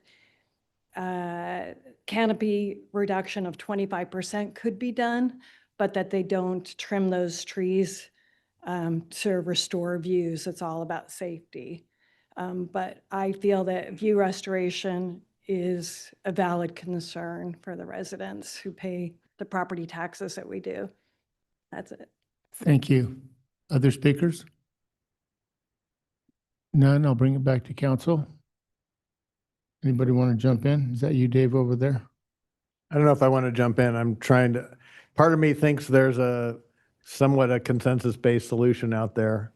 I can't articulate it right now, but maybe you folks are hearing that too. I'll start by saying I think we could have a conversation as a staff about more aggressive trimming of the eucalyptus wherever they're blocking views. I think we could have a conversation about removals of eucalyptus in some cases where there's a life safety issue, such as bluebird. I think we could have a conversation about being better about planting and adding maybe, for every one that has to come out, add 2 back. But I think we need to better inventory our sites anyway. I would, if we did all of that, I'd ask that for some greater leeway to deal with the trip and fall issue and the damaged infrastructure on that one, so that we might be more aggressive about a removal and a replacement in those cases. Those are the things that concern me the most. So I'll stop there and then welcome input. I could see us coming back with a policy that this is what we're doing for the next X years, and council could look at it and update it if it's not working. But just so that there's some council direction given to our arborist team and our tree team. On the trip and fall issue, when we have to actually most likely be removing concrete, right, to remove a tree and replace it, repair the sidewalk, I'm wondering if we can't look into possibly coming in with some larger trees from time to time. Yeah, I was intrigued by that thought. I think many have said, are we buying large enough species? And there's pros and cons. You want a species that's going to anchor well, and it's going to anchor probably better when it's younger. Yeah, and I was talking to Evan this morning regarding some, I don't know if we use any of the internal anchoring methods when we plant trees, where it's actually in the ground. Are you I familiar don't know, with that? Matt or Reza, if you want to come Well, up. we can talk about that okay. later, but there are some internal anchoring methods that can be applied toward planting. And something like that would be in crucial areas, right? Like in and around the downtown, we could plant larger trees. I would also like to look into what Ruben had mentioned, the tree service company that we use. Are they in fact having better results in surrounding cities, and why aren't we experiencing those same results? I think that would be interesting. I'm just going to hit a couple of the topics right here, since all of this is so fresh in my mind with dealing with the trees down on the promenade. So number 1 you have here on your moving forward is the pruning approach, and then also down on number 4, it's the same real thing. It's just Treasure Island, right? Larry mentioned his issues with the trees in front of the parking garage on Glen Air. And, I've watched those trees for some 35 years, and we used to be able to lace those trees, and they were trimmed successfully, as you know. So I think, several years ago when I got on council, I was fearful that this topic was going to, and our new approach toward maintaining or trimming trees was going to result in tree wars. And I feel like that's where we're at right now. And I hate the thought of removing trees. I'd rather give a good, really try to lace them and trim them to where we can restore some views, so we don't have to, start having discussions about removal. So I think we can have that conversation if that's what council wants to do. so, and so when we do plant the new trees, really understand if we're able to maintain them. We have the water bags on them. Is there a watering truck? Is there a better way? I don't know. Just make sure that we revisit that to make sure that the newly planted trees are being cared for in such a manner to where they do have a chance to grow. So those are my 4 things right now. I agree with much of what you've said, and I really agree with your kind of starting point, Dave. I do think we can get to a consensus, and I'm going to use, rather than the word aggressive pruning of those ukes, I think I would prefer the word thoughtful. I think they can be pruned more heavily than they have been. I think the health of all of these trees has to come first, because that is how we're going to keep trees from falling on streets, is making sure that they're healthy. So I think, a really robust maintenance schedule, which probably means resources, is important and valid. And somehow using that opportunity to evaluate the health of trees, to really look at them, see if they're doing well, see if they need some additional support, see if we're starting to get trees that have disease, and see if we can kind of get ahead of that rather than wait until the tree is dying and then we have to remove it. So I think really treating our trees like the beautiful resource that they are, and investing in making sure that they're going to live a long time is important. I think also we need to be really, I will use the word aggressive. We need to be aggressive about the species that we're planting. I love the idea of planting natives. I think natives would be amazing. The only shade giving native tree that I'm really aware of is a sycamore, and those are massive trees. I can't think of a single place where we could plant a sycamore tree, but you know, we want to rip up some streets, no problem. I'd be all for it. But I think looking at the species that we're planting and making sure that we are really providing big shade bearing trees and not skinny little street trees is important. Is it possible, Mr. Mayor, can we like bifurcate this conversation, focus on like each topic so then That's we what can. we're going to do. Just a couple more comments. Anne Marie, could you put that back on the slide for, or on the screen for us? I can wait for that. Okay, Sue, did you have any? Bob? Okay, so you're talking about on the moving forward? Yeah, just like talk about each issue like Yeah. one at a time and then. Okay, do you have a comment then? Do you want to start? I just mentioned number 1 and number 4, which So is the last same. slide, you got it. Yeah, thank you. Well, issue 1 and issue 4 is my point is that it's the same. It's a specific neighborhood. I have a question. So the montage trees, they're responsible for maintaining the trees, right? Yes, but we do work with them closely. So are they, so are they going to be on, so if we want to do aggressive pruning on those eucalyptus, are they going to be on board with that or? No matter, Reza, what, I just want to make sure that we Talk don't with them sit up more than I here do. and come up with our own plan and then nobody wants to do for the it. record, didn't chat with them about this. You know what you might want to do is you might want to take the trees by the parking structure.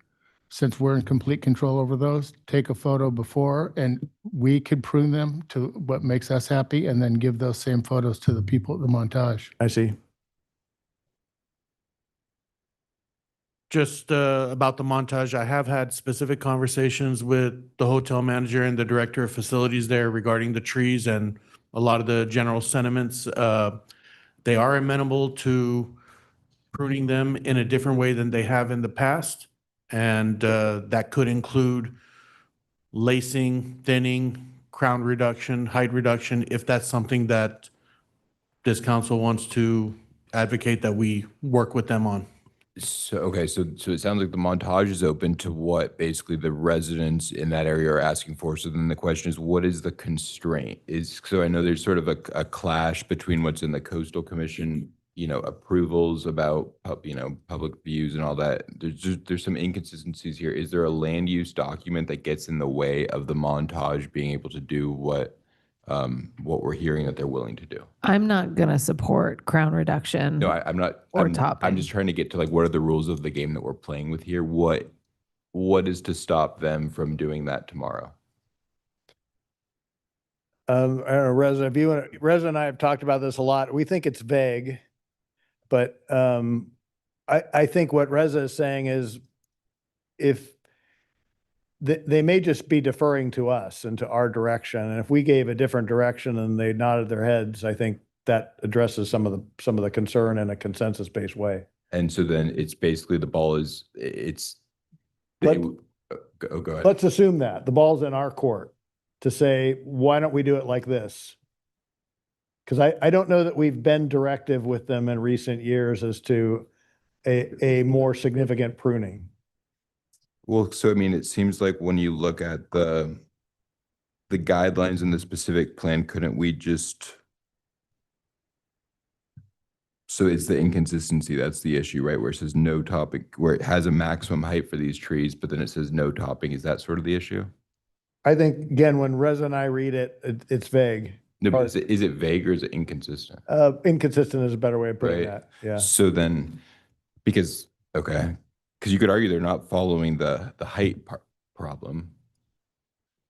The question, though, is when that was written, did those apply to the trees inside the Montage Resort or the ones at the edge of Coast Highway?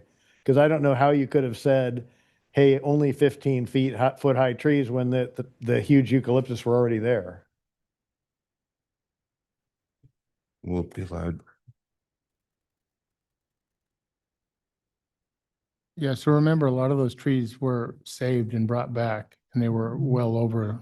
Because it seems like why wouldn't if we, I mean, I don't know, we don't have the legislative history in front of us, but wouldn't that be exactly the type of thing that the council is, and then I don't know how many public hearings were there on the montage. There were a lot, right? So I would think it seems like, so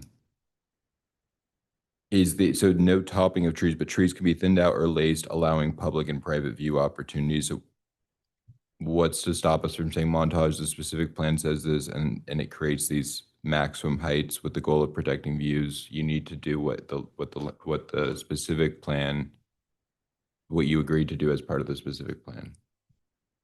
What's the counter argument to that? I don't even think we need to go there. I think what the city manager is saying, that we could have a conversation with them and say, hey, could you please lace these out more thoughtfully or aggressively, whatever word you want to use, and they would be amenable to that. I don't think there's any document that's holding us back from doing that. And I really do like the idea. I know that they are different species, but I do like the idea of using the Glenary parking structure eucalyptus as, this is what we think they should look like, and then carrying that over to Montage. But If you look at this correspondence between Larry's old correspondence with Public Works, it used to work. Yeah, it used to work. So, but I like, so I guess there's the high level question of the policy with that, but I like the idea of being able to point to the specific plan to make the argument of our interpretation of it as doing it, because then it requires that on an ongoing basis.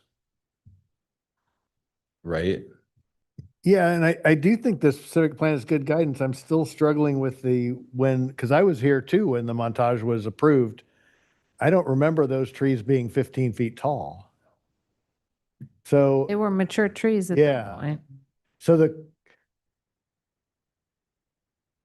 No. Yeah, no, I know. I think where Mr. Renagi is going is what guidance do the documents give us? And I do think the documents are a little bit inconsistent, but to Mayor Pro Tem Jones's point, I think we could go to the montage and say, we used to do this differently. Okay. And we didn't get such dissatisfaction. Can we go back to the way we did it? And I I think think you they'd say say that it would be a good idea to show them images of. Sure.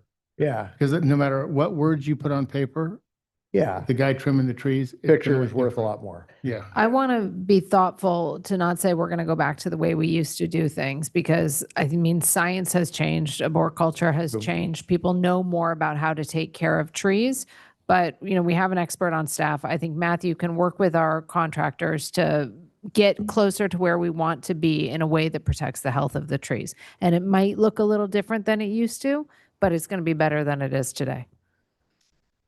Last time we talked about this, I asked you guys to have the montage have an arborist look at those trees because here's the thing, those are a lot of big trees there. Those eucalyptus fall over.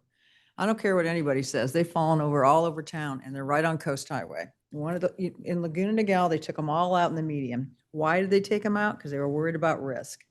And I worry about it too. I worry about that, and I really worry about bluebird. Are some eucalyptus more prone? I understand from Mayor Pro Tem that there's quite a few varieties.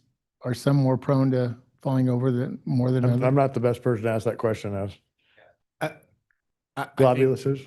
I think the best answer is that unhealthy trees are more prone to failure than healthy trees. But what about the variety? I couldn't answer that for you. I think that we should really look carefully tree by tree in Bluebird. I think that there are some trees that probably pose a significant safety risk in that neighborhood. I think we also have to manage, there are red-tailed hawks that nest in those trees. There are great horned owls that are in those trees. So we have to make sure we're not taking all of them out, but I think we could do a case-by-case basis in Bluebird. I think we should look really thoughtfully at that neighborhood. If I could point out, when we talk about Bluebird and safety, the Public Works Department generally assesses trees for the risk of failure. Often I hear residents being concerned about fire risk, and we in Public Works are not fire scientists, and we're not necessarily evaluating trees for fire risk, but rather tree health and the risk of failure. But are we evaluating for evacuation purposes? Exactly. What streets would they block if they fell? Yeah. That's what we need to be looking at. We spent $7 million up there widening the road and undergrounding, and we're still leaving those giant trees up there on a less than a 16-foot wide road. And it is just irresponsible for us to leave those in there. If you look on the upper part of Bluebird Canyon Road Drive, Edison, the power lines up, Edison trimmed 3 of those eucalyptus trees and now they're like this. And they're going to fall on someone's house. I can tell you that right now. They're way lopsided. Edison's horrible trimming, but I'm telling you right now, it's a huge risk. And when they had that fire up in Bluebird, you had to go down the narrow way, and that's where the trees are.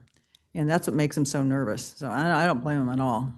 We can certainly work with our public safety departments to evaluate trees that could pose an impact to evacuation, but understanding that if we were to recommend removal of trees, they may not necessarily be for removal of unhealthy trees, but removal of trees that pose a risk to public safety evacuation routes. And I would hope that this council would understand why we would recommend removal of medium or somewhat healthy trees, but because we have a low tolerance of risk for those trees' failure. Well, and because the trees the nature of them is one where they're not like a tree that you can expect to never fall down. Even a healthy eucalyptus tree can fall down.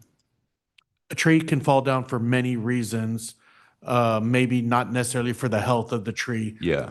A tree could fall down because a piece of heavy equipment struck it and it could fall down, or a series of other things. So we could evaluate which trees are risky or have some risk of failure of falling into the roadway, thereby creating traffic impacts for evacuation. So before we get back to the montage, that makes sense to me. Is that what you're asking for, Sue? What is that? Look, I'll try to describe it. It would be for Rez's team to look at both tree health and consequence of falling for the Bluebird Canyon eucalyptus. And then if appropriate, let's say we identified 8 trees, they'd go through the tree removal process that you have where they'd be notified and could be called up, but we would do that on our own without further direction, if you agreed on that tonight. I think the Bluebird trees are a big enough deal that they probably should come before us again. If we're going to remove 6 or 7 gigantic eucalyptus trees, I think that that's worthy of a council discussion. Now, is this something going to complicate things a little bit for you? Is this something that you do in one fell sweep, or would you marry it to a tree replacement program? Yeah, I'm just asking Dave. Are those those are city trees?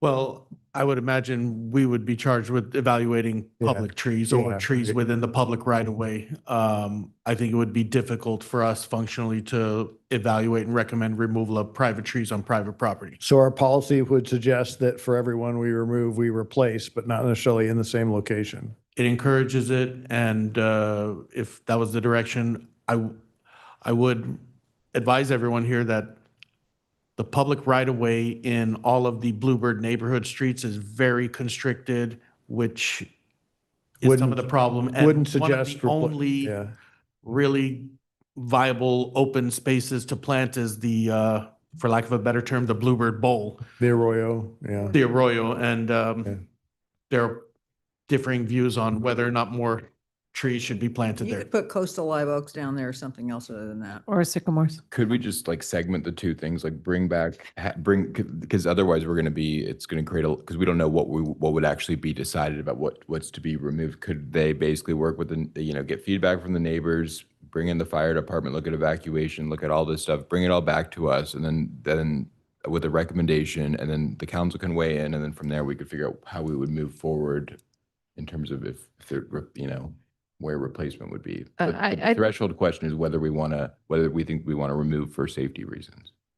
Yeah, and I think that the replacement conversation could be had at the same time. I think the replacement conversation is going to be easier in Bluebird than in a lot of other areas. Okay. I just think the replacement program needs to be a part of the conversation, not just for this neighborhood, but for the conversation in general. 100%. So are we all on that? Yeah. Yeah, so we're on the same How do page you feel there. about that, Bob? I'm good with it. Sue? Yeah, I'm good with it. I mean, I'm just gonna tell you right now, Bluebird is so over vegetated right now. When I drive up there, and I lived up there for 13 years, I'm shocked. I It's agree shocking. with you, and I think took it's you a up there to problem. show you. I think it's, I think it goes beyond the trees. So the too. replacement is potential, we would propose a replacement plan, but it may not be in the same location. Well, it might also be that these particular trees in this particular area are not going to be replaced. I just want it to Okay. be a part of the conversation. All right. That sound, I think we can do that. Yep. Thank you. That's good direction. Yep. Does that give you enough direction, Dave? Not with the rest of the items, but Yeah. it certainly does with that. Then we just bit off a good quarter of it. So we got What's the next? lacing of the trees. We think we got that. I think can we use do some that photo too, yeah. documentation. So that's another quarter of it, right? That we would approach the Glenary Street, the Glenary parking structure and the eucalyptus and the montage with a more conversation with our arborist and our arborist team and the montage about something that is more aggressive. I'm using the wrong word. What was the word that Hallie used? Thoughtful. Thoughtful approach than more so than we're doing now. And we would just implement that. So Larry, I'll open public comments in a little bit before we close this out. So let's look at number 2, the Elshard.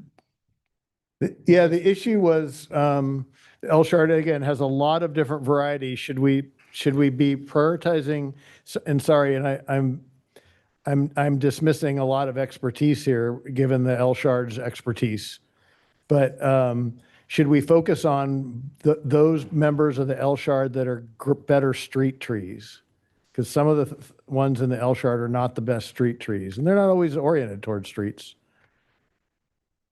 I don't think so. I think a lot of work and thought went into the Elshard. I think we need some big trees, and they're not appropriate for everywhere, but there might be places that are appropriate. So I think it's important to have cast a wide net, so to speak. So one approach would be to just go with what we've been doing, where we cast a broad net. But it seems like every time there's a recommendation from that document, then everyone, what I hear is like, oh, we don't want to go with that tree, and then we end up from the dais up here like changing it. So I don't. My question is about, there's this grant money we got in 2023 about creating, and maybe the city arborist could come up about creating an urban forest and having a tracker of all this and doing kind of what I was describing earlier, which is what makes sense to me, where we would go and figure out where are all the places that we want trees, what type of species. That's where the public input would be. And so then we don't have to have this piecemeal approach that I think has been very counterproductive for actually having more trees. So those are, in my opinion, kind of two things. We're talking about growing a more robust urban forest, right? But then we're talking about what happens when we have to take a tree out. And I think because we haven't accomplished one yet, we keep bumping up against item 2, right? We keep bumping up against this need to replace a tree and trying to figure out what species we should replace it with, rather than planting so many trees that, when one goes, it's okay. Yeah. So I kind of feel like that's another conversation. I think it's something we should do, but I think it's a little bit outside of the scope of what we're talking about here. Maybe it shouldn't be. Maybe it should be. But wouldn't that provide more guidance than the landscape and scenic highways element that it seems like every time it's not providing that? There should just be clear policies that in play that involve the public, and then that can really dictate where we plant these trees and what type of species. So we have a list of trees per area, right? What determines how we select a tree from that list? So in other words, could we come up with a way to make that determination? For instance, the size of the tree might be one item. We want the largest tree on that list. I'm just throwing it out there. The largest it's individual species that's in stock at the nurseries. Is that what you're saying? I'm just throwing out, trying to find an efficient way. I mean, I don't know how many trees do we have in this town? 20,000 trees? Well, I don't know about the city ones, but. No, I mean in general. In general, yeah. Yeah.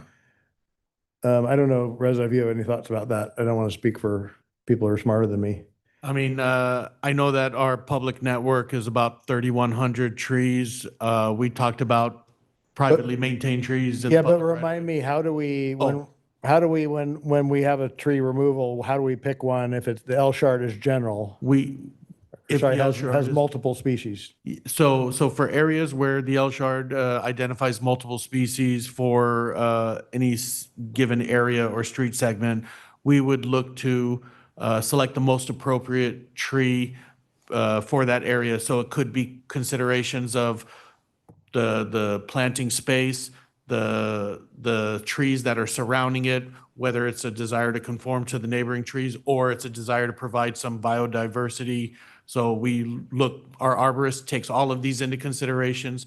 In addition to scanning the scene around it, what kind of utilities or other improvements are adjacent, nearby, what are future obstacles. We try to plan for the full life of the tree and look at any future conflicts, overhead lines. So sometimes if there's an overhead line or a power line there that you're planting underneath, this might be a reason why we would recommend a smaller ornamental tree so it could live its full life and not need to be topped or have any drastic crown reductions. But if there wasn't that kind of, consideration, so we look to identify the best tree for And each you take into characteristic. consideration high fire areas, Pardon me, say that again? high fired zones. Do you take that to Bob's point with the palm? We, when we're going off of the Elshard, no, not necessarily. We look to the Elshard as being a pre-selected list of trees that conform to the neighborhood and to those neighborhood risks. Okay, so can you answer my earlier question, Reza, about what happened to this grant with this urban forestry grant? Because I feel like that is actually a key solution here. But maybe I'm not understanding what that is. We do have a grant to go out to get certain tools for to develop an urban forest master plan, and we're just working through. We just had some administrative backlog that we're working through. So, but is that going to be because again, it doesn't make sense to me how every time it's like this huge conversation about what type of tree, why wouldn't you just go and be able to figure out involve the public and figure out where you want to plant all these trees and then just move forward from there? Isn't that what what the best practice is for It doesn't urban always forest? work that way. It's kind of like the carob tree that we just talked about. You could easily say that you want to put a big tree there, but in reality, once you get down on the ground and look at it, it just won't work. So it's almost like each one of these places has to be But looked again, at. I guess that's not my question. My question is, what is the best practice for how you do urban forests? Is it like, what is the best practice? So an urban forestry master plan would incorporate several things in addition to having it incorporates your ideals, recommendations, goals for the city. So whatever is the city's goals for planting, maintaining, preserving trees, this urban forestry master plan would encapsulate that. It could incorporate ideas that are built into other documents, other planning documents such as the Elshard, and it will incorporate physical inventory tools. So part of some of our future efforts that are going to be funded by this grant are to perform an inventory of public tree or privately maintained trees in the public right of way, performing a canopy analysis. These kinds of tools can help staff assess where we are and help formulate where we need to go. But one of the things that I think I hear from you guys is, why can't we go out and plant more trees? And I want to stress one of the issues with that is, in this town, there are not a lot of easy planting locations. A lot of work goes into planting a tree, especially in an urban area. So unless you're talking about planting trees in an open green space such as a park, and again, there are some planning restrictions, conforming to an approved landscape plan. But when we talk about street trees, it's not as simple as, let's cut a hole in this sidewalk and plant a tree. And I want to make sure the layperson understands that underneath sidewalks and other improved infrastructure, there could be gas lines, water lines, utility lines. So a lot of thought goes into engineering a street, engineering a public right-of-way. And we can't always open up a new tree planting place. So it's easy for us to recommend a tree to be removed when it meets certain criteria and our risk level doesn't tolerate that tree, but it's not always easy for us to recommend, well, where should the second or third tree go, especially when we want to have a similar large tree in nearby. We know we have one obvious planting spot to replace it, but where does that second and third one come? These are things that the tools within the urban forest master plan could help us answer. So, and I understand that. So yeah, in a planned community, they actually have the designated plant strips and it's consistent throughout 2/3 of the city. And much of our infrastructure encroaches onto any areas that we possibly could plant on. So do we keep an inventory of the trees that are planted? Yes, we have an inventory. Would it be practical to think that we could at least establish goals? So small, medium, and large, just goals.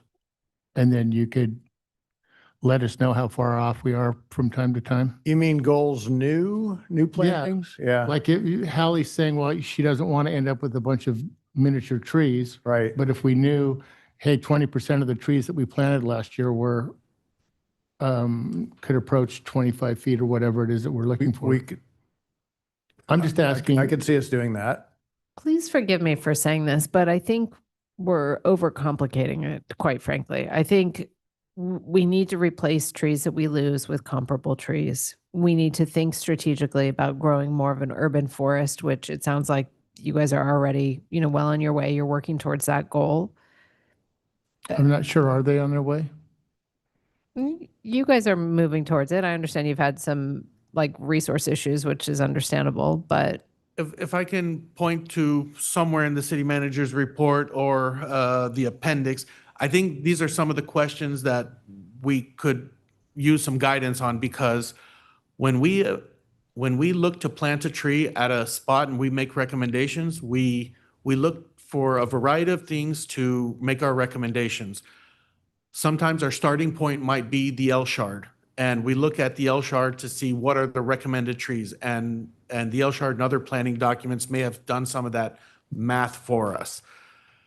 If the L shard were to recommend 4 trees, then we might look for the most appropriate tree according to our goals. But maybe the council should help us understand what your goals are. And if you were to tell us we want 50% of all new public tree plantings, whether they are replacement plantings or new additions, to be large, 25% medium, 25% ornamental, we could use that in our evaluation. But again, I think the best practice is for us to evaluate each location and select the best tree for that location. Sometimes the L shard doesn't give us that authority if the L shard only has one species recommended. But if we heard your preferences, then we could take that into consideration. But we could do that, plant what's best, and then report back regularly to ourselves and to the council to say, where did we miss here? We planted the best species for these sites, but they were all medium-sized trees. So Sure. we should be looking for more opportunities to plant taller trees. So I think maybe a little bit more depth review and reporting of that would be warranted. And there should be a thought about just statistic bias. So a lot of our plantings is coming from replacements of trees. And so we might find out through this reporting that we are tending to find, for example, it might not be true, but if, for example, many of our trees are experiencing problems growing underneath overhead lines, and then when we need to remove them, and if the large majority of our trees are underneath overhead lines, and then we're always planting ornamentals because we know they won't grow in conflict, if we were to report back to you in a year and say 50% of our new plantings were ornamentals, that might not be a reflection of our of our internal goals that might be a reflection of the actual site conditions. Something to consider. Okay. So maybe I can weigh in for a minute here. Been a very interesting discussion, but I mean, I think a lot of these larger questions Alex was on the right track. I mean, you know, how many large trees, medium sized, small, that should be, we shouldn't decide that.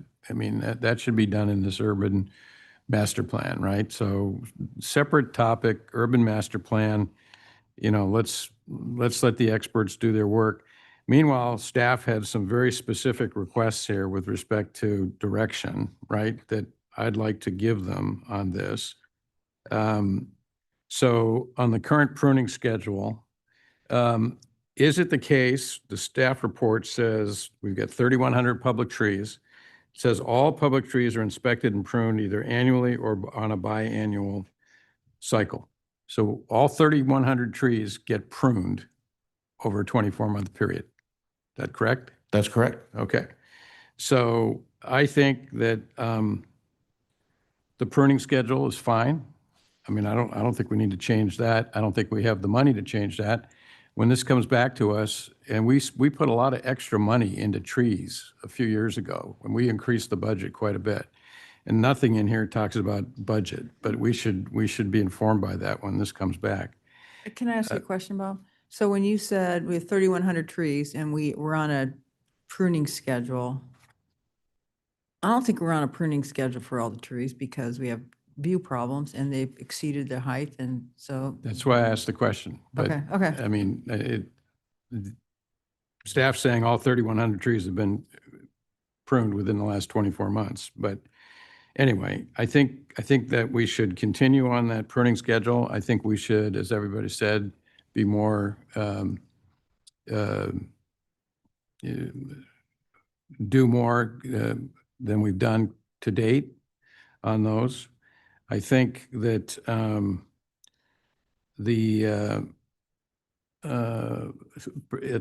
as we said, both at the Montage, the Glenary Street, other locations as well. We shouldn't stop with those too. Public trees blocking views is an issue we should be sensitive to. The trips and falls, which I think was your next category, you know, Coast Highway, Broadway, major streets, we need to be aggressive. We need to get ADA compliant sidewalks. We need to get out in the broken areas. I mean, that's just, we paid, just so nobody forgets, 10 years ago, we paid $1.5 million out on a trip and fall in front of the Shell station up in North Laguna. So we just have to be, my view, we have to be aggressive on those. We have to fix them. If we have to take out a tree, we have to take out a tree. Can I hold you there, Mr. Whalen? Is there consensus on that point? So we should follow the Americans with Disabilities Act? I'm not. Yeah. But that kind of aggressiveness Yes. is appropriate. Okay. Yes, and I want us to also be looking at creative ways to accomplish that. Like I looked at the grate in front of Wells Fargo. I think that if that works, there are ways to do both. There are ways to provide ADA compliance and protect trees. And if as many places we can do that, we should. I'm good with that. I'm just, And you know, I also have a couple of questions for Bob regarding letting the experts create the urban forest. I have some questions on that when you're done, Bob.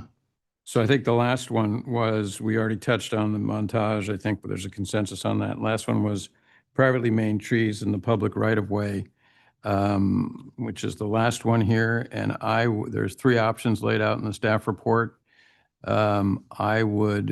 Which talks about whether or not, you know, the city should take over any of these trees. It's not feasible for us to take over all of them. I would opt for the second bullet point, take on responsibility on a case-by-case basis. I mean, like we did on this carob tree. I mean, if there are situations that come up where it really makes sense for the city to take it over, we should take it over, but we shouldn't be looking to, we just can't afford to take over 3,000 more trees.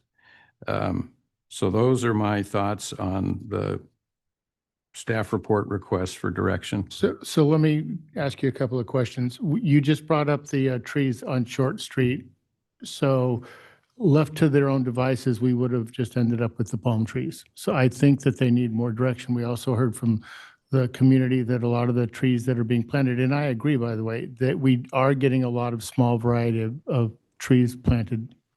And then I do think that we need to, I think there's some validity in what was the comment about the company that is maintaining our trees right now, doing the pruning, and how they're doing better in other neighborhoods, not as good in Laguna. So I do think that we just can't throw it at them and walk away from it. I think that there needs to be, some of these questions need to be answered, and there needs to be some input.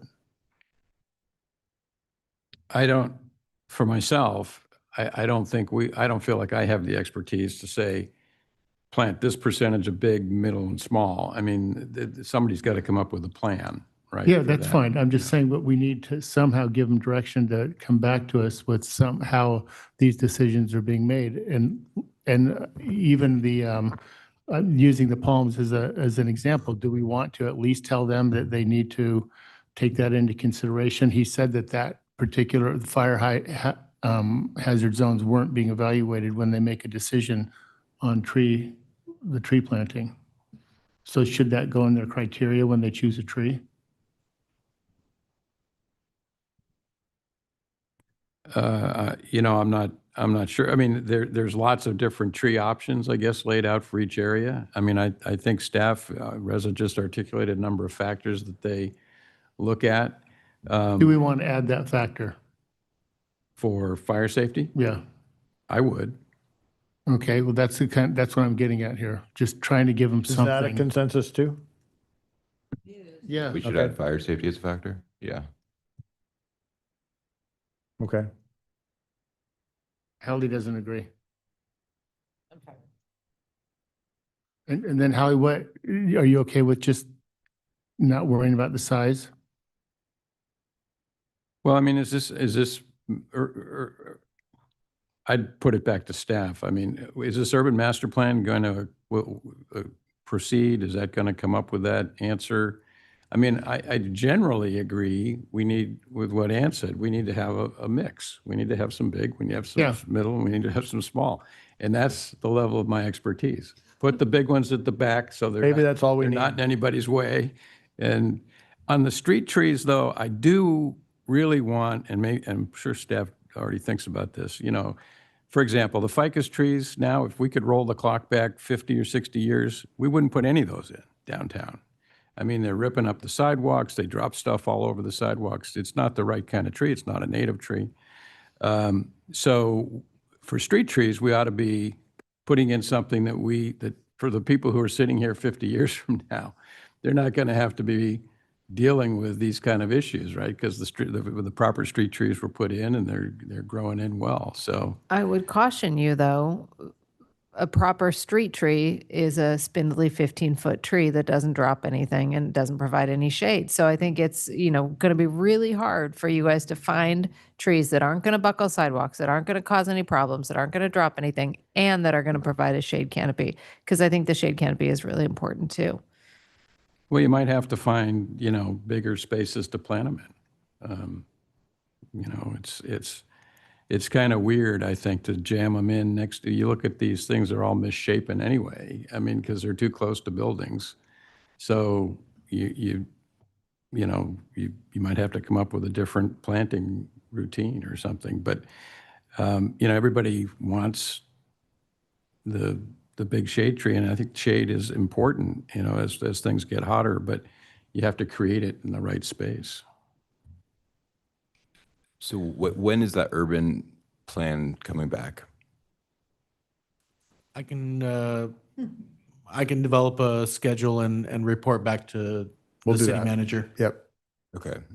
Because I think that's where all these questions all the public should get involved, and that's the place instead of, in piecemeal ways that make sense. And then, so stepping back to this question of pruning and all of that, is there a reason why we couldn't just amend our view restoration ordinance and say that it applies to public entities as well? So a resident can basically have the same, because it's pretty inconsistent to think, and in a way it's government at its worst when we're basically saying that the whole, everyone else in the city, private property owners who have trees, are required to to basically help restore views for neighbors when city government is not held to that same standard? Is there a reason why we couldn't direct staff to amend that ordinance if there was a direction to do Great that? Megan question. To apply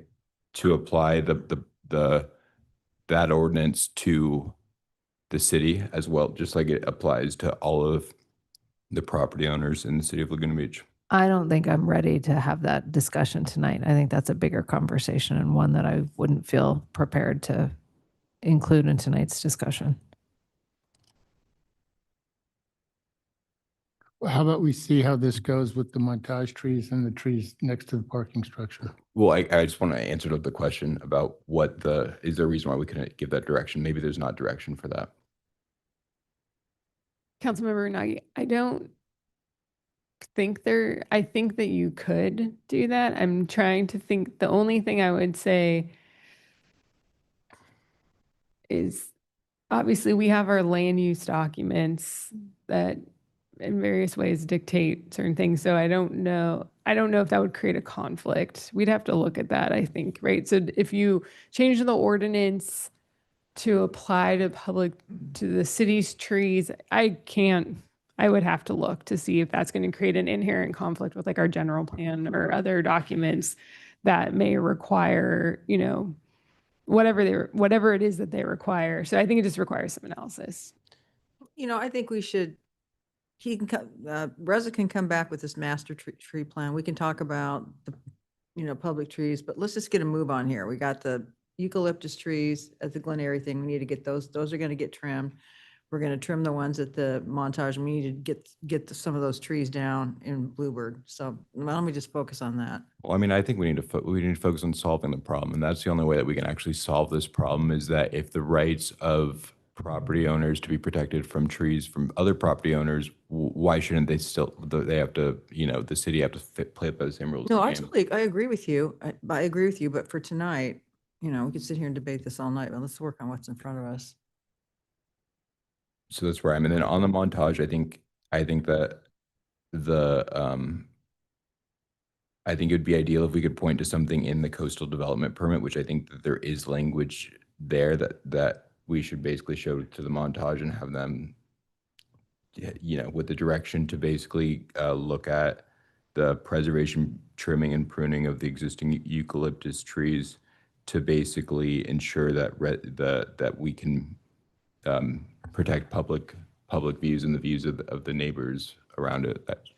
Well, did we think that you had enough information? Felt on like you Bill? guys are resolving that. Okay. I do. So we're good. I think that there's still some more detail. How do you want to go about this, Dave? Well, actually, I don't think you that just 1 minute, the sidewalks, the uneven and the broken sidewalks, the reality of it is we're going to lose 2/3 of the trees if we just run off and do that. And every time there's a cracked sidewalk, if we rip down the tree. So I liked what I believe I've heard you say in the past about a strategy, a tree replacement program where it doesn't all happen at one time. It happens over a period of time where new trees get a chance to grow and you maintain a canopy over time. Yeah, and I think we can do that. And I think we can address the worst problems quickly and the other things through pavement changes instead of tree Yeah. changes. Yeah, right. Yeah. I just want to make sure that If you're comfortable with that, and I thought I saw that consensus, that we'll start marching down that pathway. So it's a combination of, there could be some pavement alterations in Yeah. order to accommodate a mature Yeah. tree. Okay. Okay, then do you need a motion on this? Or did we cover them all? I feel like you did. Yeah. The number 5 was, if you agree with what Bob said, which Yeah, was case number by 2. case. Okay. You're just giving direction, and I think I've got good direction, and I'll try to memorialize this in the minutes with Anne Marie. Okay. Hey, I know this has been a difficult conversation. I really appreciate it. I appreciate your navigating through it with me. It's not simple. I appreciate you bringing it up and the way you framed it, Dave. I think it made it possible for us to make some progress on a really thorny issue. Yeah, thanks, Dave. Okay. And we'll thank move you, on to Reza the- and Matthew, for sticking Reza. through it with us. Oh, wait, They've been. I'll open public comments for 1 minute for Larry to make a comment. I know that, and I appreciate the lacing and, whether it's and the pruning, whether it's aggressive or thoughtful. But unless the height of these trees, whether it's at the parking lot or at the montage, is brought down, it's not going to affect the views. I know for the Glenary eucalyptus, that 2020, where I had the view, I worked with 2 city arborists before Matt. And that's the result. We brought the height down. If all you're going to do is lace, which is just thinning, the height of those trees is going to keep going up, and it won't take long before it fills in, and it's still going to be the view blockage, only worse. Well, maybe I misunderstood Ann Christoph, but, and she was talking about taking some of those branches and chasing them down. Right, but Council Member Jones mentioned thoughtful lacing. Lacing is just thinning. It's going to keep growing higher, and it's going to fill in within a relatively short period of time. I had 2 city arborists maintain my view the way you saw it. Has the science changed since the year 2020? So what method would you say that they used while they were maintaining those trees? They brought the crown down. They brought the top down. It grew higher and they brought it down. Since I moved in 1994, up till 2020, they preserved my views by bringing the height of the tree down. It's a 2-year trim cycle. So for 2 years, the tree would grow and they'd bring it down, preserving my views the way you saw it. Okay, I'll clarify something with Dave, with the city manager. And the trees thrived through 2 prior city arborists that managed that trimming. Okay, thank you. So there. So Dave, I'm under the impression that what we're calling lacing also does bring down the height of the tree. Is that not correct? I heard Ann's comments like you did, that's a possibility and to do and without harming significantly the health of the tree.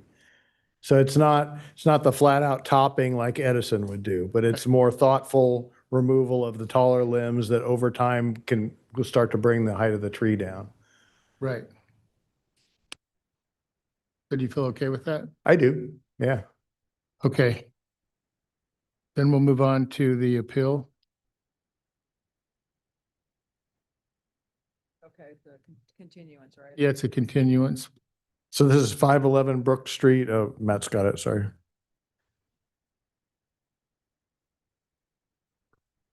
You're on a roll, Dave. It's okay.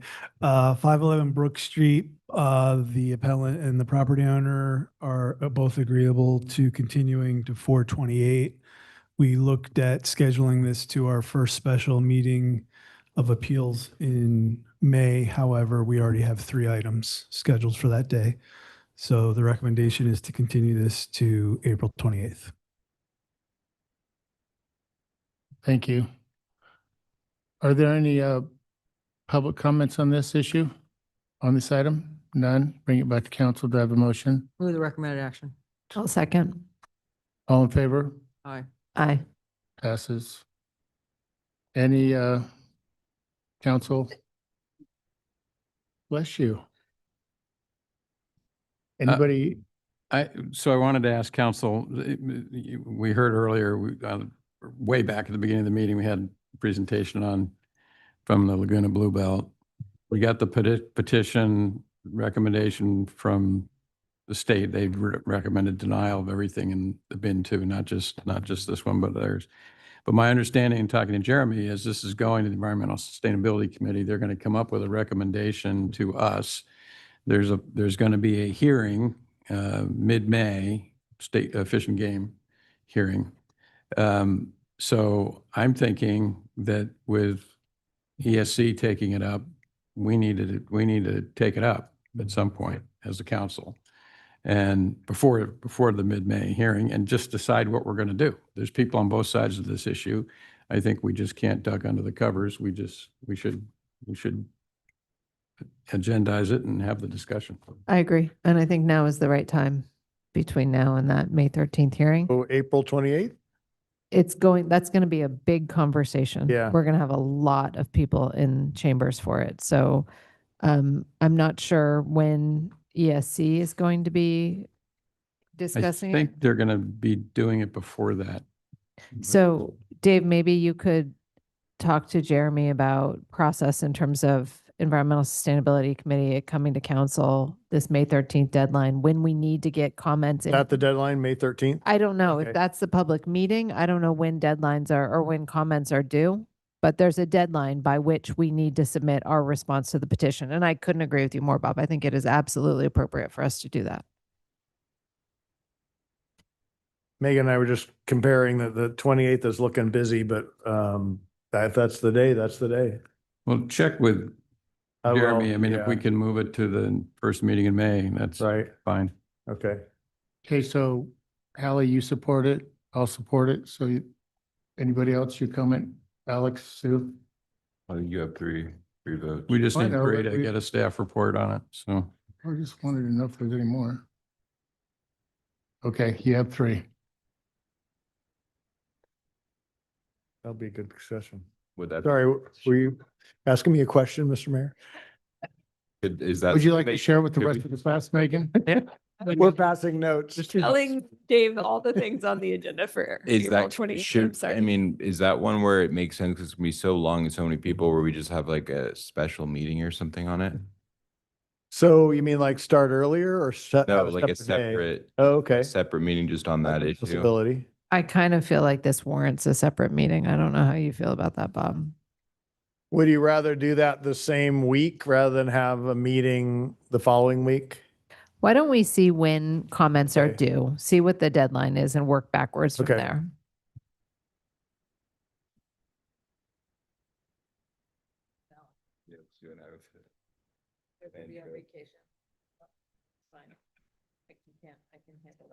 Okay, meeting adjourned.